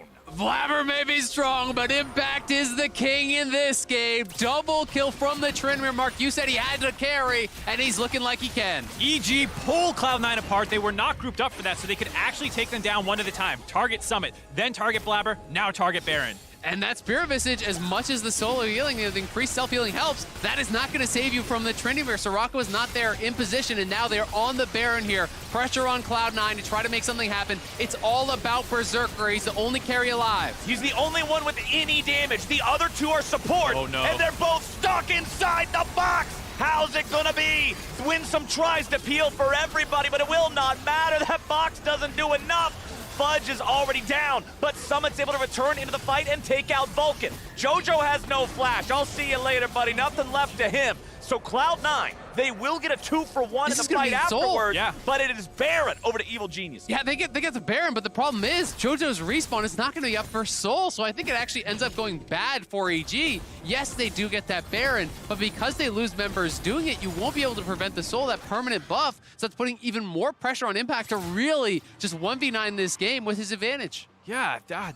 It's almost net even after everything that seemed to be going well for EG. You still have the Baron after, and Impact does have it. So once this resolves around the Soul point, I wonder if EG can continue to grab some side lane turrets. They still don't have the mid lane one down, which speaks to how hard it is for their 4v4. I mean, they have 2 minutes here of power with the Baron, right? But the Soul is permanent, and that is going to be massive power for Blabber. And not only for Blabber, but even for champions like, you traditionally don't think Camille gets a lot of value out of it, but the flat move speed is so powerful on a lot of these champions. And Tryndamere requires to stay faster, essentially, than your opponent. It's very difficult to actually chase these guys down with 10% additional flat move speed. So it's going to be a tough one now for EG. Maybe eyes got a little bit too big there, and unfortunately, they couldn't get out after they take the Baron. Well, these next minute and a half, this has got to be something here for the side of Evil Geniuses.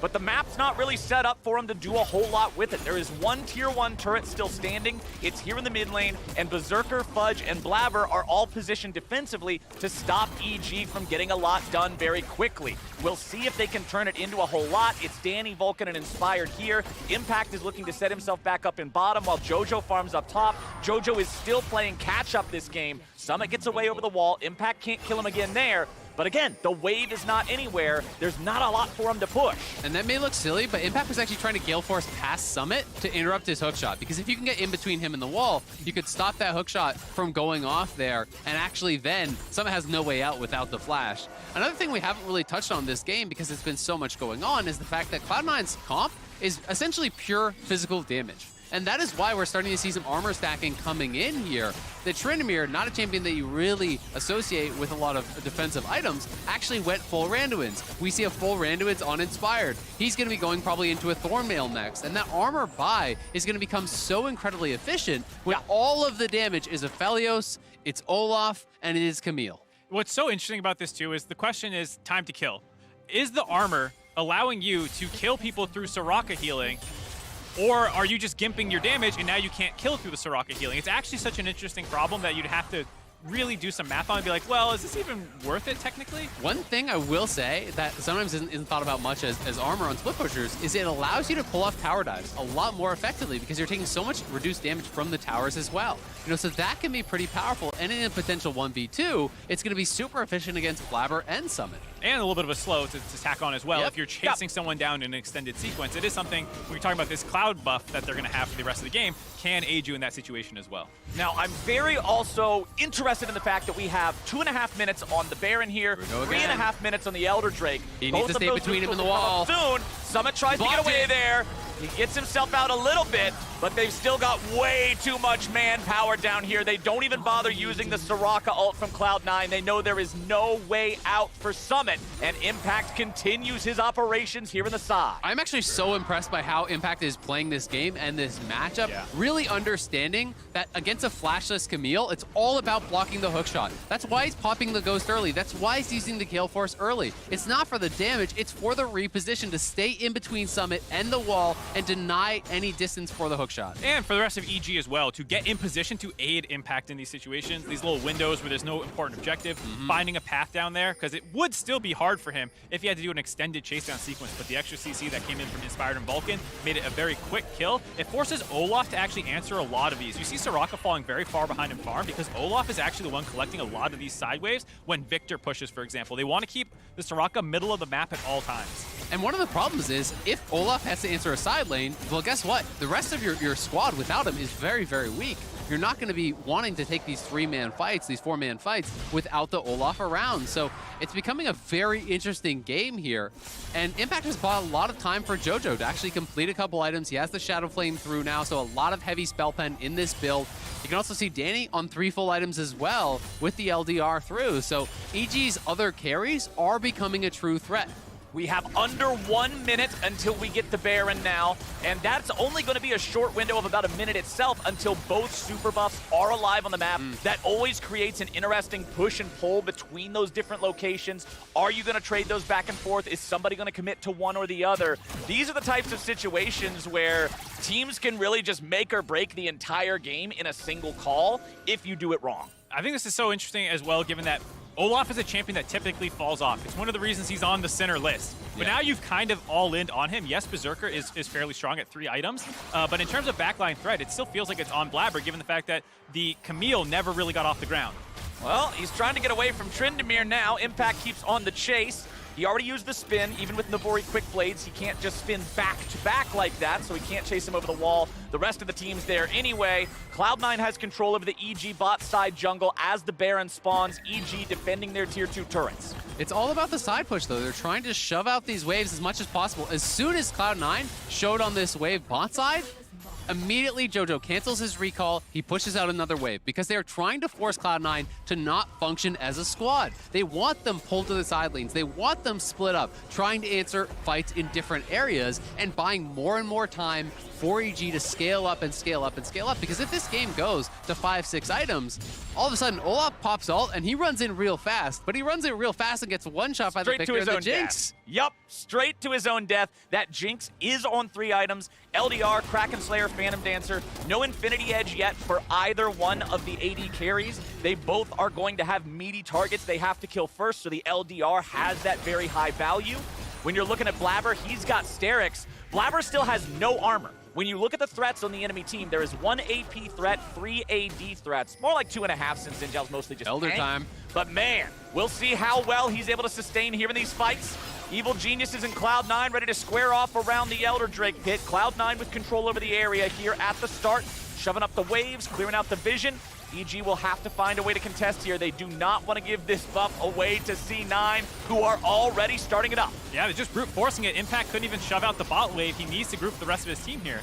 The Drake already below half. Impact getting jumped on by Summit. Cloud9 backing off, but still keeping the Drake aggroed. Inspired has made his way into the pit now. The ulti coming out from the Aphelios. Now they're ready to go. Blabber's in the middle of everybody. Blabber's going to be shielded and healed and brought right back to full HP. Impact in the Undying Rage, but he will not get away. Shut down for Berserker. And Cloud9, having killed the most valuable member of the enemy team, are poised to take the Drake. Inspired is still alive. Possibility of a smite fight is still there. Cloud9 with control over the pit. 2,000 HP left for the Drake. Inspired goes in. He got it! Inspired steals the Elder Drake. But can EG get out? They've got to try to run here, try to survive, keep some of those buffs alive. The TP coming through from JoJo, he will escape. Danny, though, they're on the chase. Vulcan gets caught out by the axe. He tries to flash away. He'll get away from the follow-up there. Wants to take Blast Cone over the wall. It gets Vulcan out. That was game-saving potentially there from Inspired, but Cloud9 still going to go to the Baron here, still going to claim one of those super buffs. Yeah, he sacrificed himself to save the Elder, but gives up Baron in the process. And Cloud9 played that fight perfectly. Yeah. The one advantage that we hadn't really talked about diving backlines is if Cloud9 fails, it's actually okay. You can just reset the fight. You blow all your healing, you get everyone topped up to full. When Impact fails a dive and can't assassinate the backline, he's useless the rest of the fight. There's no more ultimate. So watch this. Both people go in at the exact same time. Blabber's gonna nearly die, get absolutely chunked out. Impact's gonna get peeled. Blabber's gonna turn around to focus on getting Impact out of the fight. And after this point, look at the health bars. They're so different. Yep, and in the Rocket Flip, the Switch replay, we can see just that. It's so difficult for Impact to actually close that gap, and that's what I was talking about team fighting into a Thresh. Yes, the Thresh is the only peel, but Glacial Augment slows you down so much. The box slows you down so much. Flay, Lantern, Hook are all so disruptive that Impact had an enormous amount of gold, but got almost zero value from it in that fight. And to be fair, Blabber was forcing the rest of EG's backline from being able to really help Impact in the assassination. It's both doing 4-1 opportunities, but Blabber doesn't actually need to kill anyone in his 1v4. He just needs to be like, hey guys, look at me, drop all your damage and just don't kill me. And as long as he doesn't die, he's done his job. Whereas Impact needs to kill someone. It's so interesting because in this situation, I actually think against a Thresh, you cannot dive backline solo. Yeah. So as weird as it sounds, I almost feel like Impact should play front to back with his team. Like, if you don't have the perfect angle onto a Jinx or someone, you just need to be there and hit the Olaf too, because you actually have an upgraded heal cut, and if you can get some more damage in there, potentially burst down the Olaf, that could be fight-changing, because he's not going to solo out Berserker, who has Winsome by him, who has Fudge by him. I was thinking almost the opposite as well. I was like, or just split push and never group. Well, I was gonna say JoJo can also just like, try to ignore the Olaf if he's going on to Danny. Like, so hard. It's hard to ignore, but if die. You flash alt QE, and if you die, you die. But hopefully you take someone with you. I don't know. This is what makes this game so interesting right now. This is sounding like some YOLO plays to me, but sometimes that's what it comes down to. 12-9. Advantage for Cloud9. They still have the Baron here for another minute. This is the trick from Perks' tweet. Don't give Blabber an Olaf angle. Everything is an Olaf angle for Blabber. He's a 360-degree champion. Alrighty, Cloud9 using the teleport to bring Fudge back here in mid. The push continues, pressuring towards the tier 2s. Now, I'm not sure what the assist me ping on the inhibitor means. That's probably just memes. Anyway, Evil Geniuses will continue their defense. 30 more seconds here on the Baron buff. So Cloud9 haven't got a lot of success out of this one here yet. Blabber is waiting right there in the brush. He'll find Vulcan, but now he'll take a lot of damage. Well, honestly, not even that much. A couple of spells, but they didn't seem to hurt too badly. Mid lane tier 2 will fall there as they were able to distract Evil Geniuses long enough to get that wave in, crash that, and grab the money they needed. With the Baron about to expire, Cloud9 have a 2,500 gold lead. They still have that soul. And my friends, we get to do this all again in a couple of minutes. 2.5 minutes till Elder Spawn. Yeah, we're going to get another crazy fight. You can just see how hard it is for both teams to kind of push against the other. Yeah. There's so much wave clear on EG side. You talk about Blabber running distraction again. Hey guys, look at, like, that's his whole job at this point in this game. Is like, look at me, hit me. And then when they do that, they are able to grab those 2 inner turrets. Blabber, I feel like, understands his role in this game now. It is to be as annoying as possible. It's not to be a late game hyper carry. Yeah, it's going to be an interesting one, man, because Berserker is now full build, and he's the real problem here, I think, as far as the damage dealer at this point in the game. Olaf's time is kind of over as that big carry threat, but Berserker's is just beginning. You know, he's on 100% crit now. He's a full item up on Danny, who admittedly did just complete the IE, so he just had a big spike there too.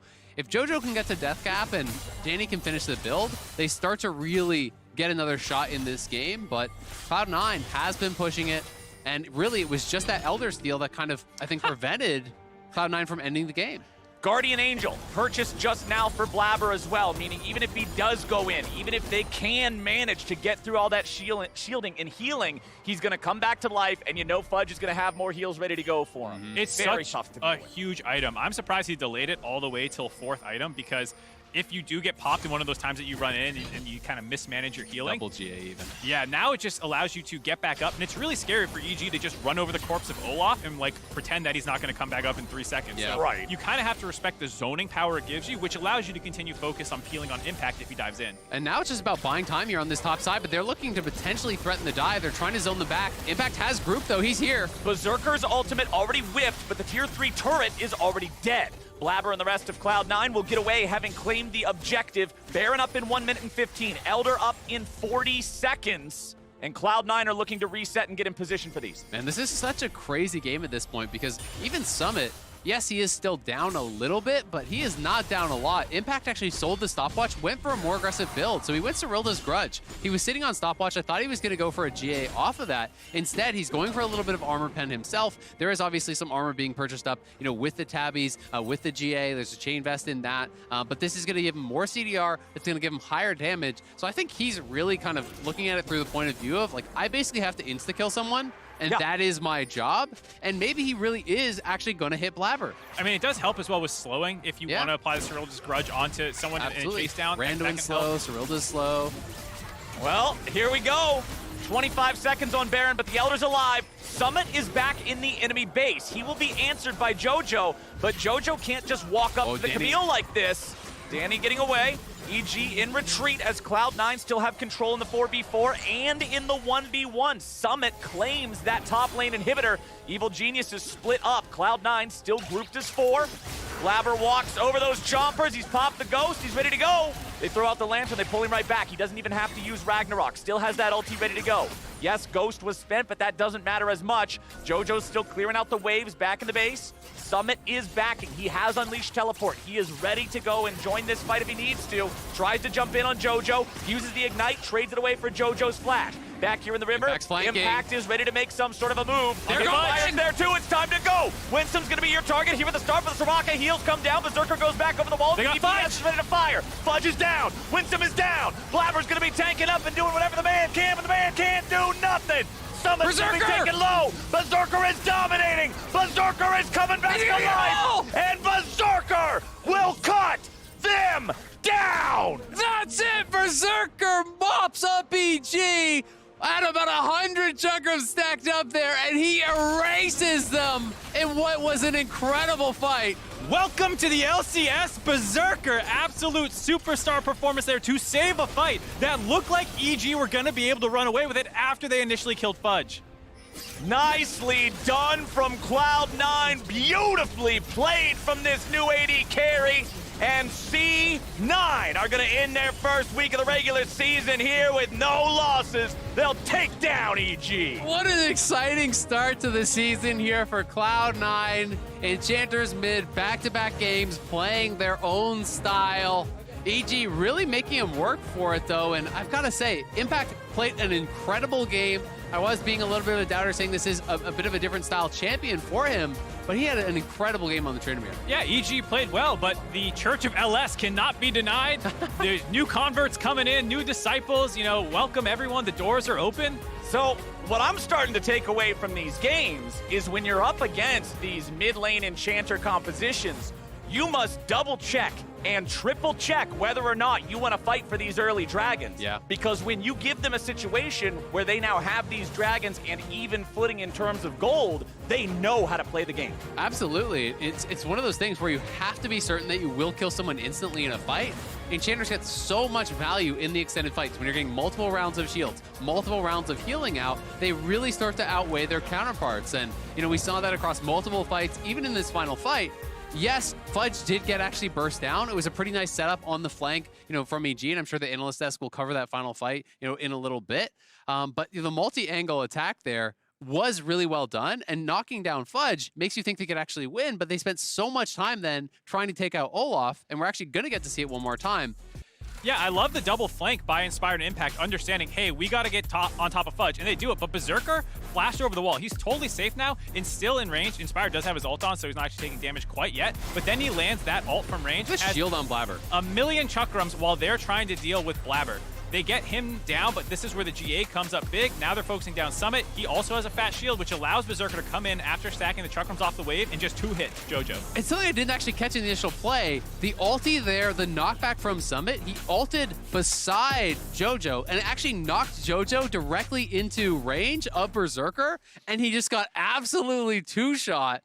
It's just ridiculous when you have that many Chakrams stacked up. It's just one auto, you just do all it's them the coming highlight out. reel for Aphelios. 200 Chakrams at once. You just cut down anybody that's One in your for every way. year. Yeah, you just watch the entire 2 centuries of DPS happening all in front of our very eyes as they're able to turn and burn. And it looked very dire there for a moment as Berserker's just back in mid lane. It almost looks like, okay, they're saying the fight's probably done. Make sure you shove out the wave or whatever, get whatever you can. But no, he's just buying time to make that re-entry, with all that damage. Awesome to see. With their prayers answered, Cloud9 take another win in the regular season, and now LaTigris is on stage with Fudge for the Verizon postgame interview. Thank you, Captain Flowers. Cloud9 bringing their own flavor once again. Before I ask you a bit about that flavor, I do want to know, what are your thoughts on EG in terms of the threat that you expected them to be going into this? Honestly, going into this game, we thought that they were better than us as a team in general. So we didn't want to really play standard composition, which is also why I decided to first time Soraka on stage in 4-5. Wait, so if you consider them more of a threat, are we more likely to see unconventional drafts like this? I would say that it's just a way of surprising them because, like, for example, I practiced this mid matchup a lot of times in 1v1s. And although I didn't play a single Soraka game for the past 2 years, I actually haven't played an actual Soraka game for 2 years, but I played a lot of 1v1s with Copy, the Academy mid laner, and I think he actually played the matchup better than Jojo Pyun. So I feel like I understood the matchup a lot better. The early game did not go as it should when he plays like these runes. It should go a lot worse, but it went pretty well. The game, especially in early game, I think we had a pretty good spot. What is it like, just in general, opening up to this side of your champion pool when you're already trying to get to know a lot of the standard matchups in the mid lane, and then you play Ivern yesterday and you play Soraka today? You even tweeted about just pressing E yesterday, but it's definitely a different vibe. Yeah, it's definitely a very different way of playing the game. Usually, my ego is a bit damaged whenever I'm down CS, but because Blabber is up CS, I feel like it's okay. Blabber usually plays really well, so I trust him whenever I play these mid picks to play really, really well, and I think he pushes the limits of what can happen in the game really well, so it makes it look a lot better. It is 2 back-to-back games where we're seeing a lot of the faith in the Blabber basket to carry. How much of an internal focus is that, recognizing his skill when he's on these aggressive picks and having the entire team enable him to really see it through? Yeah, I think, as I said before, I think Blabber is a player that's very, very good at pushing his limits. And I think when you play Enchanters, you can really, really play on the very thin line and play diving them. Like, for example, in the Victor died in the dive. I think most junglers wouldn't go for that, but he really he understands his champion very well, and he understands my champion very well. So I think he's able to enable me to be very useful in these games, and I think that a lot of the credit should go to him as a player. Really quickly, what were you feeling in the last moment of that game, having to watch as the rest of the team really powered through for the victory? I thought it was a pretty free win because they used all their flashes to try to kill me, and by the time Trinimir had killed me, he was already 1 HP and using ulti. So I thought, because we had GA as well, we had Guardian Angel and multiple champions, I thought it was a pretty free and last team fight based on how they played. Yeah, absorbing all of the pressure that they could throw at you very effectively, Fudge. Thank you for stopping by for the interview. Thank you. A lot to talk about in that game, which tends to be the case after the Cloud9 games as of late. So let's send things on over to the State Farm Analyst Desk. Thank you very much, LaTigris. Cloud9 sitting pretty at 2-0. Emily's got the prediction right on that one. Oh my God. Bow down, Raz. Bow down, friend. I rarely get to be right in predictions. I'm just saying. I got to milk it when I can. Another intriguing draft courtesy of LS and the rest of Cloud9 with that Soraka coming into the mid lane. But I want to dive straight into some replays, Emily. Yeah, so here's where I think EG take advantage of the fact that Jojo does have a pushing lane here. They go in, they dive. The Soraka isn't able to get in as timely as she would want. And that does show that EG did have a pretty good understanding of, hey, we know we need to dive in early to do something against this composition before the healing comes through. And actually, on that point, it just kind of reminds me of Fudge's answer, Tim, in the interview about how they came into this matchup viewing EG as the better team at this moment and feeling like, therefore, they were forced to play somewhat unconventionally to get an edge.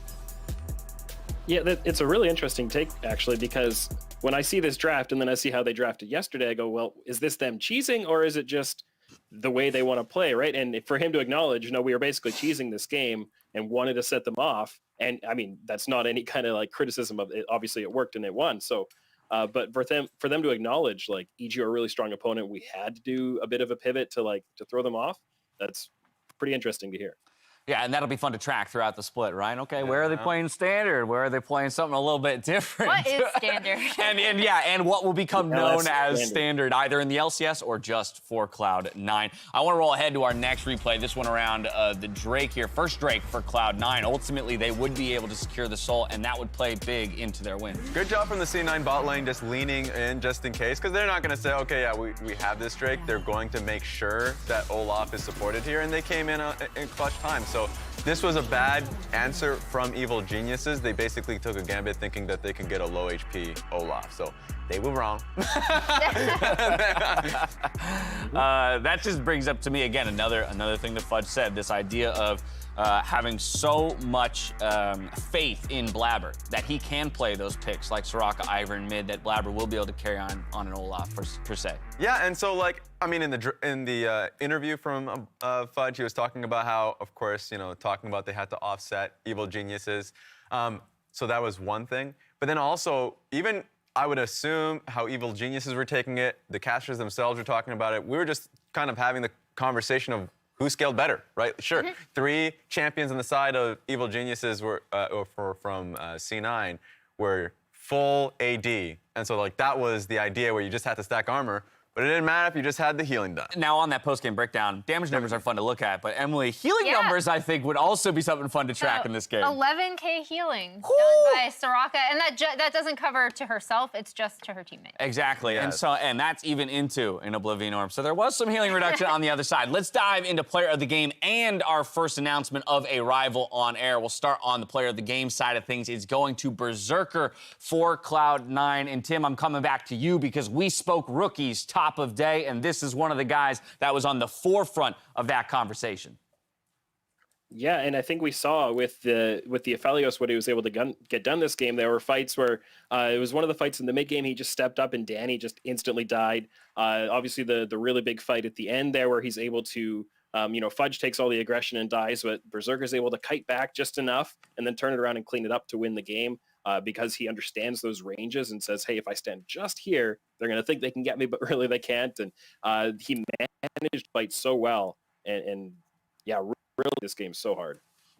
100%. And I mean, like, I know that fight you were talking about. I think he was playing really well around Winsome's Thresh Lantern too. So both of those fight, that one and the game-ending fight, it felt like he understood how, to manage his champion excellently, and it was a great first look into this player during the split. So I'm excited to see what Berserker can do. Flip side, the rival on the losing team, Emily, is Impact in the top lane. Tryndamere, a different look for him, but damn did he deliver, looking to make a statement. Yeah, and he had so many plays in this game that really kept EG in it through side lane pressure, through his ability to keep the Camille down and continue to challenge her. There were times where they could, like C9, could have split the map more, and the reason they couldn't was because of Impact, right? Like, because they couldn't get that Camille in the side lane. It did, they like that the game goes slow anyway, but they could not split pressure in a way that you'd want to with the Camille and then have her joining fights later. I think he kept them in the game for a time so that the Victor could scale up, so that the Jinx could scale up. Yeah, and the biggest tragedy there is just the game state. I mean, it's Elder Dragon that you have to constantly focus towards, so that's pulling Tryndamere away from playing through sides, which he was doing a good job of. I think Evil Geniuses were playing well around him, and then he has to play into a team fight, into a Soraka, who can silence you and really stop you from doing what you want to do. And so, like, in that game-winning team fight, I was like, okay, we got the Soraka down. We have to go and kill, like, an absurdly healthy and tanky Olaf. And the Berserker was just basically primed for the fight with his chakrams. And so I think it was really hard at that stage of the game for Tryndamere to do his job. But he had a really good game. Well, it was exactly the kind of game we wanted. Close on both sides, both teams with opportunities to win. And Tim, I want to thank you so much for joining us here, both in the waiting room and to help break down this third matchup today. Hopefully we'll see you again soon sometime. Yeah, that'd be great. Thanks for having me. Our pleasure, our pleasure. All right, it's time for us to step away, but on the other side, Golden Guardians hunt for their first regular season win against FlyQuest. Don't go anywhere. We're ready to go for a smite fight. It will go over the way of Cloud9, but what about the rest of the fight thereafter? Vulcan having to get away. Inspired shut down. Massive heals end up coming out from Fudge, and it keeps people alive. Double kill back over to Blabber. They're going there too. It's time to go. Winsome's going to be your target here at the start for the Soraka. Heals come down. Berserker goes back over the wall. They got Fudge. Is ready to fire. Fudge is down. Winsome is down. Blabber's going to be tanking up and doing whatever the man can, but the man can't do nothing. Summon's gonna be taken low. Berserker is dominating. Berserker is coming back to life. And Berserker will cut them down.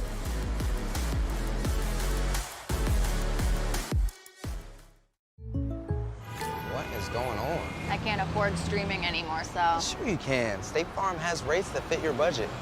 Oh, good. Because some true crime would be nice. Like a good neighbor, State Farm is there. Call or click to get a quote today. A lion! Ah, yes, the king of the jungle. Time for a Red Bull. Red Bull? Still, you'll never be faster than a lion. I don't have to be quicker than the lion, just faster than you. Red Bull gives you wings.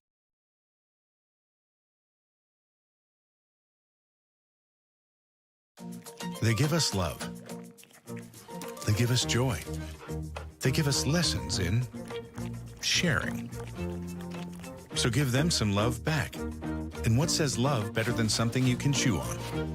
Use your MasterCard to make secure purchases from anywhere. So your gift will end up in the right hands or mouth. Because being there for each other is priceless.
Welcome back, everyone, to the LCS for our next game of the day. It's Flag Quest versus Golden Guardians. We're going to dive right in because teams are just about ready.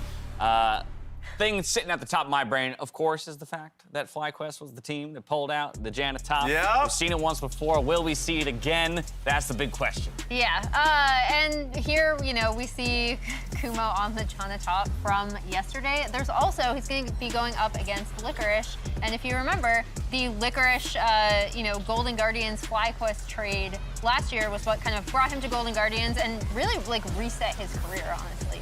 Yeah, they both also were at Cloud9 during the same time as well, so they have a little bit of history there. The two of them have always been kind of right next to each other in a lot of ways, it feels like, with the fact that, Kumo's on FlyQuest Academy as well during that time before the trade. So it's interesting to see the two of them have this close relationship a little bit. A little bit of history in C9 as well.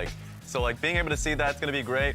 I'm interested in part because you heard from the interview from Kumo, and and I'm assuming that the team just thinks that this pick is broken. He's getting banned, let's be honest. We're not seeing it. They don't want to deal with it, especially after the last game where, I was wondering what it would look like in competitive play because I didn't think it was going to happen. It was like, there's a counter strategy. You can always go KO or Tryndamere, play side lanes, all these things. Early game Snowball felt impossible to deal with, right? And I don't think that last game was a perfect indication because CLG were dying before they were even in a position to protect from a dive. Yeah. So they were making a lot of mistakes up until that point. Beautiful hair, Licorice. But yeah, ban it. I don't think they'll go to another champion. I want to see what standard FlyQuest looks like. Not me. Let's keep doing the fun stuff. I'm waiting for Karma. I'm just saying, something else in. there are other things you can play if the Janna gets banned. We have LS also in the LCS right now showing you can do interesting things. Yes. I feel like if they want to commit to this strategy, FlyQuest could do it. Well, speaking of fun stuff, what's not fun about Qiyana Jungle? True. I mean, they banned the Zed against Pride Stalker, and once again, we called out Pride Stalker as the rival of this game, the best performer on this Golden Guardians team, even in the loss. I would love to see similar compositions that really make the most of his mechanics, because I think he showed yesterday, especially on these champions like the Qiyana, like the Zed that was banned out, he's very good. Yeah, a lot of hype here. And I mean, even seeing him when he was playing in ERLs there, Xin Zhao was a constant for him. He's just somebody that wants to be able to play those carry options. And so seeing him on the Qiyana, the early game looked great, as you could see throughout the replays. It's more so just what's next? When you hit the mid game, being able to take that goal lead and reliably place it in either, of course, Pride Stalker. That game, you could do it around Jhin. I just want to see that level of consistency when they get there. It's only one game, of course. They're the team that just got Ole off the plane and stuff like that, so we want to see that level of improvement. It's good to see, though, given that he was someone that people were a little critical of coming over. There's been a lot of criticism thrown to the ERL players that were coming over from Europe this year, and he was someone who caught a little bit of that flack, and I think it just shows that there's a reason that Golden Guardians scouted him, that they wanted to go get him. He's still surprisingly young, despite debuting in the LEC, I believe it was 3 years ago. So overall, I have a lot of things I'm excited to see about him. More than anything, I'm excited to see champions for exactly everything that we've just talked about. And with that, the teams are ready. So we're back over to Flowers and Azale for the call. Thank you so much, my friends. And after that last game, I just hope the next two are equally as good as Zale. That last one was awesome. That was so much fun. I've just loved the diversity of strategies and play styles that we've been getting in the LCS this year. I talked about it a little bit on Waiting Room earlier today, but the idea that we have all these different approaches to the game and players and coaches now from all kinds of different regions coming to play in North America, I think is such a beautiful thing. People are joking about, LCS's Rift Rivals. Well, we kind of have the LPL school of thought. We have the LCK school Melting of thought. pot, baby. We have the NA school of thought. We have the EU school of thought. And you're getting so many different high-level players and coaches and analysts that all look at the game differently. And it's really showcasing itself beautifully on the screen. You're getting to see so many different draft priorities, so many different styles. And I think it's making the league an absolute pleasure to watch. And with these two teams coming up here with FlyQuest and Golden Guardians, there's plenty to prove. Everybody wants to kick off strong, have themselves a good game, have a solid showing here. Golden Guardians, yesterday against Cloud9, solid lead early on, but they fell into the trap at church. They managed to accidentally go near the Dragon Pit on a Sunday, and they were purified thereafter. Yeah. So you gotta think that they have the tools to make these things happen. Pride Stalker in particular, just the absolute killer instinct on the Qiyana was a lot of fun to watch. It was. And the fact that not only did he go for the Qiyana, he drew a Zed ban. So people are clearly paying respect to the fact that he will bring assassins out of the jungle. And I've also got to say, Anero, his jacket's looking pretty swaggy today, so I'm wondering, is that going to give them the draft advantage here? Yeah, I'm hoping you watch this part when you do VOD review Anero, because the jacket is sick. The jacket is on it's point. 2 out of 2 approval. It's looking nice. Up here at the caster desk. All right, let's see what we got. Thresh, Kiana, and part of Raya's band away. I don't know what's wrong with his stupid picture. It's only his shoulder. He's so buff. That's really what you aspire to. You the dude is just You can't jacked. fit in the picture anymore. That's where you got to get to, Flowers. When you're so fit, you can't fit. That's the way to be. Other side's going to ban out Zeri, Caitlyn, and Twisted Fate. First pick of the draft, Karma for FlyQuest. Okay, I mean, the immediate pairing you're thinking is it's going to be Karma Ezreal. It'd be interesting to see if Golden Guardians are willing to do, a different Ezreal pairing to take that away, or if they even care. Caitlyn Lux is another answer that a lot of people do like to go towards as an ability to kind of match that. That does have a really strong laning phase that can scale well, siege well, take towers. Can be pretty powerful, but Corki available. And it's been a while since Corki has been getting picked. I feel like it has been getting banned out a lot lately. This time it does get through. We might have Corki Victor in the mid lane, and could be looking at that. But remember, the nerfs to Corki are not in yet. Yeah. The live patch nerfs to the package that make it harder to use that on all of the objectives. Not just on sync always with have every it ready. objective. Yeah. That's not in yet, so it's still the same Corki that we know and do not love from Lock-In that chunks you for 60% HP per rocket.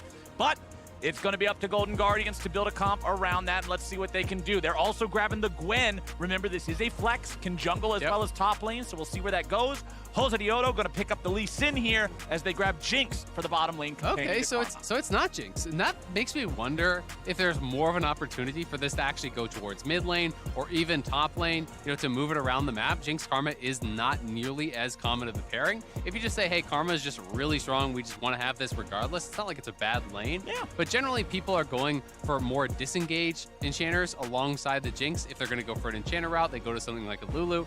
And they like a lot of the aggressive engage routes, and it's going to be Zed, so that should be Zed jungle for Pride Stalker. He drew a ban on it yesterday, looked great on the Kiana, now bringing out another aggressive pick. This is another team, this is what I'm talking about. People that have very different takes on what is correct in the game. Almost everyone here is just going to lock a Xin Zhao, is going to lock, champions along those lines. He is willing to take a swing with a more aggressive approach, and I wonder, does Yuumi draw a ban now here in the second phase from FlyQuest? Because really, with all the assassin pairings, Yuumi really does shine. And if you're concerned that could Karma go to a different lane, they could grab up something like that, I have always loved the Zed or bed spam in chat. Well, wake the hell up, my friends. Zed is unleashed. I really hope that Pride Stalker's able to pop off on this. Those people have been sleeping since like 2014 because we haven't gotten a lot of Zed. It's okay. Hibernation Nation is over. Report for duty. It's time for Zed in the jungle.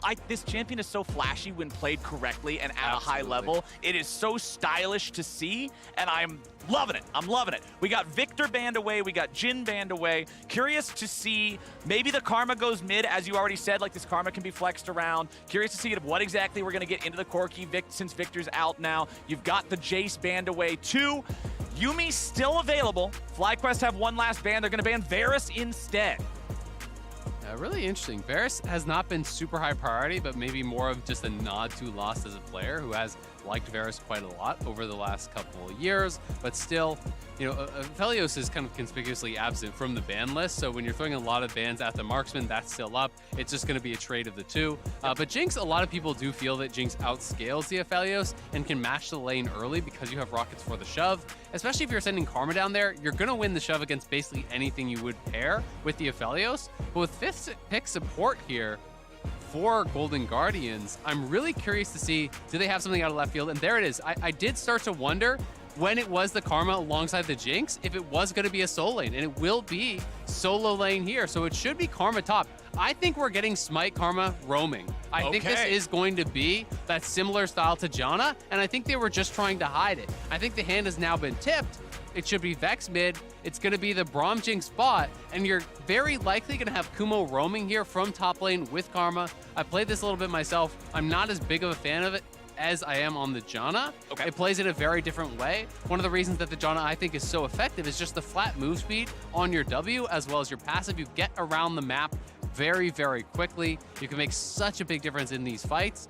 The way I think you have to play this is less supporting the lanes and more actually invading and supporting the jungler when you play with the Karma, because Karma is very effective with the ultimate from level 1 in these skirmishes. So if you actually get in the face of Pride Stalker, he's playing the Zed, he does not want to try to take a 1v1 against the Lee Sin, and he definitely does not want to try to take a 1v2 against a Karma and a Lee Sin this early on. And with double smite and the early game power here, plus you add in Vex, who has the long range assistance, who can potentially, on a tether, land that long range ulti, jump into a jungle fight. I think that's the way that FlyQuest have to play this.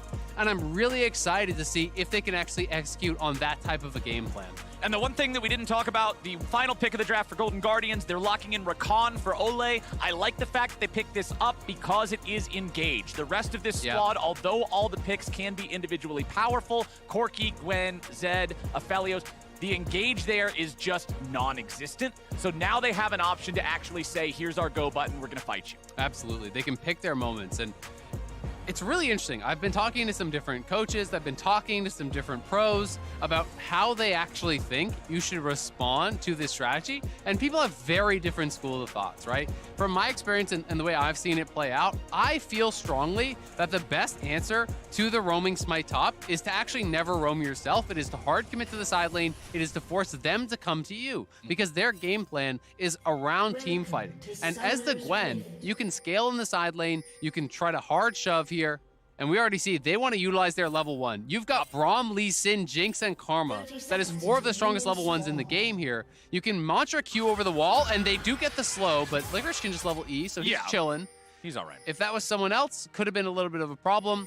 But now, just start level 1 on his red buff and say, guess what, Mr. Zed? You don't get one of these. And they have the sweeper too. They can clear that away. And a control ward purchased at level 1 from Kumo instead of any potions means that they have even more vision control to guarantee control over this sector. Oh, they get both the wards. That really hurts. Yeah, that's a lot in their pocket here at level 1. They're loving that for FlyQuest. And they haven't seen the Lee Sin, so they actually don't know if they can safely invade on bot side for a counter invade, right? They're trying to figure out, all right, what the hell do we do now? Do we actually start our blue? Do we try to start enemy red? Do we go into vertical jungling? Yep. They have no information because the only vision that they actually have on the map is this line along here. So they are actually invading now bot side. And this is going to be a tough answer for Golden Guardians. They just have to give it up. This is the right call. You cannot win in that 3v3, so he has to start his wolves, and there's no vision on the red, so you can start his own blue, then go meet him at his red, and really try to abuse this, and here comes Kumo. Yeah, Kumo was standing by at the FlyQuest red buff in case they were going to try to sneak that away. He would be there to at least contest it with his own smite.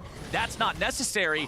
FlyQuest are just really in the face of Golden Guardians and Pride Stalker in particular here. Pride Stalker is level 2, so he's going to feel okay, perfectly fine if he gets into a 1v1 situation with Kumo. But look at the map. Look at Kumo. He's going to the Raptors. He's going to go harass. He doesn't have his smite up, but he's going to be looking to try to steal something away. He did get some of that CS, so I think he got maybe little Raptors there, unless he leeched farm mid, but I'm assuming he stole some of those Raptors away from Pride Stalker, who's now going to have a slow clear here, unleashed, and it's a really rough situation. And I actually like the timing. You notice Kumo started mid level 1, but he's top here to catch the wave. So he starts around mid, moves through mid, goes up to Raptors. Raptors are down, he goes up towards top, and he's here to actually catch this wave. It's about the experience. You don't actually really care about the gold as much. Of course, it's nice to get gold, but mostly you just need to get XP. Make sure you don't do anything stupid. Don't die for sure. That is a disaster if you do. But get level 3, get all your skills, start moving around the map, and really enable Jose Diodo to take what is going to be a nice early game lead and try to explode it. Show up to every dragon, show up to every herald, and force them to march to the beat of your own drum. Or maybe Jose's just going to show up here and you can make a play onto Licorice instead. Despite the fact that you're not going to have an economy as the game goes on, everybody starts off at the same point, and it's not like Gwen can build up a huge gold lead in 1.5 minutes. Jose will not find the opportunity to get anything done up here. Instead, heading back down into the river to grab that Scuttle Crab. Jose one camped ahead of Pride Stalker right now, who was able to clear through his top side, but then just decided to go back because honestly, that was kind of the only play that he had. Yeah. I mean, it's tough, right? You don't have any information on where they are. Pride Stalker, though, looking mid. He has snuck around Vision here. I don't think he was spotted on the pink on the way out. Takui could be in trouble. He does have the fear. He can use that to get himself out if need be. just walks right past that shadow. He knows if Pride Stalker tries to do anything cheeky that he can keep himself alive with that. Let's take another look at what happened here with Kumo contesting these Raptors at level 1. Full steal. Is he just gonna close your eyes, jungle mains? Ballistic missile, boom! He stole the big chicken and 3 of the little ones. I think he just Pride Stalker ordered a whole bucket of chicken and he just got 2 wings. Feels bad, man. Feels bad. I'm going back to the store. It's really, I've got to say, and people kind of joke about, like, strong mental, don't get tilted, whatever, a lot. But unironically, this strategy really does require you to not get frustrated easily to play against. It is so annoying to play against. It's why I dread playing against I don't know if you have had the displeasure yet as a jungler playing against this, but pretty much anytime you see one person, you have to be like, yep, sorry, all yours. See ya. Because there's probably a second person coming. And it really does require you to play with a lot of restraint, which that's not the play style Zed wants to play with. He wants to have that killer instinct. He wants to be in your face. He wants to see someone kill someone. Well, talking about somebody killing somebody, FlyQuest wants to make it happen here mid, but Ablaze Olive, he's able to get himself back to safety with the Valkyrie. Now, the important part, he already used his teleport, but down here in bottom, it's Golden Guardians trying to make a move of their own. Afromu prevents a lot of damage there with the Unbreakable, so although Johnson has to use his flash, he'll still stay alive with about half HP as well. But this was actually really well played by Golden Guardians, but here's 5-man bot already. No TP can bail you out of this one. Here we go. Golden Guardians got to try to defend this. 3 versus 5 underneath the turret. A teleport's coming in. Pride Stalker and Lost both going to be losing some HP. Afromu trying to get back now with Johnson tanking the turret. Licorice has joined up, but he has very little mana to work with. Golden Guardians will survive the dive. But that was great because you pulled Licorice away from that top lane. You force out that defensive TP, and FlyQuest intelligently did not overcommit to it. They didn't hard commit and then get killed by that TP coming in. So they're able to back it off. The TP is gone from Licorice. That slows down his acceleration up in that top lane.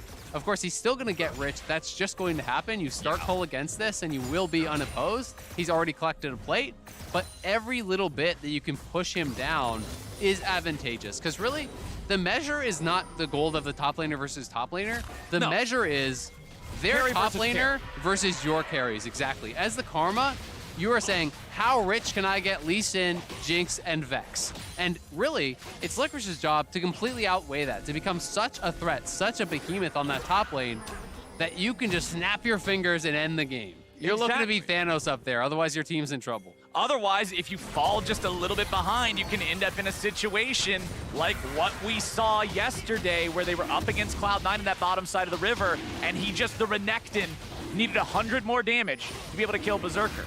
And they weren't up against a roaming Smite top laner in that game specifically, but again, it's one of those things where just the smallest amount of gold might be the difference maker against these supportive type of strategies. FlyQuest continuing to play as a group, continuing to invade, continuing to try to use the extra man of Kumo to steal things away from the Golden Guard. Yeah, and you can just leech all these with your Smite. You just throw out that Smite charge willy-nilly. It doesn't really matter. It's never going to upgrade because you won't get the jungle items. You're on the 450 Smite. Right. It allows you to have that leash. Nice little sidestep there by Takoi. He'll be okay, but they're going to threaten the dive again. It is now another wraparound here coming in. No flash on Lost. I don't think you get out of this one. Lost. Okay, it's going to be a root onto Ole. The focus onto Lost. He'll die immediately. Ole now the next target. They're trying to juggle the aggro here. Ole gets stunned up. Jose Diodo cashes in. 1 kill over to the AD carry and 1 to the jungle. This is the beauty of this strategy. Sure, it's 64 CS to 24 up in the top lane, but you almost have as big of an advantage on your Jinx already. It is crazy. Pride Stalker, I think, is doing his best to really kind of avoid and just get as much farm as he can. And this is kind of what you have to do. You have to play guerrilla tactics. As Pride Stalker, you can't answer the enemy Lee Sin ever because he has a Karma in his pocket. So he is going elsewhere. He's down a little bit on gold, but he's actually up on experience. So credit to Pride Stalker for trying to get what he can. This is not going to happen. It's going to take too long, and they're on a reset. They will come check this. So the Herald is going to be stopped. I think he's going to have to bail out unless they're willing to take a full-on 5v5, which I would not advise against this strategy. Yeah, Licorice having barely any mana to work with as well doesn't seem to bode very well. Almost running out of patience here on the Rift Herald. Shelly's just about ready to give up and go home. She'll walk right back into the pit, and nobody else is going to stick around. Gold graph on the side. It's Licorice, the richest man on the map, but Johnson is there in second, about 600 gold behind him. And then a Blaze Olive, another 500 gold behind him. So it really is the Gwen versus Jinx show. Yeah, absolutely. And one thing I will say is you're not planning on your mid laner to be losing this much. You still want your mid laner to be ahead. It looks like Golden Guardians are just down for the 5v5, though. Licorice is actually based. The package does expire, though, and man, I really doubt that this is going to work. Oh, they're ready to go, though. Pride Stalker getting himself out. Lost is at 200 HP. The Golden Guardians AD carry will find it very difficult to participate in this fight with red-white guns and no health. The range is so limited there. They shoot the zap out towards a Blaze Olive, but he can Valk back over the wall. FlyQuest will earn themselves a Herald with that fight. Yeah, FlyQuest's going to get everything there, and they force out the flash, as you say, from Pride Stalker. Decoy does trade his own, but I just don't think you want to be grouping against that. As I was saying, the more they pull you to them, the more you try to play their playstyle, you're just doing what Karma does, but worse, right? You need to be in a side lane, pressuring towers, really threatening that sort of a game plan. And Licorice has already taken down that top tower, so he's already on Riftmaker. He is very strong. I mean, a 9-minute Riftmaker in a normal game, you'd be freaking out. Like, this game is, this is GG. This guy's going to ruin the game. As a nice little steal there comes through from Blaze Olive.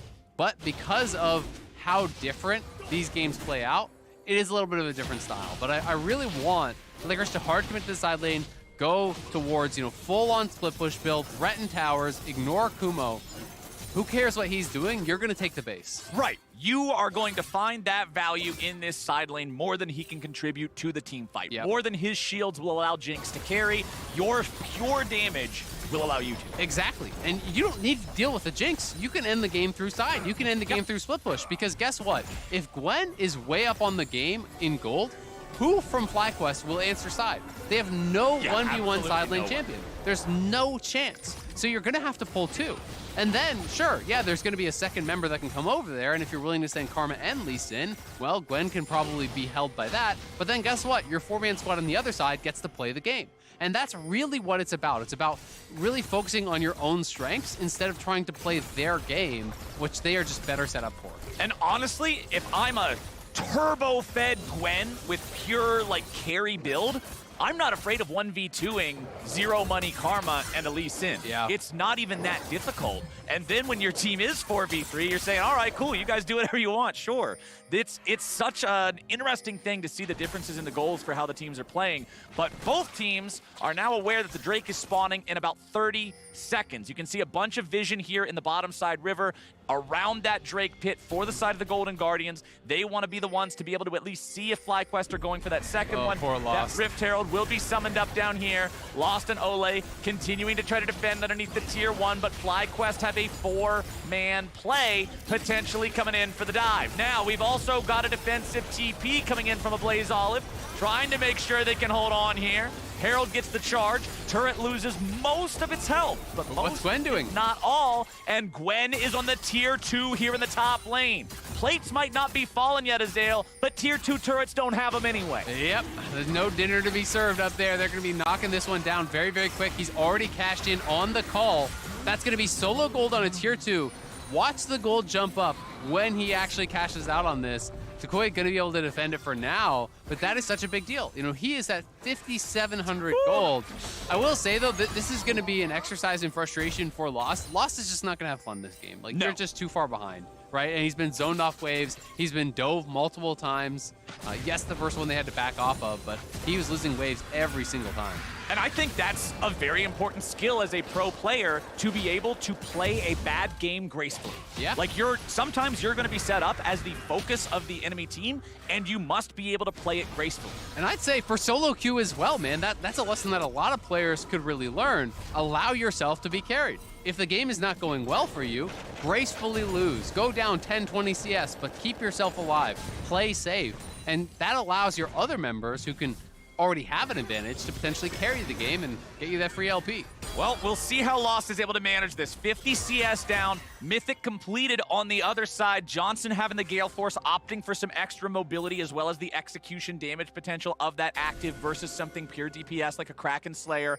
I mean, Lee Sin also has the Gore Drinker completed now. Yeah. But when you compare these mythics now being completed to the 4 minutes ago Rift Maker, you see the difference in economy. Absolutely. And what I will say is I don't think this game is actually going that great for FlyQuest. It's going to come down to the next Dragon fight, because what I'm really looking at, as far as the comparison goes, is the gold between Pride Stalker and Jose Diodo, as well as the gold between the mid laners, right? Okay. And it's actually in the advantage of Golden Guardians on both of them. So sure, yes, you did get a big advantage down in that bot lane, but you actually didn't get your jungler ahead. You didn't get your mid laner ahead. So I don't think that they've created enough of an edge to really justify the strategy. And now they're coming up top here looking to make this move. Afromu and Johnson want to get away. Kumo's coming up to try to help him. Pride Stalker's taken very low. Licorice is just a menace. They all have to retreat from him. Pride Stalker tries to get out of here. Jose Diodo coming up to see if there's anything to clean away here. Licorice underneath the turret. 5 top. 1 versus 5. He's going to get kicked there by the Sonic Wave. He's stuck in the CC. See you later. FlyQuest cashing in, and money on Tukoi, which is important because, as you've been pointing out, he's falling behind. They do, but again, it's 2 waves being pushed. They're the ones being split pushed out. I think Golden Guardians is actually handling this very, very well. It's not trying to contest where they are, it's trying to go where they aren't, because the composition is built to 5v5. It's built to function in that way. So sure, you went 5 top. You killed Licorice, that's great. You got a tower, that's great. But Aphelios got solo gold down bot where you shared that gold amongst 5 members top lane, which is just less efficient. Then, at the same time, a Blaze Olive don't roam to answer that, push in mid. He's chunking out that tower, he gets that down to half and forces out a TP to answer. Tukoi's gonna go back to base, and that means this tower, he cancels it now, this tower is taking more and more damage. So next time you roam away, that could be a dead turret. And Golden Guardians are gonna have their own scaling threats. Golden Guardians with that 2K lead 15 minutes into the game is very nice stuff. But as you've already pointed out, so much is going to depend on this next Drake fight. Absolutely. If FlyQuest can continue stacking towards a soul, have that soul point threat for the rest of the game, then this will create a demand for grouped fights, exactly what they're trying to play around. If they miss, if this becomes a 2-to-1 Dragon game, all of a sudden, Golden Guardians are saying, well, all right, if you want to take the next Dragon, take it. I don't care. By then, Licorice is going to be 3 items, and you guys can just stare at the You have no nexus. Like, see ya. Yeah, it gets tough, and it's interesting because this strategy can be played out in so many different ways, and a lot of people talk about these sorts of games as, it's a bloodbath because everyone starts scrapping, but really that generally goes to the advantage of the roaming top support. Really from the other point of view, from the other team, I think the correct way to play it out is more like it's a lane swap, which is maybe less entertaining because there's less action on the map, but it's avoidance, it's scaling, it's getting more out of multiple lanes, and that's what Golden Guardians has done well here.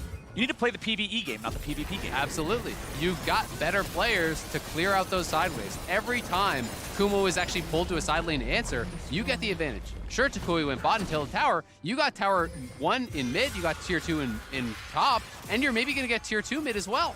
And you're now using a level 7 Karma with no money to try to defend against a level 11 Gwen. Licorice does not care about this damage. He can face tank empowered Q with the root attached to it. Everything's there, doesn't matter. Turns out, Moonstone, not the best 1v1 item. Yeah, turns out. Items that are designed around supportive team fighting. Oh, and you know what's even worse than a Moonstone in 1v1? What? Half a Moonstone. And that is all that Kumo has. Like a Crescent Moonstone? Yeah, it's not the waxing and waning. Is it waxing and waning? I remember you brought back a repressed memory of having to do moon phase homework in 4th grade and just not understanding it, but now Olay is going in trying to stop FlyQuest. He's at about 50 HP, but he stays alive. FlyQuest gets the Drake. Importantly, a Blaze Olive goes in. Package plus bout means he's able to find a kill, but now Tukoi has to get away as well. Licorice running down the enemy bottom lane. One more sniff on Afromu and another for Johnson. He cuts them both down. Now he'll look for Tukoi as well. Pride Stalker right behind him, and the Golden Guardians just smear the floor with FlyQuest. FlyQuest get the dragon, but Golden Guardians get everything else. All of your efforts to getting this Jinx ahead.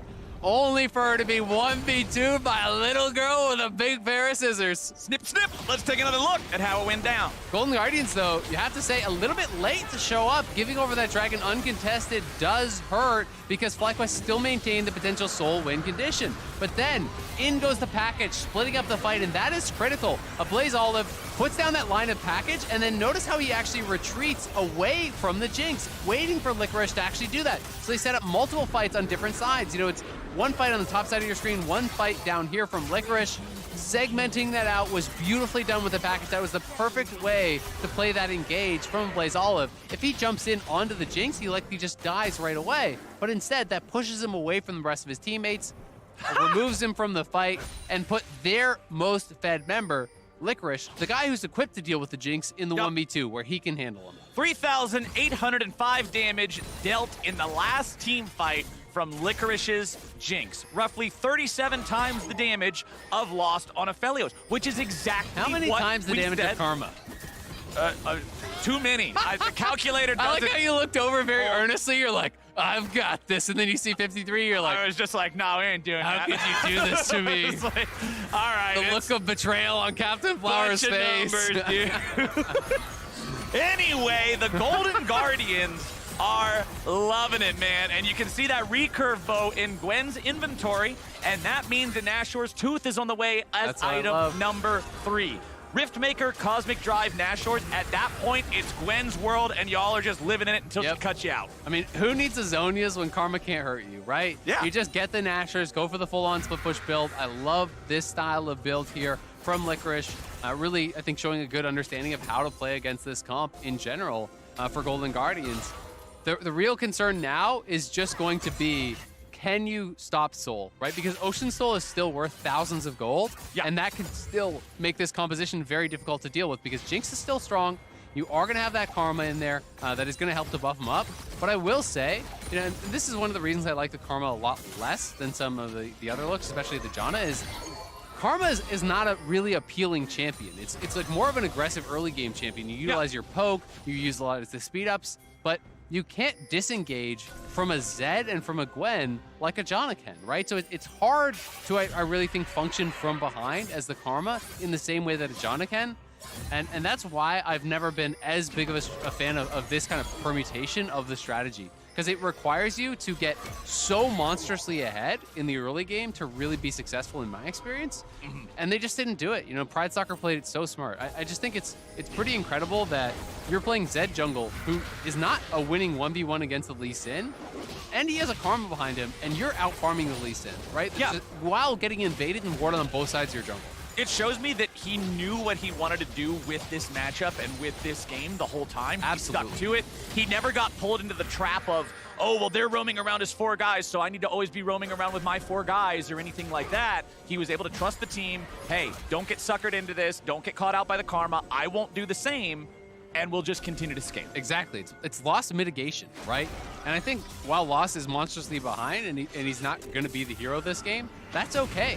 Because they kind of abandon ship on that, right? Yeah. When Lee Sin goes bot with Karma, you don't try to answer that as Zed. You say, all right, I'm going to go steal his blue buff. I'm going to go take away his camps and really just try to accelerate myself and utilize that additional gold and that additional experience. Because one of the disadvantages of this roaming strategy is that you're sharing XP across your lanes. The more grouped you are, the less individual XP you're getting.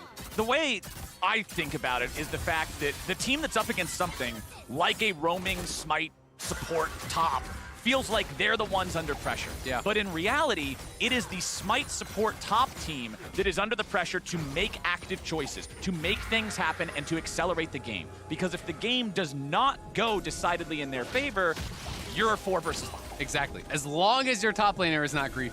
Right, and I've had many a griefing top sitting there laner trying to freeze the wave against nothing, then yeah, you're probably going to have a bad I've had more games than you would believe where you get something like a Gwen and they're like, what if I roamed with a Doran's shield and tried to answer the Karma? And it turns out you're not that strong. It's really bad. Farm the waves. Who would have guessed? Pride Stalker and the rest of the Golden Guardians are on to the 4th Jose break wants of the game. Steal, man. Jose Diodo is nearby. Ole is going to zone him away. Licorice going in 1 versus 5, but the backup arrives. Afro moves stuck. He will be the sacrificial lamb as a Blaze Olive continues the chase forward. Flashes over the wall to try to survive. Jose Diodo is able to take him down, but loses his life in return. Double kill for Licorice. Soul is shut down. This is Baron. Golden Guardians are loving the way this looks with Baron up and ready. They're going over there. Lost has enough damage to win this encounter. Might not be winning the PvP, but Lost can still get some PvE done here with the white and red gun. White and red, Baron's dead. Yeah, Takoya has no ultimate. They're still going to try to contest this. They have Johnson alive, but Johnson has no sums. If you get engaged on, you will die here. Ole, fortunately with no sums, no ult as well, so the engage potential is not very strong considering what we talked about in draft. Hey, it's pretty much Rakan, and other than that, you walk at him. So they won't really be able to do a whole lot else with that. FlyQuest do successfully stop the Baron take, but hey, we're now 4 minutes away from the next time FlyQuest can have a viable win condition here. Yeah. 4 more minutes to split push it out, 4 more minutes to actually pressure things like that bottom tier 2 to extend the advantage further and further and further. It is becoming a real problem here. Licorice probably has a lot of gold in his pockets. I feel like he hasn't faced in a while. We'll see if they can actually get this. Nice Q over the wall. Okay, Licorice gonna get knocked right on back. He's already used the W, tries to get away. Stopwatch is not gonna stop much, I wouldn't think. But Licorice survives. Nicely played. Yeah, he's gonna be able to get out of there with that stopwatch. Just dashes back behind the minion. Jose didn't have anything else to actually close the gap, I guess, and or maybe paying respect to the fact that the team would have been on the way. Not being able to get that kill from Licorice, though, really hurts, because that was the TP from Takoya. That's the ultimate as well from Jose Diodo. And now you have to expect when Licorice goes back to base, he probably finishes his item here. Yeah, and let's go ahead, let's do the comparison. 11,300 gold, the Jinx has 9,800. We're not comparing Gwen and Karma, we're comparing Gwen and Jinx. The Gwen with more than 1,000 gold ahead, hitting that 3-item spike first. Johnson is still working towards Infinity Edge. He's got half of the pieces, but he's still got to buy the last one and get that combined cost, and Licorice is now at those 3 items. And even comparing him to Corki. Corki is 180 gold, 200 gold behind the Jinx at this point. You're not even the strongest, like, traditional team fighting carry really anymore. Corki's level 14, going to be closing in on the rank 3 of the ultimate there, which is where you get so terrifying. Even Loss is on 2 items, so he's at least somewhat relevant if you're ignoring him. And Zed has a tremendous amount of lethality. You know, you've got to be really careful around that. And Afro does have the answers, you know, obviously with Locket and with the exhaust, you should be able to shut that down. But if you ever get spread, it is dangerous because Zed finds a carry solo, they will die. Yeah, there's not a lot to be able to protect them there in that situation. I also just really like the fact that, you know, it's one of those discussions about the poke Corki build, how a lot of the times it feels good, but it's not universally correct. Yeah. And in games like this where you have a split pusher, it feels awesome, right? Because you're not trying to flex on him here in the 4v5 or anything. Clear the wave, poke him out, make him leave to buy time, and this Corki build is adept at it. Absolutely. I mean, it has great wave clear, has great poke, and he's just going to be buying time, as you said. He's playing bodyguard here, poking them out, making them spend health and cooldowns as they move in. And this Baron is going down so fast, it's going to be gone. There's no chance for Jose Diodo to even get in there before the Baron dies. Now, Lost and Pride Stalker both in the pit, but both have flash. Ole has already ulted, tries to find his way in and grab a target, but he only grabs Takoya, who does flash away. Now they'll see if they can find anything back. A Blaze Olive getting himself away now, too. Jose Diodo going in for the kick, and they've got a Blaze Olive, but they will lose Jose. Reset. Ole tries to get away. They're going to find another kill onto Lost. Golden Guardians running away now. Licorice at half HP. Takoya's looking for more, but he will not find the kill on Lost. Golden Guardians, they get the Baron, but they will lose the fight 2 for 1. They do lose that 1 kill. And now the question is, can FlyQuest at least get vision or some sort of a setup around the dragon? Because it again just becomes about that Ocean Soul here. The rush down on the Baron was key. Ole, I think he kind of overextended on this. When they go back, they're trying to create an opening for Pride Stalker and Lost to get out. I think that is enough. You should just walk away with your Baron here. Yep. But going in felt like a little bit of an overextension. The nice re-engage comes through. Licorice is sent on the retreat. Then Jose in with the Q. Warthog kick onto a Blaze Olive. He goes down fast. If it wasn't for this chunk out, Lost actually did about 60-70% of Johnson's health there, forcing Johnson to step back. If it wasn't for that, Johnson could have continued to go forward, maybe gets the next reset, and maybe it's a disaster. So credit to Lost being able to get that damage down. And we're right back into it. Licorice immediately using the W to keep himself protected there. 3 seconds until our next Drake spawns. Golden Guardians knows that it is important to stop this one yet again. Now, Licorice has used his ultimate, so that's not available here for the next team fight, but Aphromoo just lost half HP as well. Now, Golden Guardians will start up the Drake themselves. The Blaze Olive does have package. FlyQuest must play around this. So important here for all these objectives when you're up against a Corki. Pride Stalker on top of the Drake. They're zoning away Jose Dioto. They have to deal with him. They want to make sure there's no contest. There comes the death mark. Remember, if the shuriken's not over your head, you're not dead. And look no at the waves. spinning shuriken, no death. All 3 waves are shoved in. Golden Guardians know they don't need to rush this. What's the hurry when you got waves here, here, and here? Playing it out really, really smart. Not risking a 50-50. There's absolutely no reason to do that because the pressure is on FlyQuest to make something happen. They do not have really strong engage tools unless they are ahead. Koi can't just jump over the wall by himself, 1v5, and try to kill someone on Vax and Licorice. Oh my God. You want to talk about 1v5? Let's talk about 1v4 and the 4 run away. Licorice is an absolute monster. Oh man, Gwen is a problem here, Flowers. And there's just no way to really deal with it for these guys. This is now what you were saying earlier on in the game. Hey, if it gets to the point where Licorice is ahead, if it gets to the point where Licorice is this absolute built-to-carry threat, who answers? Well, we've got an immobile AD carry, a traditional burst mage, a guy with 55 CS and a moonstone, and Lee Sin. Yeah. The choices aren't very good. It ain't it. Really, all they can do is try to force, and they're trying to do that. They run everyone down towards bot. Well, guess what Golden Guardians does? They push top. Now they run everyone up towards top. Well, guess what they're doing? They're pushing bot. And it's this push and pull, really exploiting some of the weaknesses of Enchanters. Enchanters thrive in 5v5. Enchanters thrive in these group situations. Golden Guardians are only giving them those situations on their own terms. When they have the setup, when they have package, when they have the poke, to really make it a difficult entrance for FlyQuest. And FlyQuest is just falling further and further behind. You can see 2 levels down now in the jungle, 5 levels down in top lane.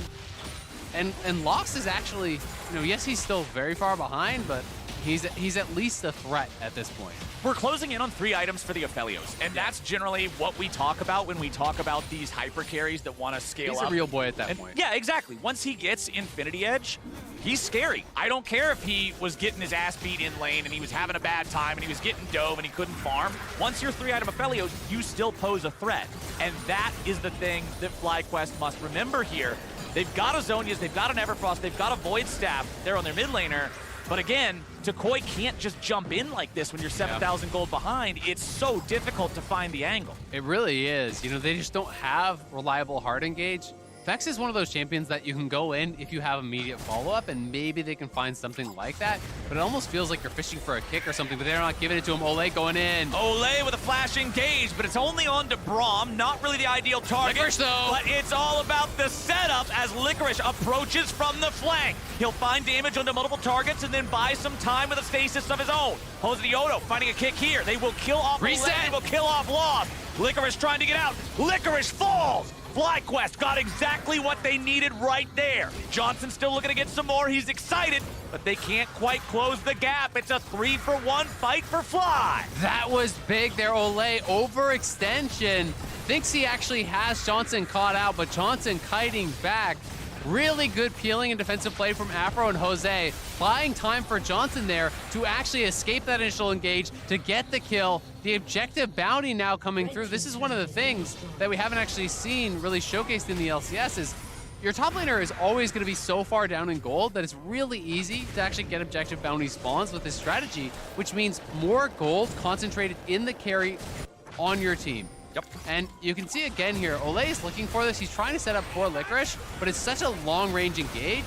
You see that the Gale Force, I think, was actually used there by Johnson defensively. That pulls him back. Licorice goes around here, but the exhaust buys so much time. The Braum passive comes up, so Licorice has to use the Zonias. The Shroud is now expired. He can't close the gap. Jose just kicks Olay in, and then there's no way out here for Licorice because the speed up here from the passive, from the Karma Shield onto Johnson, allows him to get that reset, allows him to get in, get an additional kill.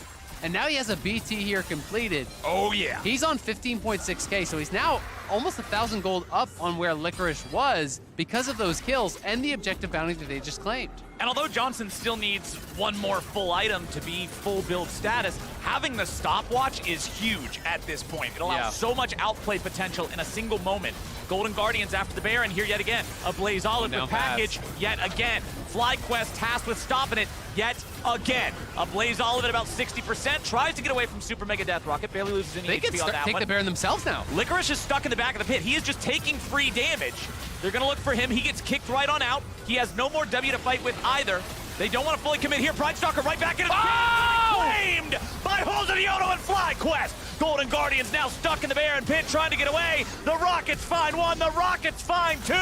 Hey there, Licorice, how about you? Blue team has slain Baron Nashor, says the game, and FlyQuest is striking back hard. Golden Guardians came to play, but it's all about Jose flying in, steals the Baron. Objective bounty claimed.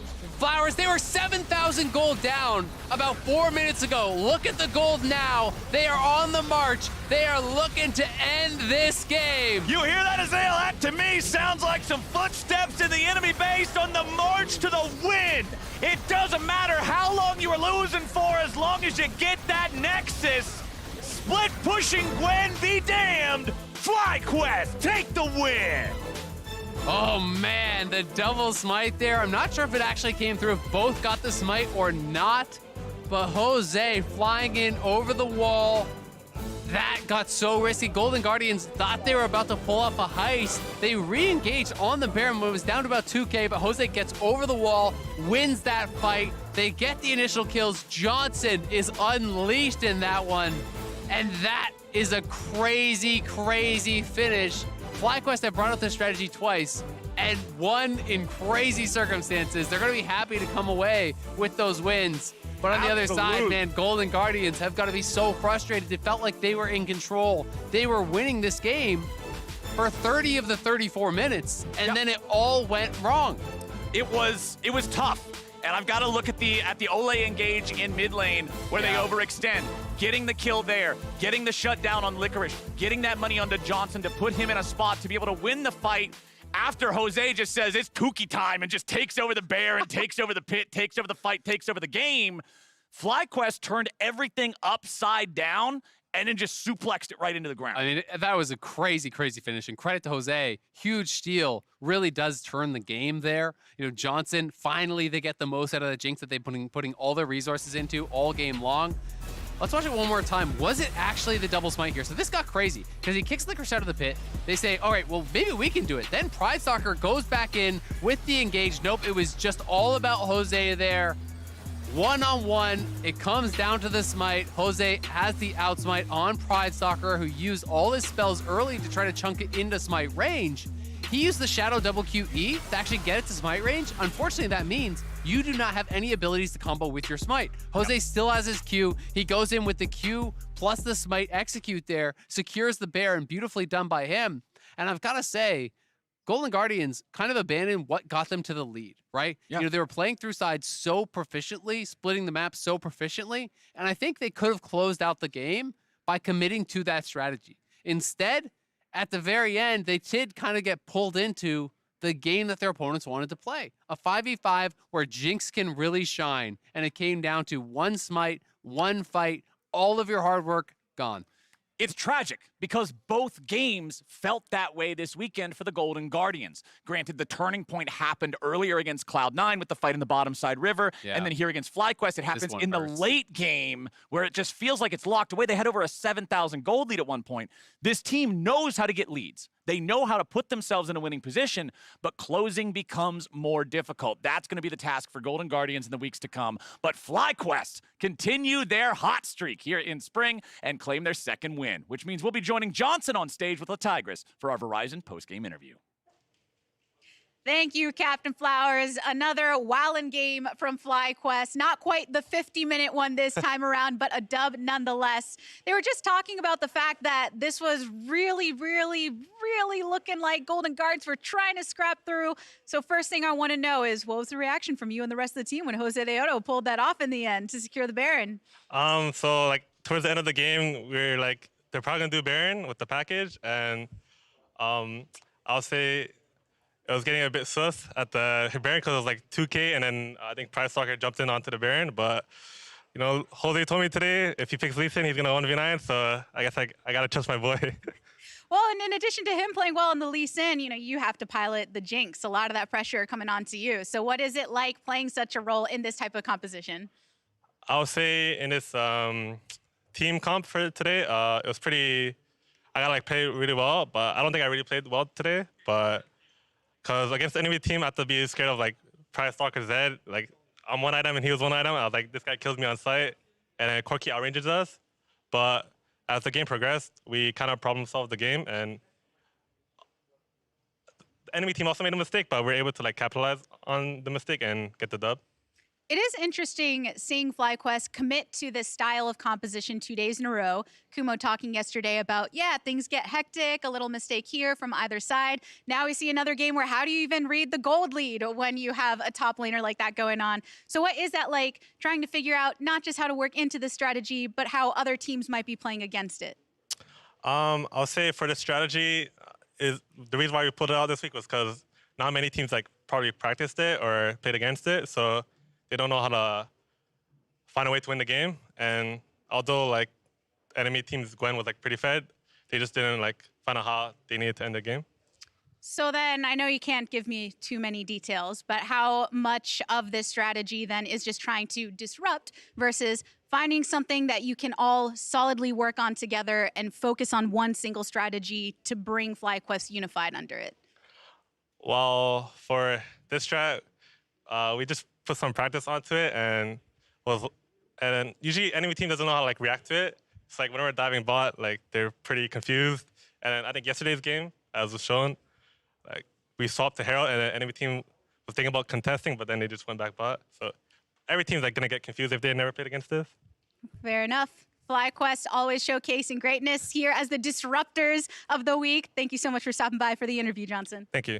All right, let's go and head on over to the State Farm Analyst Desk to talk once more about the FlyQuest victory. Thank you so much, the Tigress. Smite in the top lane yet again, and there's a victory that comes with it. However, not as easily this time around. I guess neither of them were necessarily easy, but the wins did come through. So we're going to jump right over Champion Select because to a degree, it's what we expected. Yes, they go for the Karma instead of the Janna. But what I want to do is what we did last time around, Emily, when we had a Smite in the top lane, which is look at every single lane, aside from the support, of course, to see where the gold was at the different early game breakpoints, to see how effective they were at funneling gold onto certain portions, while, of course, Golden Guardians is looking to create an advantage in the top lane. And this is what I really wanted to see is the difference between Kumo and Johnson, just because that is where you want to put your pressure, right? And when I got really worried about FlyQuest executions, when they had that first turret dive that didn't work out. Because especially with a Gwen in the top lane, she's gonna take over a game with that amount of free farm. So knowing that Johnson they were trying to give that goal to him is important. I do think they definitely got set back in execution. Yeah, and even just taking a look at the jungle pick, because remember, Karma ran mostly offense and kind of stopping what Prize Stalker wanted to do.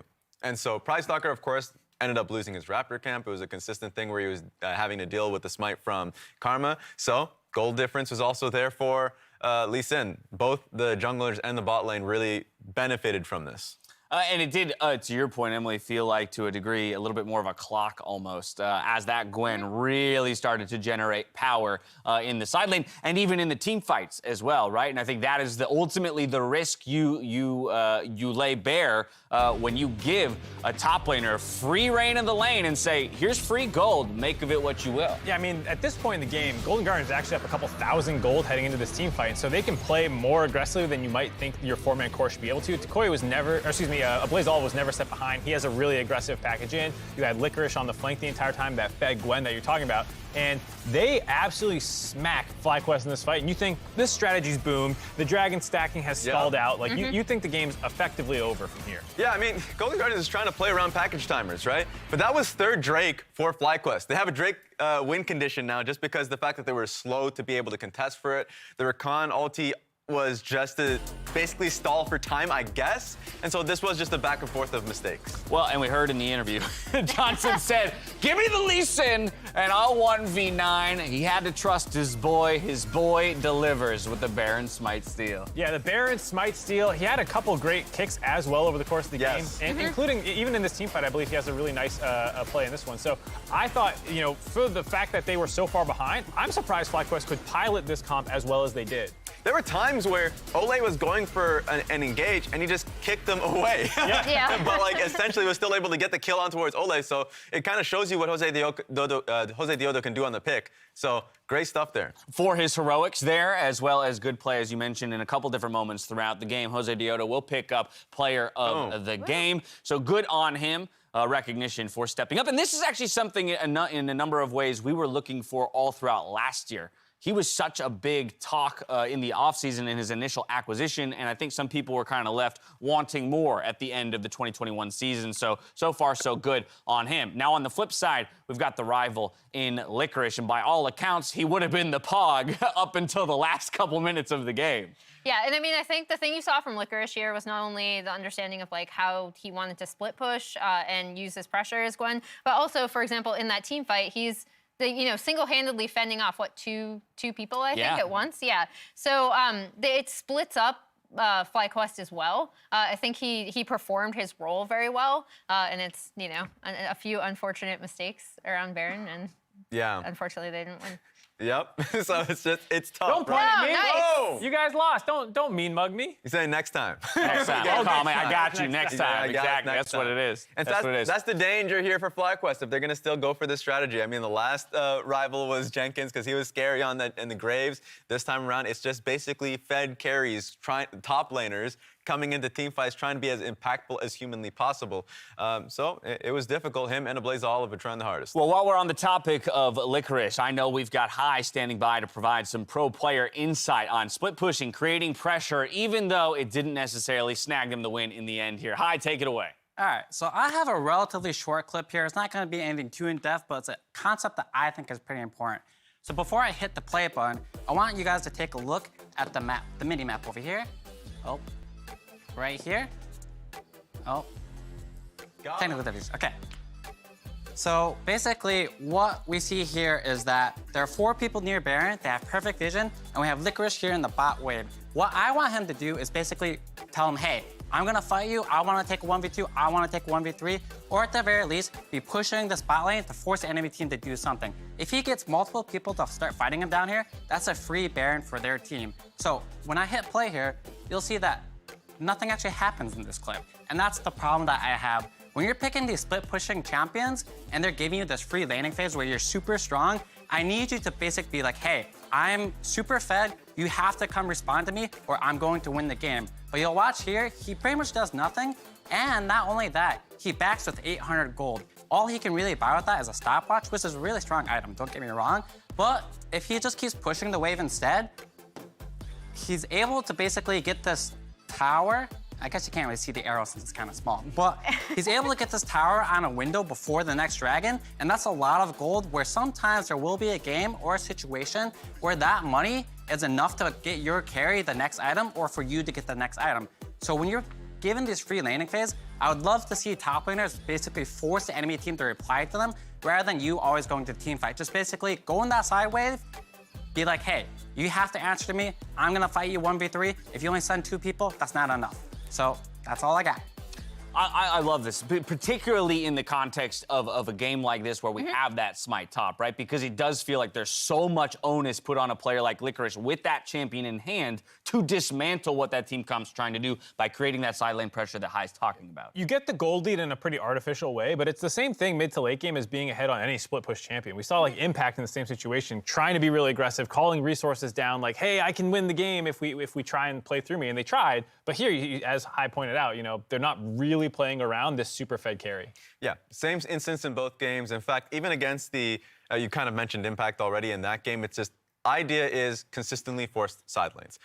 Even if you're not going to be able to win through side lanes, you're at least going to get first push and first touch on an objective that you're fighting for. And in this game, it felt like a lot of the times it was Golden Guardian slow to the punch. Well, that's all we got on FlyQuest and Golden Guardians as FlyQuest moves to 2-0 on the week. Do not forget, though, we've got Licorice and Ablaze Olive joining myself and the Tigers after the show on Bud Light League Lounge to face off in a game of beer pong. Now, we worked with Bud Light to create a custom table, and we can't wait to show it off to you tonight on this show. We'll catch you there in the lounge. First off, though, game number 5. It's coming up in just a bit. About the setup as Licorice approaches from the flank. He'll find damage onto multiple targets and then buy some time with a stasis of his own. Jose Dioto finding a kick here. They will kill off Reset. They will kill off Lost. Licorice trying to get out. Licorice falls. FlyQuest got exactly what they needed right there. They don't want to fully commit here. Pride Stalker right back in. Flamed by Jose Dioto and FlyQuest. Golden Guardians now stuck in the Baron pit trying to get away. The Rockets find one. The Rockets find two.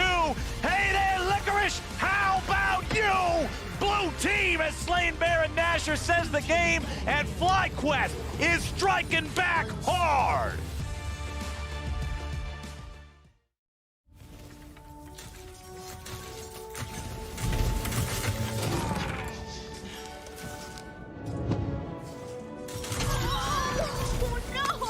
Not even fair.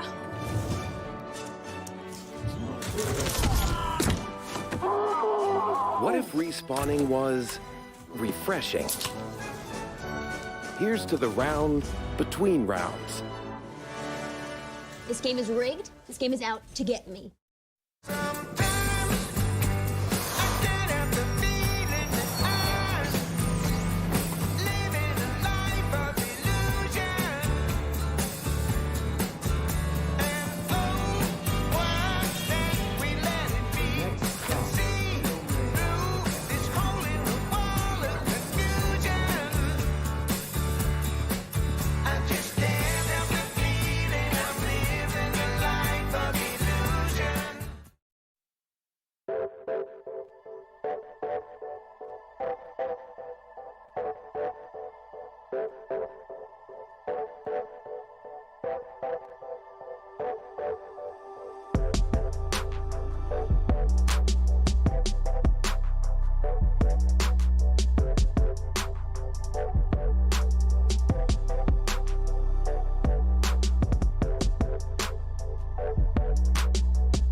What's up, everyone, and welcome back to the State Farm Analyst Desk for our final game of the day. It's Immortals versus Team Liquid, and we'll come back here to talk about it in just a moment. But today, PoE faces off against his former coach, Bjergsen, and both mid laners gave us some thoughts ahead of their matchup in today's game. Check it out. Yeah, I really want to beat Power People. Thankfully, I already did once in the lock-in, but I don't want to lose to him. I mean, I coached him for 1 year. I know how he is and thinks as a player. I think he kind of knows how I am as a player as well, because I tried to teach him a lot of things that I know and the way that I see the game. So it's going to be a lot of fun, but I really want to win. Well, our match against TL is going to be a banger. Hopefully I can get my revenge on him, since they won against us in the lock-in tournament, and I think it's going to be really fun facing off against Bjergsen again. Obviously after having him as a coach for a full year. I think that we both have inside information on the other guy, because we have been talking intensively for a whole year, sharing mid-lane experiences, sharing mid-lane metas and champions and strategies. So I feel like we have both learned from each other a lot, which means I think we automatically both kind of know each other way better than I feel like another mid-laner would know someone else. Both players, though, with plenty of experience under their belt. But I'm kind of curious from the three of you, who you feel has the advantage? Is it the former coach, the person who got to watch from the bird's eye, the other guy play for a year? Or is it the mid-mentee, in a way, who got to sit there and absorb all of the strategies and ideas as brought forward by Bjergsen? I think it's the coach. I'm with you. I think it's the coach. You think it's the coach? Because you understand, you put in a ton of work on your players, the positives, the negatives, and there are some things you're like, oh, he can't implement that. Or at least like he's unwilling to, or he views something differently, right? You just store that in the back of your mind, and just for days like these. That's a nefarious way of putting it, by the way. It's just now I've got this whole idea that Bjergsen was like, I'm keeping that. Just in case I ever return to League of Legends. That ended on a lot more threatening note than I thought it would be. I'll bring it back to something, I guess, kind of positive. Talking to Bjergsen before he left for Korea, one of the things he did mention is that being a coach gives you a really different perspective on the game that he, I guess, had known was coming, but didn't anticipate like how much he'd learn outside of just, you know, playing against your opponent, playing in-game. So that specifically, not even against PoE, obviously he coached PoE, but that specifically is something that I think is really interesting. And as these stats pop up under our screen, Mark, this is where I want to pull you in. Expand from just PoE to Immortals Progressive as a whole. Stop it! Look, hey, it's been a little bit Struggle City, but they were also a team that exited very early, so we haven't seen a ton from them. Yeah, but so I'm going to be overly negative, and I hope someone counters me out here. Okay. Well, Jat did yesterday, by and the it's way. only 1 week of the regular season, but they're the only winless team in the LCS in 2022. Some of those are academy games. You can excuse, you know, some of these other teams, but why haven't they won yet? They're 0-5 so far through this year. If this was week 3 of the LCS, would we be like, oh, they're 0-5, it's not that bad? They've looked terrible. They're last in the league in like literally every early game stat you can pull almost. Like, it's a bit of it's kind of on fire. And I know it's still really early, and that's why people aren't like getting the fire extinguishers out, but I'm like, Immortals, please show me something already. Show me something that will give me like a pulse. You're looking for that glimmer for a reason to believe that they have, you know, something to win. It's been 1 game of the actual LCS, but it's been 5 total. Any of you want to jump at the other side of that argument? Maybe a little bit of I mean, for me, I look at some of the team fights, because I think team fighting is going to be their identity. They have a control mage player in the mid lane. They have like pretty much the same kind of player, a smarter jungler, and a lot of the times they're just on different pages, right? And if this comes to something as simple as that's very reviewable. If something like, okay, you know, Revenge in one of the larger game-ending team fights is trying to go for a long loop around in the jungle. Meanwhile, Xerxes like, oh, I'm going in now.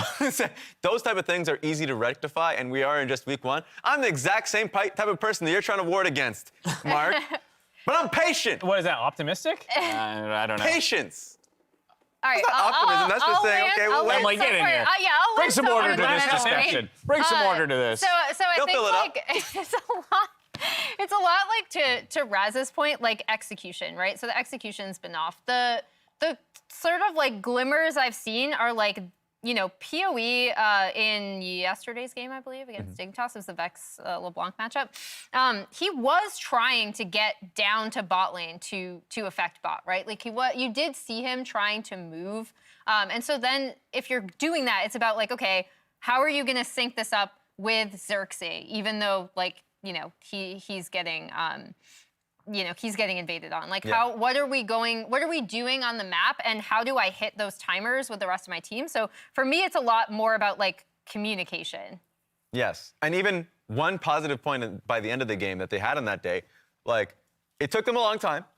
They were incredibly poor at that point, so they were going to lose team fights anyways, but they were getting the fights actually, like, they were playing fights well. I thought Revenge as a Akali specifically was doing a damn good job, but it was obviously a lesson learned too late, but it's a new day, and I want to see them learn that lesson minute one. Look, Mark, I'm not going to try and convince you. I'm going to let Immortals do just that, all right? As we dive into the final game of the day, it's Immortals, it's Team Liquid, and it's Flowers and Azael on the call.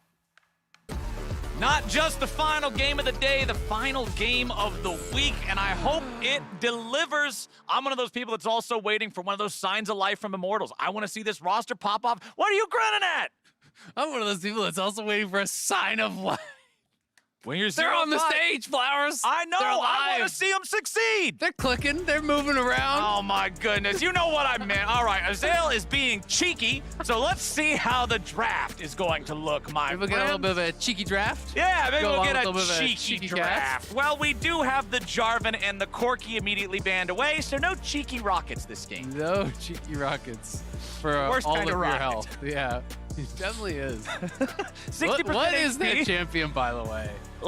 Dude, I don't know. 2 screens away. 2 screens away. Spammable ability. 60% of your health. No cooldown. Dodge 40 in a row. Nothing but a hit whiskey by delta. one. Back to base for you. I don't Nothing but even a know what whiskey that delta. means. I don't even know what I just said. Anyway, we've got some pretty standard bans coming out. It's Twisted Fate and Caitlyn banned out. Zeri's banned away, as per usual. A lot of teams not wanting to deal with that. What's the last one going to be, TL? Still plenty of good stuff left up. I'm hoping Immortals got something spicy for us here in the draft. I've been looking at comments on social media between the games, and I've been seeing a lot of people be really excited about how, like what you talked about last game. Hey, I'm loving the different strategies. I'm loving the different approaches that we're seeing. So that's what I want to see. I want to see a defined, solid approach coming out here from Immortals. They'll start off with Aphelios. I just don't think Immortals is the like do something crazy team, right? When I look at these players, but I want them. Immortals is to me, they are, let's 5v5, let's go late, let's look for scaling, you know, and that's kind of the identity that I think a lot of these players have had. Turtle has been a strong team fighter. You know, Xerxes is a really smart early game jungler. He maybe has a little bit more spice because he used to play some things that were kind of less popular, like Hecarim wasn't being played a lot, and, you know, he's had his different looks on the meta. But in general, like, PoE has been the control mage, team fighting guy his whole career. That has been his bread and butter. And with the Aphelios first pick, be interesting to see, is the Thresh going to get taken away? Because definitely if you don't take it, Destiny will grab it, loves the hook champions. It's such a strong pairing with the Aphelios. But Thresh plus Jinx is such an incredibly strong duo. It's good with anyway. both of them. Like, that's why I almost would have preferred. So if they're trying to set up specifically for this matchup of Nautilus and a Thresh, and if that's the matchup that you want, then sure. But if you're just looking for a strong all-around duo, you can just first pick the Thresh and then take the Jinx or the Aphelios, and both are whichever really, one really they good don't pairings. Yeah, exactly. But it was an insta-lock on the Nautilus, so that leads me to believe that they're saying, okay, you're going to go Thresh here, we're going to answer it with the Nautilus, and we're going to try to play aggressive into this. Because you have to remember, Thresh doesn't really play Aftershock these days. It's almost all Glacial Augment, which means you are a lot more squishy.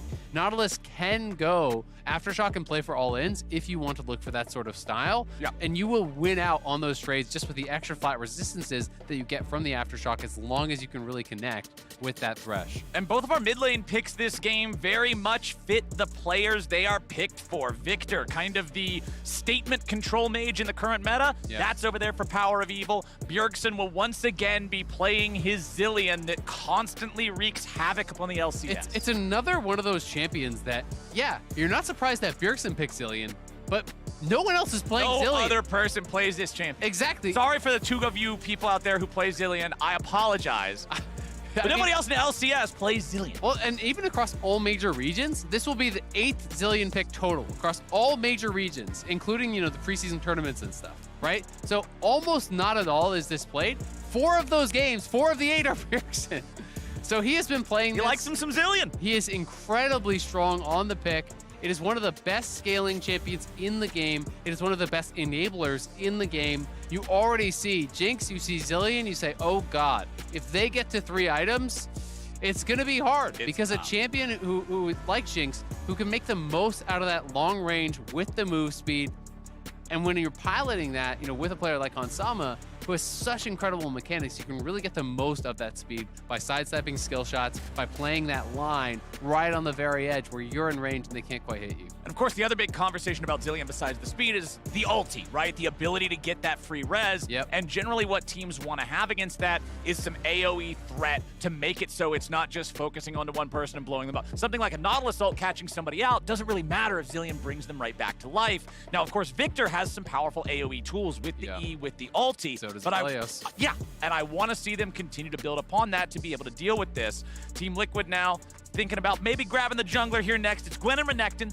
banned out by Immortals. It's Irelia and Jace banned out by TL. Lots of focus on those top lane champions. Yeah, now what I will say is I'm really excited for the last picks here, because if they go Xin, that's super standard, but that means 5th pick for Bwipo. And Bwipo is not like a 5th pick Ornn kind of guy. Oh, no. Bwipo is usually going to look for something that either completely changes the composition or is really strong in the 1v1. Something that he can really get an edge on. He's not afraid to take picks that are not popular whatsoever in the meta. And if Immortals were to make a splash, I think it would be, in these next couple picks, because Xerxes is one of the guys that is willing to take more risky picks.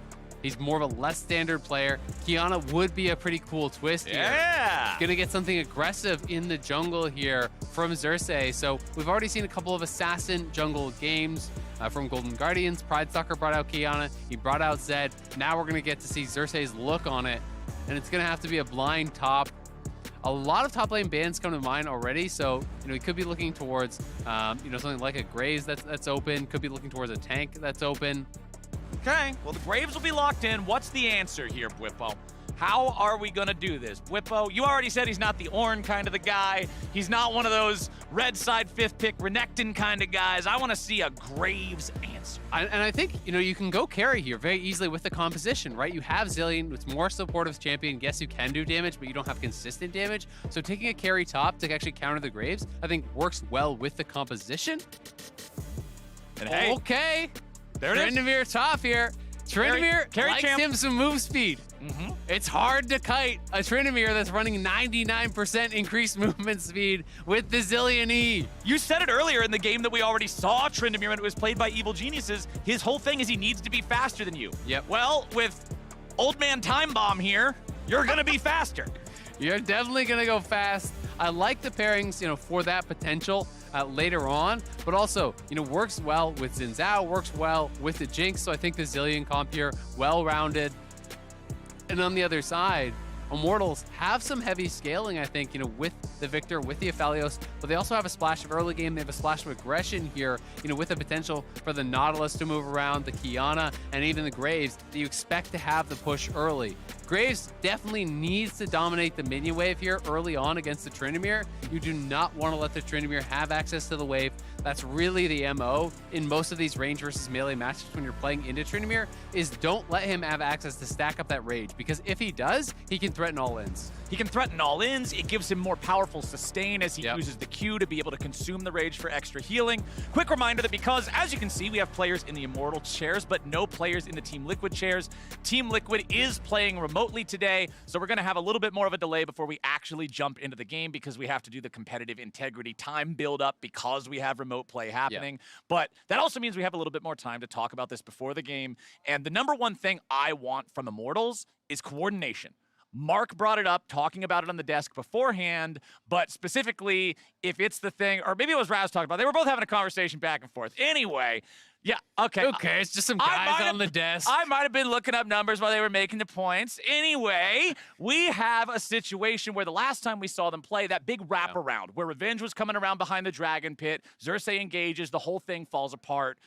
Bad Kung Fu movie. They need to be coordinated. I need to see this team on the same page. These are not like brand new players who don't have experience. These are guys who have been around the block here in professional play, and I want to see them play like a well-oiled machine. Absolutely. And I do think that there's going to be a little bit of a feeling of urgency when you're playing on Immortals, and that sounds really funny to say for the second game of the LCS split. Yeah. But they went 0-4 in lock-in. They lost their opening game.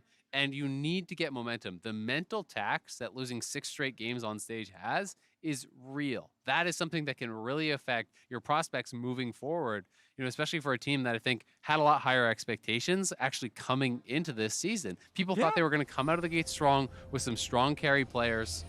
we are now onto the game, and some pretty interesting stuff already. So phase rush on the Victor, it's been almost area exclusively, but this is super smart when you're playing against the Victor.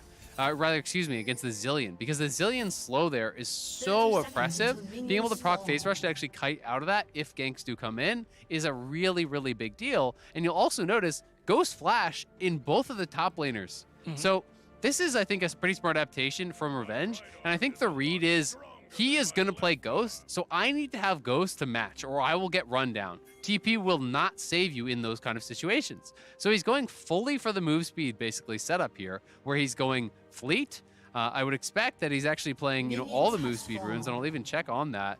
He's going to be playing Fleet. He's going to be playing Time Warp Tonic and Sustain, and having Ghost to try to answer the Ghost that comes out from Whippo. Which will be really interesting because Whippo also pretty standard range setup, melee versus range. He goes D-Shield. He's actually going to be playing, sustain runes with the Second Wind in his secondary for Resolve. And that alone, when you play Second Wind plus Doran Shield, you negate most of the early game chip that range champions can do, and it really allows you to kind of have a much smoother laning phase. I remember back when Runes Reforged first kind of came out, and people were really hype on bone plating because of its ability to help you survive like burst or quick 1v1s or whatever. But I was always thinking, I was like, wow, people keep taking bone plating in these range versus melee matchups, and it just sucks because you can knock the bone plating off and get no value out of it. In those types of matchups, Second Wind feels so good to just resist the constant flow of damage that you're going to be exposed to. And adapting to those situations, I think, is very important. It's the same thing with phase rush in mid lane. While Aerie is really good for enhancing the trading pattern you're already going to have, phase rush enables an entirely new way to play because you're not automatically beaten by the slow. Absolutely. The slow is going to be so problematic for him, if a gank setup occurs. Slows coming through from Glacial Augment, slows from potential of a Tryndamere chasing you down, so he's going to be more set up for that. It does make your laning phase a little bit weaker, which, you have to kind of weigh that, right? Because you're saying, all right, I want to pressure the Zillion in the early stages when the Zillion is kind of really at its weakest, so I'm giving up some power there, but the other side of it is you're going to be a lot safer come mid-game.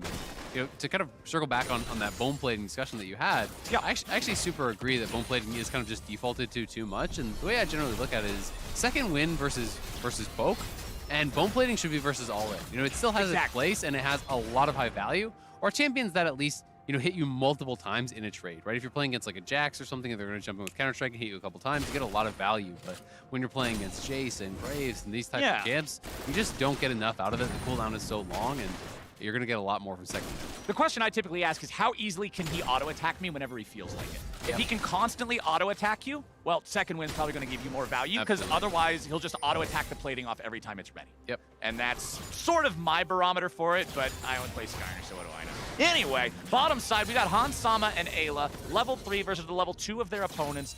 Remember, both of these carries, we've seen so much of them throughout the current meta game, like the scaling up, the hyper carry, 3-item power spike, all of that. Both of our supports do have that playmaking potential. You mentioned maybe we would see an Aftershock from the Nautilus, but there is no Aftershock here. Glacial Augment on both of them. Santorin is here in the bottom lane. Are we going to get a dive out of this? TL, they're in position to maybe make it happen. Let's see how they do. Santorin's going to begin. Steps out of the way of the dredge line there, but he's going to get rooted up. They throw out the lantern. They pull him back. They're going to get Wild Turtle's Flash in exchange for nothing. That's really well done, honestly. Destiny not able to actually connect on that hook onto Santorins. They can't lock him in under the tower, so going to be feeling pretty good about that. Just doing a 5-camp clear, leaves up the blue for a delayed blue buff take here, then right down towards bot. He had already done the scuttle.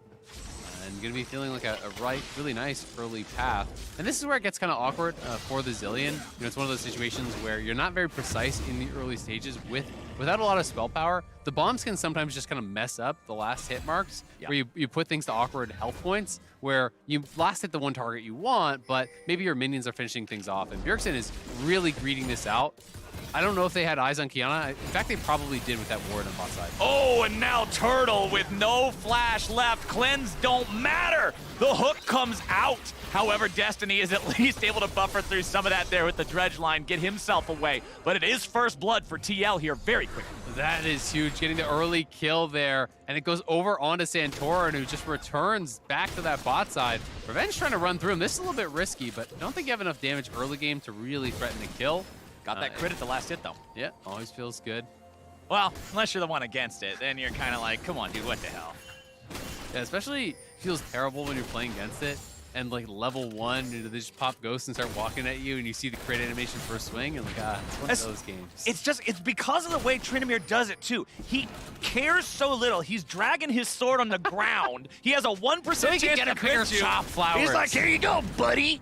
And that's the Tryndamere experience. But Bwipo's having a great time up here with it. 48 versus 45 CS. We've got a nice early rotation here from Destiny to see if maybe Bwipo just gets a little bit too hypey on it. Bwipo does now have his ultimate. Over the wall comes Destiny, right on top of a ward, and that means Bwipo is plenty safe. He swept the ward and then just ran. So I think they didn't have eyes on where Santorin is. I think he was a little bit nervous that, if I clear We this, don't win this 2v2. I don't have a flash. If Santorin's here, I'm actually just dead. So he spots the ward, but isn't going to be able to clear it out, unfortunately for him, heading straight back down towards bot. But TL going to be really happy about the early stages of this. Bwipo is going to actually end up positive in farm here. You can't dive him because he has 6. He's going to be able to pick up at least most of this farm. And Revenge could be in some trouble here. He's looking for the chase down. It's Bwipo starting it up there with the Ghost. Bwipo gets ulted by Revenge, but holds his own ulti. This is an important part of Tryndamere play, is not wasting that if you don't absolutely They're trying to corral him for threatening a dive. Or at least if you delay the base, at very least, you do actually make him lose some of these waves. This would be a tricky dive. They could go in for it. Okay, well, there's your Endless Rage. Bwipo now will not have that ability to get himself away. They get the TP instead. So no kill, but mid lane teleport. So nicely done there from Immortals, at least getting himself that resource. But now bottom side, Power of Evil's coming down. They're predicting something bad to happen here. They have sniffed it out, and that means that TL will back away. And I've got to say, well handled by both teams. That was actually really intelligent stuff. If you go for the overdive, Tryndamere's ult will buy him time for Bjergsen's TP to come through, and then you just die. Because, Revenge is actually pretty low health at that point. They don't have super high damage. But by going in, forcing the ult immediately, if you don't get the response TP from Bjergsen, you just stand behind him, you wait for the ult to expire, and then it's a free kill on Bwipo. So it forces out the TP, and at the same time, TL says, all right, you committed top, we'll take Dragon, threaten a bot dive, but guess what? PoE had more pressure mid because Bjergsen had a TP away. So he utilizes that pressure to come down and cover the dive. And that's just good stuff from both teams. It's the back and forth that you want to see. It's the you're playing chess, I'm playing checkers thing, except actually you're both playing chess. It's just a game of chess. Yes. Yeah. So I love to see it. Total gold here on the side of your screen. You can see it's actually Santorin, the top of the gold chart right now, because he got that first blood there on the Xin Zhao. Working towards that Gore Drinker here nice and early. Does have his own level 6 ready to go here. Provides him tons of tankiness in the fight. But the level 6 on Xerxes is much more of a playmaking tool here in the jungle. And that's what I want to see, is Immortals to make something happen with that now that it's online. Yep, absolutely. You can see, again, more emphasis on tier 2 boots for the move speed up in the top lane. Both top laners traded Ghost early on. And then you have got to keep up on the move speed. If you cannot kite out this Tryndamere, you will lose those all in. So Tabby's rush here for Revenge. He knows it's physical damage jungler, physical damage top laner, both heavily reliant on the auto attacks. And really, it's going to be a very physical damage skewed comp from TL in general. Yeah, Bjergsen's going to land some bombs, but it's not consistent damage. So Tabbies are very, very effective here. And on the other side, Bwipo, Zeal, plus the tier 2 Zerker Greaves here. Again, the emphasis on move speed. It'll be interesting to see if he just sits on Zeal, which is really, really efficient early on, and then goes into Gale Force, or if he's actually going to complete his Zeal item here and try to, get that first upgraded. We'll make sure to keep an eye on it as things move forward. Santorin did start up the Rift Herald here, but Immortals was wise to what's going on. They will not allow him to complete this task. Instead, it's Immortals bringing up 4 players to deal with this when the whole team's here. I mean, Revenge is hanging out in the top lane, but he can rotate over very easily. Bottom side, it's Bwipo just going to town on that tier 1 turret. It's plates and plates and plates and plates. The Rift Herald can get you a couple of plates, but Bwipo's already cashing in with the same value down here at the bottom. Xerxes at 150 HP. Oh, no. Now they're coming in to try to deal with it. Now you got Destiny about to die. He's burning away. Ayla's at 200 HP now as well. Power of Evil. The bomb nearly next to Destiny, but not quite there. And that Rift Herald Eye, it's not picked up by TL because they didn't kill the Herald, but they can zone Immortals away. So all they end up getting is the gold value of the Herald. Why Bwipo got, what was that, 3-4 plates? You got three plates and about 9/10 of the last one. Bjergsen will have to run it out. It doesn't have ultimate mana here, so you always have to be a little bit careful I have, as a Zilean player myself, I've often greeted for the last bomb and ran out of mana and then died. Well, see, as a person who has played with Zilean before, I have spam pinged my Zilean, why no ult me? And then they ping their mana. And then he pings his mana that, hey, dude, I had 30 mana, what are you doing? So, hey, we've both been a part of that same situation, just slightly different viewpoints. Yep. Bottom side here, though, Bwipo's viewpoint is sunshine and rainbows, my friend. This Tryndamere is going to town and scaling up. I mean, it's rough because even if Immortals got that, I don't think it's worth it. You know, the expected value is 2.5 plates or 2 plates, right? So if you can get a kill and then a dive and a full tower with the Herald, then it becomes worthwhile. But when you're getting up a guaranteed 3 to 4 plates to Tryndamere, that is so tough to really expect to get that much back that it becomes worthwhile. The lane swap is still in effect here, just bot lane's chilling top right now, but I do think they're going to move down, I would assume, towards this dragon to try to set up for that. TL already got the first one, would love to grab an early second. Makes me so glad that we're out of the world where lane swap was meta. Me too. I think Bwipo could try to look for this. I mean, if he stays around, there is the opportunity with that Ghost in a long lane, but everyone moving over towards Bjergsen here, and they'll have to have 100-0 pretty quick. Bjergsen just flashes instead. Destiny's Flash traded away for Bjergsen's, and that means that Bjergsen is not even going to take any damage from this. He still has the ulti up. They're still able to use that as Revenge just backs away. Remember, Mocking Shout is known heavily for the slow that happens as long as your back is turned to him, but it is also a massive attack damage reduction. It is very powerful against any AD-themed champion. Yep, 20 AD at rank 1 goes all the way up to 80. And the ultimate rank up is really poor. That's something that most people know. Generally, you actually skill up your first rank your ulti, and then you don't skill it up anymore until exactly the end of the game. Because you just do get more out of that 80 reduction, you know? Especially towards those later stages. But even early on, when people are sitting at like, 100 and whatever AD, 20 is a pretty significant reduction to that. And it's one of those things that's kind of sometimes hidden power in some of these abilities. The way I think about it is a longsword is 10 AD, and it's 350 gold. Minus 700. Yeah, level 1 Mocking Shout is 2 longswords worth of gold. That is so much. When you look at the overall advantage that Team Liquid has, it's 2,000 gold. You have, what is that, 3 enemy targets that have attack damage themed champions? If you hit them all with a Mocking Shout in the middle of a fight, well, hey, we just doubled our gold advantage effectively. Yep, pretty high value.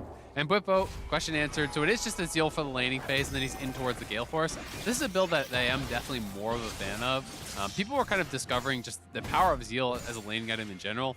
You were seeing it a ton when people were doing a ton of the lethal tempo Yone top. People were just like rushing Zeal, and it was so effective for the laning phase. A lot of Yasuos do it these days. Some Tryndameres really do place a lot of value on it. It does, of course, slow down the first completed item, and Gale Force active is so powerful. So it's kind of an argument on both sides, but in this case, Bwipo going for that gold efficiency, and they have taken down the tower bot, so Hansam, I believe, collecting a lot of that gold. Yeah, he has 1K in his pockets, so he's pretty rich. Bwipo's pretty rich.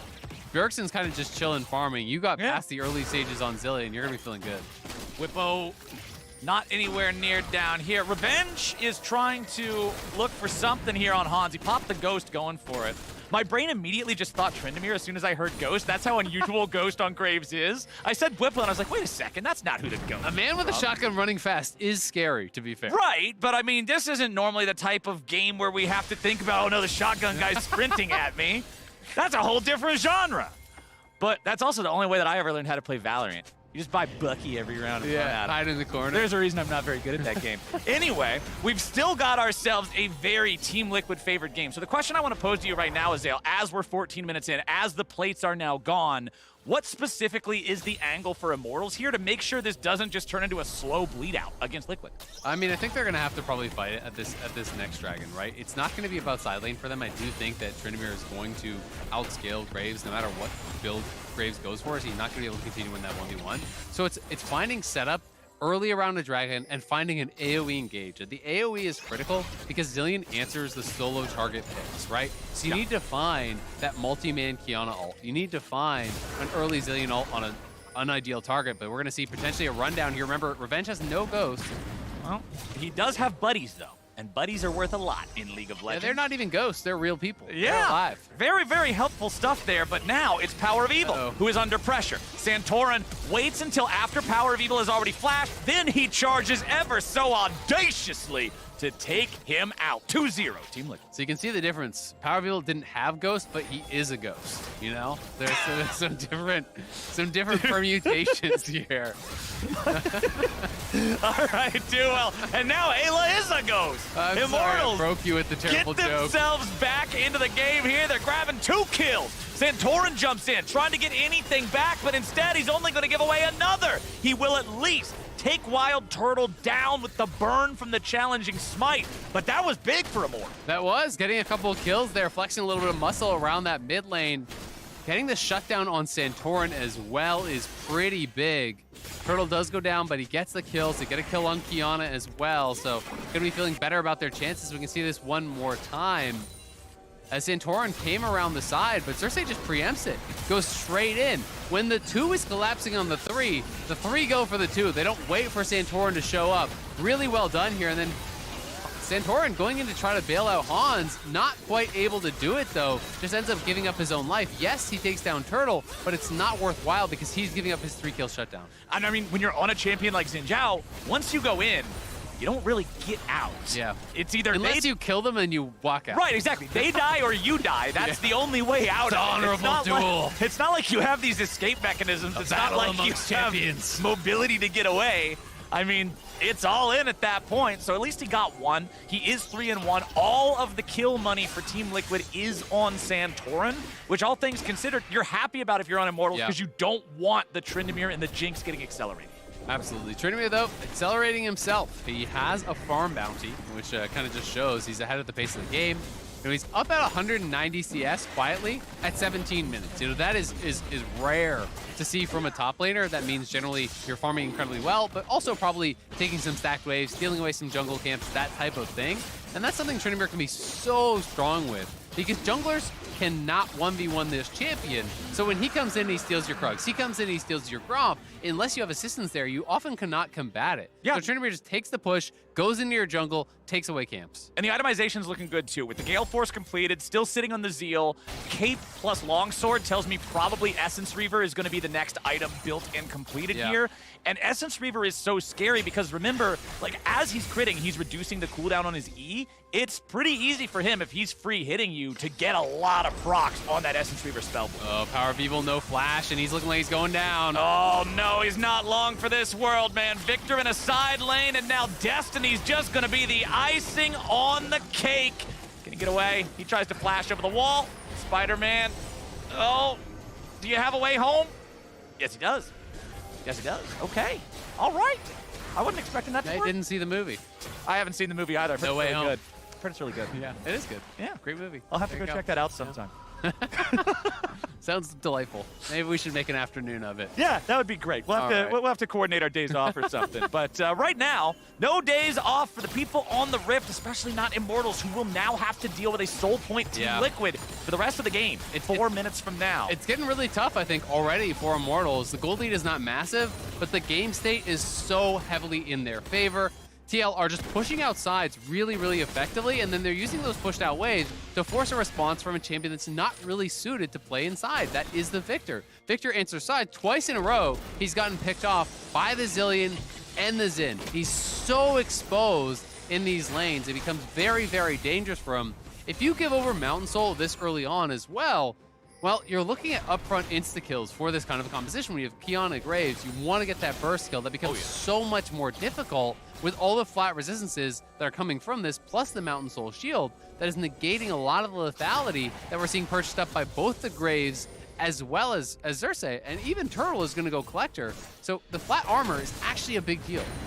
Revenge will clear out this wave topside before Bwipo is able to claim the turret, but we're still looking at almost a 40 CS lead for Bwipo over his counterpart in Revenge. Revenge is going for the Eclipse here on the Graves. I remember back during lock-in, I believe it was Jat talking about how he liked Eclipse on Graves if he feels like the Immortal Shield Bow is not going to protect you from a death anyway. Yeah. Right? He was talking about how if it's not going to matter anyway, and it's more about these skirmishy situations, hey, give me the Eclipse, let's do that. So that's the approach we're seeing out of Revenge here. And against low armor targets, lethality is just super effective. Like, he has such a strong burst pattern, you know, Q flash, R, etc. The Destiny, though, caught out. He has no flash from the earlier skirmish. He has Xerxes right behind him, and Xerxes just pops Hans. Nicely done there. But now what happens in the rest of the fight? Here. Turtle is going to get pulled right on back. He's in trouble. Santorin going after the AD carry, and he finds him. Ayla tries to flash over the wall and stay alive. He pulls Santorin away to safety. And here comes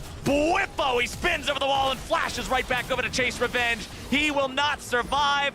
Oh, man, it looked all right there at the start for Immortals as Xerxes found the kill, but TL turns it around. Fights across the map there as Power of Evil and Bjergsen were going back and forth. They traded ults, they traded flashes. Bjergsen ends up having to run away there. The insta-kill onto Hans made you think it was going to go heavily in the favor of Immortals, but they spend a lot of resources to get that kill. Xin, as well as Tryndamere, are less cooldown reliant. They get in that fight, they scrap it up. We can watch this one more time. TL get the jump, or so they think, but you pull Hans in, and he just gets immediately ulted by the Nautilus, flashed out there, caught by the edge of the ulti from Xerxes, straight in, instant deletion, and then Turtle has the cleanse, but he's just getting chased down. He tries to Gale Force to safety. He uses the red gun ult for the heal, but Santorin is so damn tanky there, kiting out. Great Lantern from Ayla, and as the Tryndamere arrives, there's no escaping. Everything from Ayla there was awesome. I must praise this support play. The hooks onto the valuable targets, getting the cleanse out of Turtle, setting up the kill onto him, stopwatching to prevent his own death, throwing the Lantern back to be able to save his teammate as well. Beautiful Thresh play. And I've got to say, it's kind of a funny way to word it, and I mean no disrespect to Ayla, but it's so much credit to Ayla that people aren't talking about the fact that Core JJ is missing. You know what I mean? It's like, that is so impressive. You know, he has really shown up, I think, very well for this team. Yes, they did lose their game yesterday, but they were great in lock-in. Ayla has made you feel that this is an incredible team, even without potentially the best player in the league in Core JJ. And I think he has really been stepping up.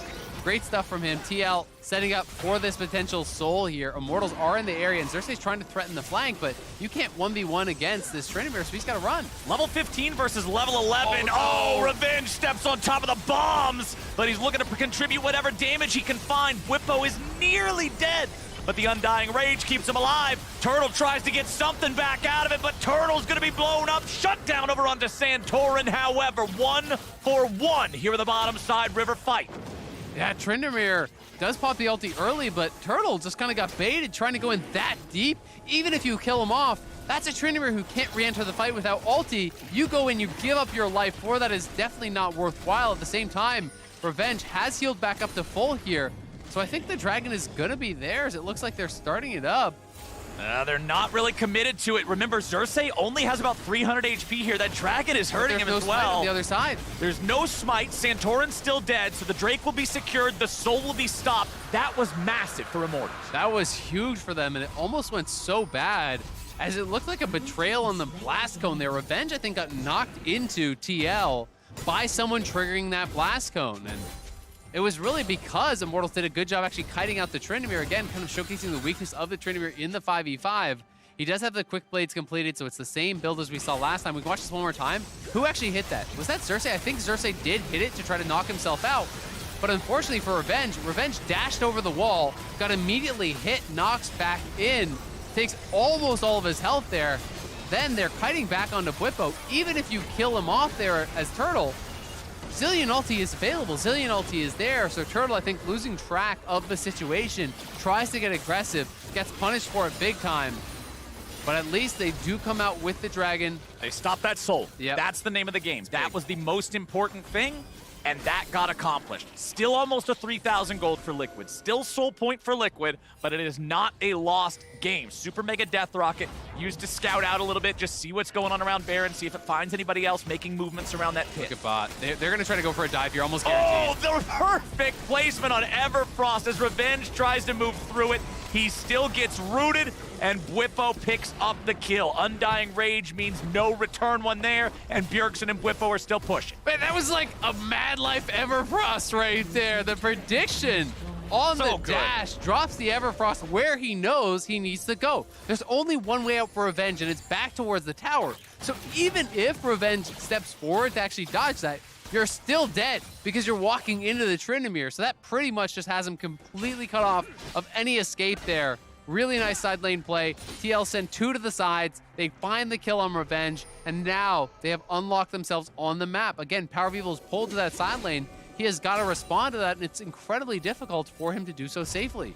Beautiful, beautiful stuff there from Bjergsen. There are so many conversations around Bjergsen coming back. You know, he was a coach for a year. How good is he going to be? The man is just good at League of Legends. Has it, man. Some people got it, and some people don't got it. And Bjergsen's got it, damn it. He's got it in spades. He's been looking really, really good. I think answering all critics, answering all questions about how he would be, coming into the league again. I thought he would get there, but I thought it would take him some time. And really, from the word go, Bjergsen has been performing for TL, making it look like a really strong pickup for them. And obviously a very, very strong squad. They already won lock-in. They're looking really, really strong in 2022. Well, we've got the Navori quick blades for Bwipo, so that means if he's able to find those hits, man, he will just never stop chasing after you. Hook coming out from Ayla, finds Destiny. Santorin still here in the middle of everybody, uses the ulti to try to keep himself healthy, but everybody's inside the range. He continues going forward. First kill over onto Destiny, and Hans Sama is able to free fire. Power of Evil's your next target. Revenge trying to get himself away as Turtle's able to join up here for the fight. Double kill back over to Hans. Team Liquid has lost their support, but that is all. They're looking to find the kill on Revenge next, and they got him. Santorin, Bjergsen, Hans, still ready to go. No ulti on Bjergsen. Knock, knock, knock. Who's that? It's Bwipo! Team Liquid.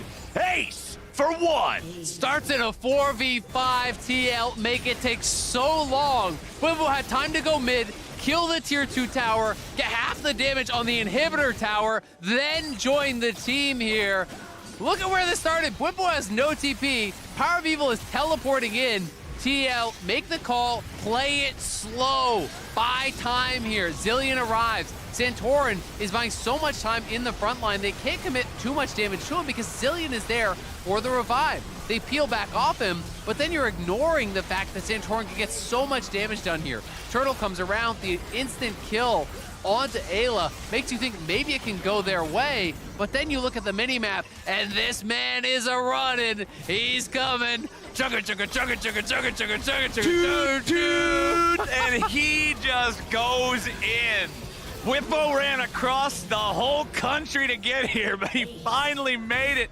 And man, Team Liquid, they're 10,000 gold up. They got the Baron. 4,182 damage dealt by Santorin. Whew, I love watching this guy play. Yeah, Bwipo getting his steps in. Santorin getting the damage in. TL looking strong. They're going for a pick, though. Here we go. Destiny tries to start it off. Hansama's going to be at 40%. Destiny now the target. Santorin looking for him. Bjergsen's bomb going to find the kill. Revenge stuck in the Krug pit. Turtle stuck in the middle of Team Liquid. The resurrection comes through, and Hansama's back to full HP. Immortals have their back against the wall, and Team Liquid is back in familiar territory at the enemy inhibitor turrets. They are pushing, man. You cannot test Bjergsen on these ultis. Turtle flashing in, trying to kill off Hans before Bjergsen can react, but of course he is equal to the task.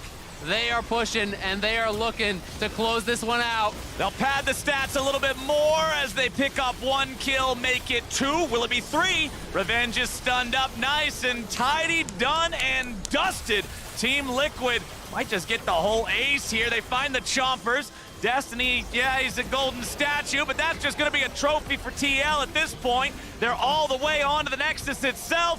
GG right at 29 minutes. Team Liquid takes him down.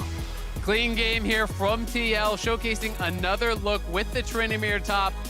Bwipo has just been such a treat to watch this season. And you got to give so much credit to Santorin, who I feel like he has been on fire. He's been playing some of the best League of Legends of his career.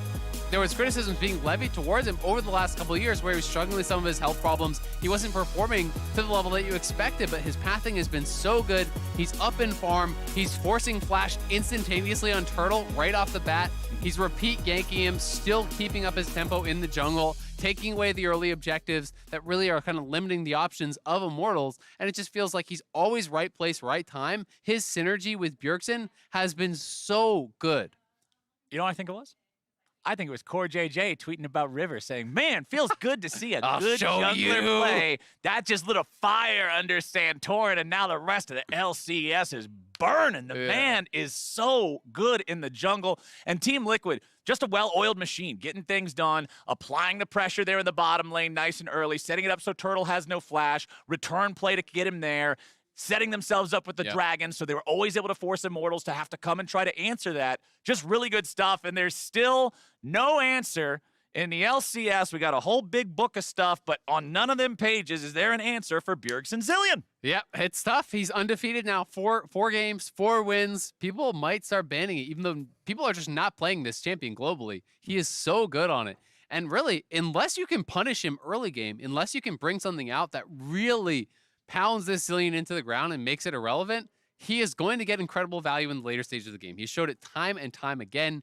He knows the ins and outs of this champion. He plays it perfectly. The Everfrost bot lane, as funny as it is to point to, like that was just so clean. And it's one of those things that you're like, okay, you know this champion. And even to how quick he is on the reses, he's clearly thinking, and you can tell that his cursor is actually on the champions in advance of when he needs to ult them, right? Because when Turtle is flashing forward for that kill on Hans, it's an instantaneous ult, right? In a lot of these situations, he's always on point with that. He's thinking 2 steps ahead. Who would you be looking to kill? Well, I'm already ready to ult this person. Right. It's all about not just playing your champion how you think it should be played, but understanding what everybody else is going to do and being able to just always remain ahead. The man is one of the best for a reason. Our lock-in champs claimed their first win in spring, and now we're joining the Tigris and Santorin for our Verizon post-game interview. Yes, we have Santorin for the first time of 2022 on the LCS broadcast for our Verizon post-game interview. So with that, how have you been? How was your offseason and getting prepared for this season as the mainstay of Team Liquid? My off-season was it was the first time where I didn't really change patch too much for jungle, so I was like I just kept grinding, like didn't really take a break. So that was like the first time, I don't know how many years, where I didn't take a break. Because I've just been feeling better overall. I've been feeling healthy. So I've been really excited for this year because I think, you know, first of all, we got a really good roster. I'm very excited for this year, and then, you know, winning lock-in, I'm not sure if it's good or bad thing because I kind of get scared of what happened last year where we win lock-in and get second place twice in a row. So I'm hoping we can change that path this time around. Now, there is something to be said about the momentum, though, and the positives of rolling into the regular season. I was happy to read in the Invent Global interview that you did that you are feeling much healthier and a lot better on that front. You also mentioned the interesting factor of being reunited with Bjergsen after 8 years of not playing with him. So tell me about this reunion after becoming such different players at this point in time. It's been really exciting because I mean, looking back in 2015, first of all, I mean, I didn't feel like I was ready. I just wasn't, you know, the player I had to be to play with a GOAT like Bjerg. So I'm really excited to like play with him again because I think we both had flaws back then that we like kind of fixed, and we are just like better overall players now and individuals. So it's been really nice catching up with him because I think that was something, you know, I kind of just wanted to like play with him again because I just didn't feel ready last time. Yeah, and it's not just him. You have so many strong pieces around you that feel like it kind of unlocks you in what you get to do as a jungler. So what is that like, having someone like Bwipo in the top lane with the champ pool that he has? And then even Ayla right now stepping in for Core JJ, still looking so strong and consistent in that support role as well. It's been really nice. I mean, Bwipo is one hell of a guy. He's really, really aggressive, and I really like playing with him because he just brings so much aggression to the team where I think most of our players are very calculated in the way they play the game. It's very like stand out macro, and then people will just have this go button. Like he'll just see a fight and he'll take it. And I think that just like brings that X factor to the team that is really valuable. Yeah, X factor from so many players. You know, we've shan Sama pop up so many times as well. And when we were talking a little bit leading up to this interview, it is interesting after such a strong performance in lock-in and today to say that you are 1-1 in the starting week. How much are you indexing into that loss to kick off the season after having such a prominent performance here today? I mean, honestly, I don't mind losing a couple games. I also think actually like the game yesterday is a big learning experience for us as a team because I think there's a lot of things we did very poorly. And it's kind of good getting a wake-up call right after you win that, hey guys, there's so much you can still do better. So I'm actually quite happy with it because if we just, went on a 9-win streak or something like that and you just think everything is fine, like there's so many things we can improve on, and getting beat pretty heavily by 100 Thieves, I think that's a good sign. Always good to look for what you can take away from it. I definitely admire that. Santorin, congratulations on this victory. Before I let you go, though, I believe it's Cloud9 that you're playing next. So thoughts on the interesting drafts that they've been bringing through in their 2-0 week? Yeah, I mean, I actually really like it because it's the games I'm looking forward to watching. Right now, I think the meta's been very stale in pro play. It's like I kind of see the same drafts over and over again. So seeing something completely new and creative and innovative, I really like that. Whether it's good or bad, that's up for judgment. But when it comes to like actually watching the game, it's really fun. So I like it. Yeah, should be a good one, that's for sure. Well, thank you again, Santorin, for stopping by for this interview. Thank you. Time for us to go ahead and wrap up the day, everybody, in the Bud Light Breakdown. What's up, everyone, and welcome back after our final game of the day, where it's Team Liquid picking up their first win of the regular split, having fallen down just yesterday. But I do want to key into what Santorin said. He definitely feels like yesterday was a super valuable learning experience. And while, yes, there's a lot of expectation on the names that make up a roster like Team Liquid's, that isn't to say that they can't be without fault, especially in the earlier parts of the season, and we'll look for them to continue to get better.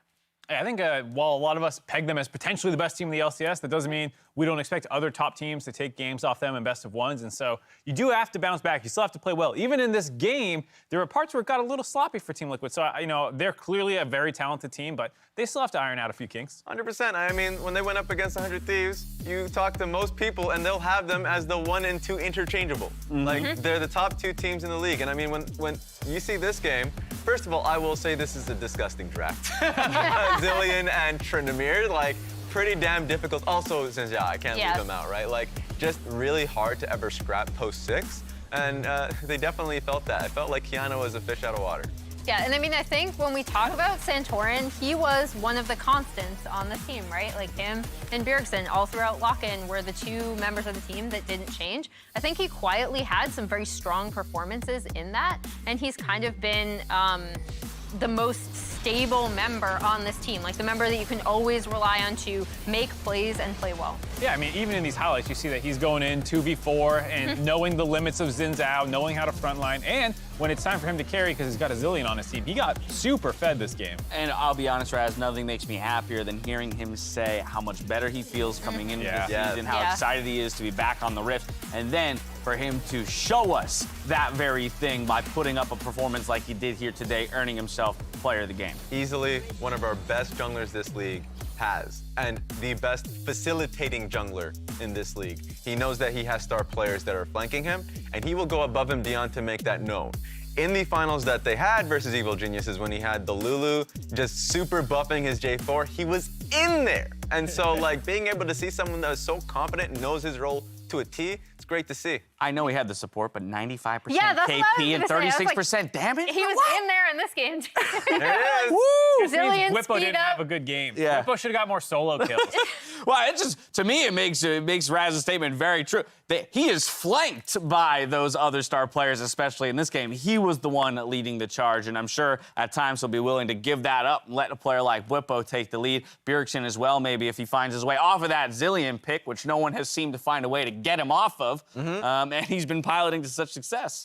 Yeah, Raz and I were talking about this off camera in terms of like the value of Zilean, like how strong of it is as a pick, but also the fact that Bjerg is always so willing to play it, it forces other teams to adapt to it. And then there's also the question of like, well, once teams adapt, then, what else does Bjergsen have? But for right now, the Zilean is working out really, really well. And maybe more importantly, they're picking compositions with the Zilean that work really well with it. Yes, they're ultra creative. So like seeing this pick, knowing that I kind of mentioned about Kiana being fish out of water, like how is she actually going to operate versus Trinamir that has ulti, versus literally anybody, by the way, that that has a Zilean ultimate. Yeah, exactly. So like you really can't do much in fights, and of course the sustained damage that Xinjiao has. Like this is a great draft, and drafts like these will happen a lot for Team Liquid. They've happened during lock-in, and the finals were just kind of draft sweeps that they've had. So I think this team is really smart how they play around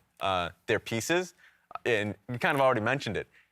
You have great pieces across the board. If it's not going to be Hans Sama that's carrying, it's going to be Bwipo, it's going to be Bjergsen. Somebody can always step up. I do real quickly want to circle back to that PoE versus Bjergsen conversation that we had before the game. Mark, you being in the camp of, hey, I give the edge to the coach. The coach did get the better of him this time around. And again, both of them kind of finding their way onto comfort picks and doing it. Well, there's a lot going on because you also have Gilhodo, who coached Xerxes before. And so there's a couple of different coach battles going on. I felt like Santorum was in the Bjerg back pocket again, though.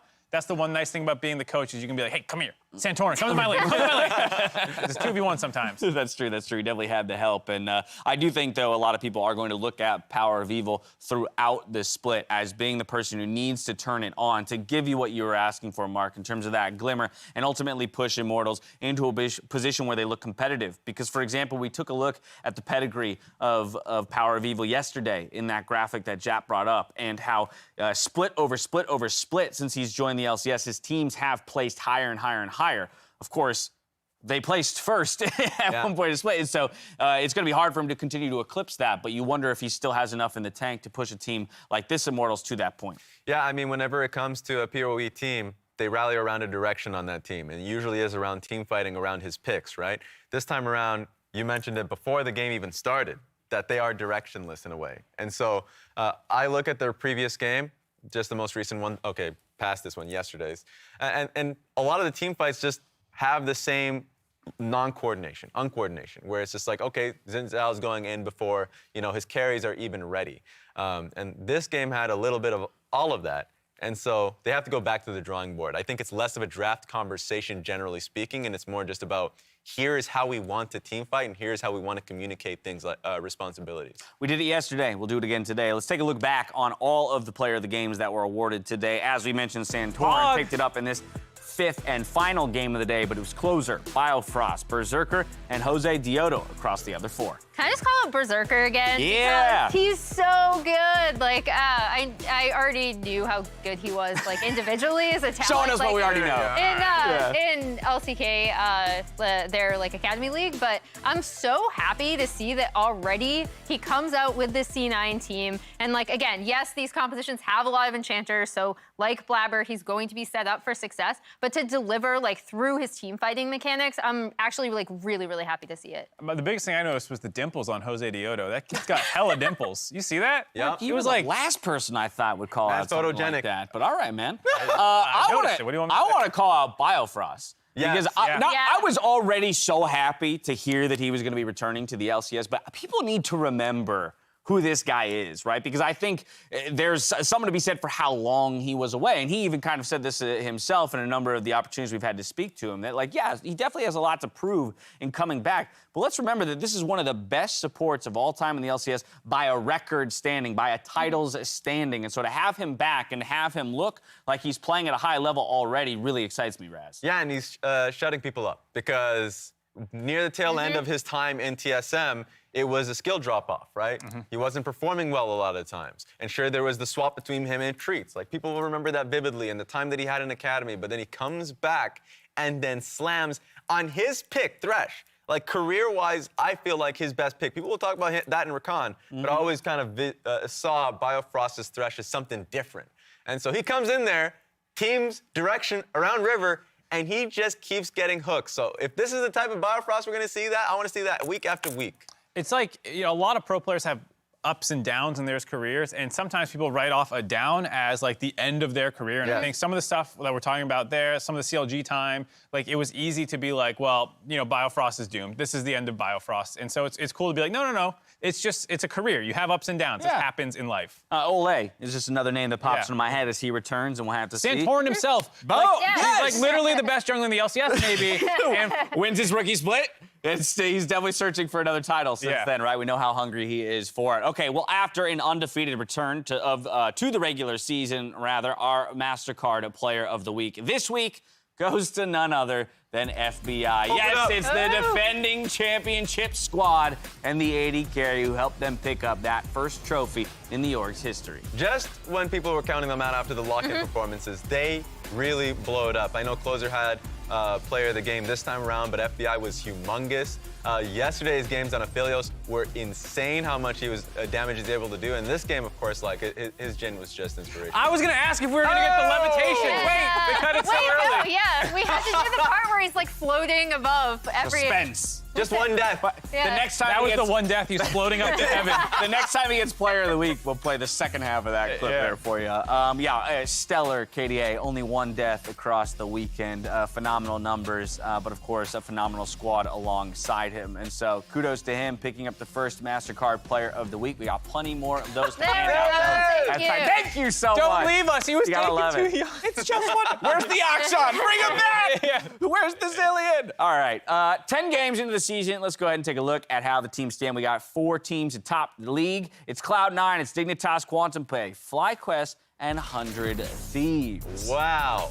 The FlyQuest 2-0 is a little surprise to you? Well, not even just like, oh, FlyQuest went 2-0 at the start of the week. I can believe that, but what their games looked like, the crazy one versus CLG, the comeback versus Golden Guardians, it's insane that they were able to clutch out a 2-0. Another one is Dignitas too. I mean, people will put respect on their name based off lock-in, but pre-season expectation for both them and FlyQuest, completely different. I had both of those teams before lock-in at the last place spot, and they really, really shut me up on this one. Me too, yeah. And now back to the team that everyone's been talking about, Cloud9. Because again, like if you do talk about like burden of expectations, right? If you have a very set way that you want to play the game and you're so vocal about it, we already talked about like how the C9 Academy threads on Reddit turned like insane reaction, like incredibly polarizing. And C9 came in this week. They're 2-0. They looked really confident in what they were bringing out. I was a little bit concerned as to how Blabber would fit on this team, to be quite honest. And I think the way they've been playing around him is so smart, actually, making the most of how he goes in, just like Fudge said. So they actually really impressed me this week. I think the fact that they also just started their LCS season as full throttle on this idea as you can be. Like, they didn't ease into it. They didn't do some standard drafts because they just got in this week, you know. They were honing this probably in Korea because a number of those players were over there, even though Fudge and Blabber were still in North America. I have to imagine that they were working out some of these comps already because it's just so cool that immediately in the LCS, they're doing these Enchanters mid. That's the thing. It's that they went through, I would say, a lot of adversity in the sense that they didn't have their team here. You had evil geniuses like 100 Thieves. You had a lot of teams that were putting in a lot of practice coming up to this start of Split where they literally couldn't do that. Of course, there's also the language barriers and everything. And then they did that with their unique strategies with Soraka, Ivern, all of these things, and a role-swapping mid laner, and were able to beat the finalists of the lock-in tournament. So a lot of props for that one because those were hard wins. And what's super interesting to bring it back to the LCS overall is now we get to see how teams respond to that, right? So like now they know this is how C9 is going to play. We talked about how strategic diversity works and how everyone is trying out their own strategies and how they match up against other teams. You know, next week we get to see what happens now that people have had a week to think about really hard about what C9 has been bringing to the table. And not to ignore the rest of the teams in the league, there's one team I want to call out who we saw actually at the bottom of the standings in the O2 position, TSM. For me, I actually come away instilled with a lot of confidence in this team out of their O2. And part of that is because of the expectation setting that the team has done themselves. Speak, again, being very vocal about, like, look, it's going to be a slow start for us. And so I appreciate when a team says that. But then even through that, showed us a lot of really good looks. And individually, you look at a lot of those players and you go, okay, when they start gelling together, I can really see how this team could be a threat. I mean, both games were winnable this first week, which is, obviously you want to win, but you also, you still have degrees of how you look in these games. And I think to your point, there were very good, clear, bright spots for this team to build on going forward. Wish we could talk about them all, but then we'd be here all night. Next, we're going to talk about some individuals as we pull up the Samsung SSD Fast 5 from this week. So that's an important addendum there. This is times and stats from this week only. We've removed lock-in, kind of reset the table here as we take a look at some of our individual top performers. For the three of you, anything that jumps to your brains? Emily. I want to call out Neo, and then I also want to call out Blue, because he's someone that we have not been able to highlight as much because the rest of Dignitas has also been doing really well. But here is yet another player who is like almost universally panned in coming over to the LCS and has been performing really well. Did Kumo even get 100 CS this weekend? He's 2-0, but he was playing the double roam. We also need the Samsung slowest. I don't even think he made it to 100. No, that's a Samsung competitor. You know what? He's the slowest. Just because of that, you're gonna praise Kumo on that. I did ask the question earlier of how many supports this weekend would have actually out-CS'd him? And that I do have to wonder. But I do like to call it to Dignitas because, again, I think they are in some ways the enigma, right? As they have completely flouted the expectations of so many people. We're going to continue to try and figure out exactly why it is they look so good. And I think calling out those individuals specifically is a big piece of it. Now, a reminder that Samsung has partnered with Sleeper and Fantasy LCS, and you can now earn bonus points each week for correctly predicting the fastest performers in each of those categories. So congrats to those of you who claimed those extra rewards this week. Next week, though, we've got some barn burners coming your way, especially our third game of the day on Saturday. It's Cloud9 again. It's another one of those. You knew it had to be, this time against Team Liquid. This is not an easy strength of schedule. The fact they've gone up against Evil Geniuses and now they're going up against Team Liquid. So, it's going to be fun. What are they going to play this time? Is it going to be the Malzahar mid lane? I mean, obviously that's the clear one to circle. I'm actually looking at Dig versus EG because a big joke coming out of the lock-in tournament was Dig was actually number 2 because they challenged Team Liquid more. Well, right now they're 2-0 and EG's 1-1. If Dig actually win this game, you could make that case without trying to have your tongue in your cheek. And then the last one, because I would have also highlighted those games, is FlyQuest TSM is actually really interesting to me too, because FlyQuest has come out, they've played this Smite top strategy twice now. I think they are confident in it and they know theoretically how to play it. I'm not gonna say the execution has always been there. And then TSM is kind of in a similar boat where they've had some really brilliant runs of play, especially in today's game. I thought they were cross-mapping actually quite well in certain places. So I'm really curious to see A, are they going to have to play against the Smite top again? But then also B, just how these two teams are going to go since they've both been really interesting to watch. So, two things. I want to see how deep they get in the sauce of this one, right? With the Karma and Janna's ban, hey, maybe we're doing the Taric. The second, new patch. And so we got to see the Ahri. There are changes that Power of Evil! Power of Evil's Ahri is out there. Maybe the wins start rolling in, Mark. Boom. That's 3 things. Was that 3 points? What? No, it wasn't. You mentioned PoE. I counted that as a thing. No, you can't. Get out of here with that. I kind of mentioned PoE. That might be on me for inserting point don't do that. 3. I'm very sorry for that. Again, tons of action coming your way next week. Make sure you mark your calendars. Can't wait to see you guys all there. I do want to take a moment, though, to invite all of you to join us in the Bud Light League Lounge. It's going to be me, it's the Tigress, it's Licorice, and it's a Blolive. It's some Pong. It's everything you could want. Emily. Make sure you catch that on twitch.tv/Bud Light right after the highlights, or you can stay here and wait for the raid. That's going to do it for us, on the main channel. So now on behalf of myself, the casters, and the entire remote broadcast crew, thank you for watching, and we'll see you next week and for more of the LCS. Until then, stay healthy, stay safe, and be good to each other. Good night. She'll get it one day. No. He's going to get it. You're going to see a big crack through the screen when it hits. FBI knocks out another kill, and now it's time for Boom to fall yet again. Xin Zhao chops him down for the second time this game, and they're on for a bit more. Closer is angry, and Closer gonna take down his countrymate. Rooted in place, now Boom gonna block some shots. Dunk comes across and a solo kill comes through for some. The FBI finds another. Seconds left on it. Ooh, big damage, and that is gonna be a deletion. Goodbye, Tank Rise. Not tanky enough. Huni is on the dragon. This is 5v4. It's 5v4. Fake Gun just gets, no, he gets one. He gets Sari. He gets out for now and landed to safety. That is Baron claimed. That is huge. Dignitas Barons in 2022.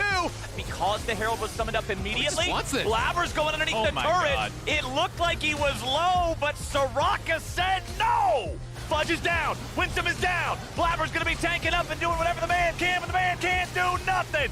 Summon's gonna be taken low, Berserker is dominating, Berserker is coming back to life, and Berserker will cut them down! But it's all about the setup as Licorice approaches from the flank. He'll find damage onto multiple targets and then buy some time with a stasis of his own. Jose Diodo finding a kick here. They will kill off Reset. They will kill off Lob. Licorice trying to get out. Licorice falls. They don't want to fully commit here. Pride Stalker right back in his flamed by Jose Diodo and FlyQuest. Golden Guardians now stuck in the Baron pit trying to get away. The Rockets find one. The Rockets find two.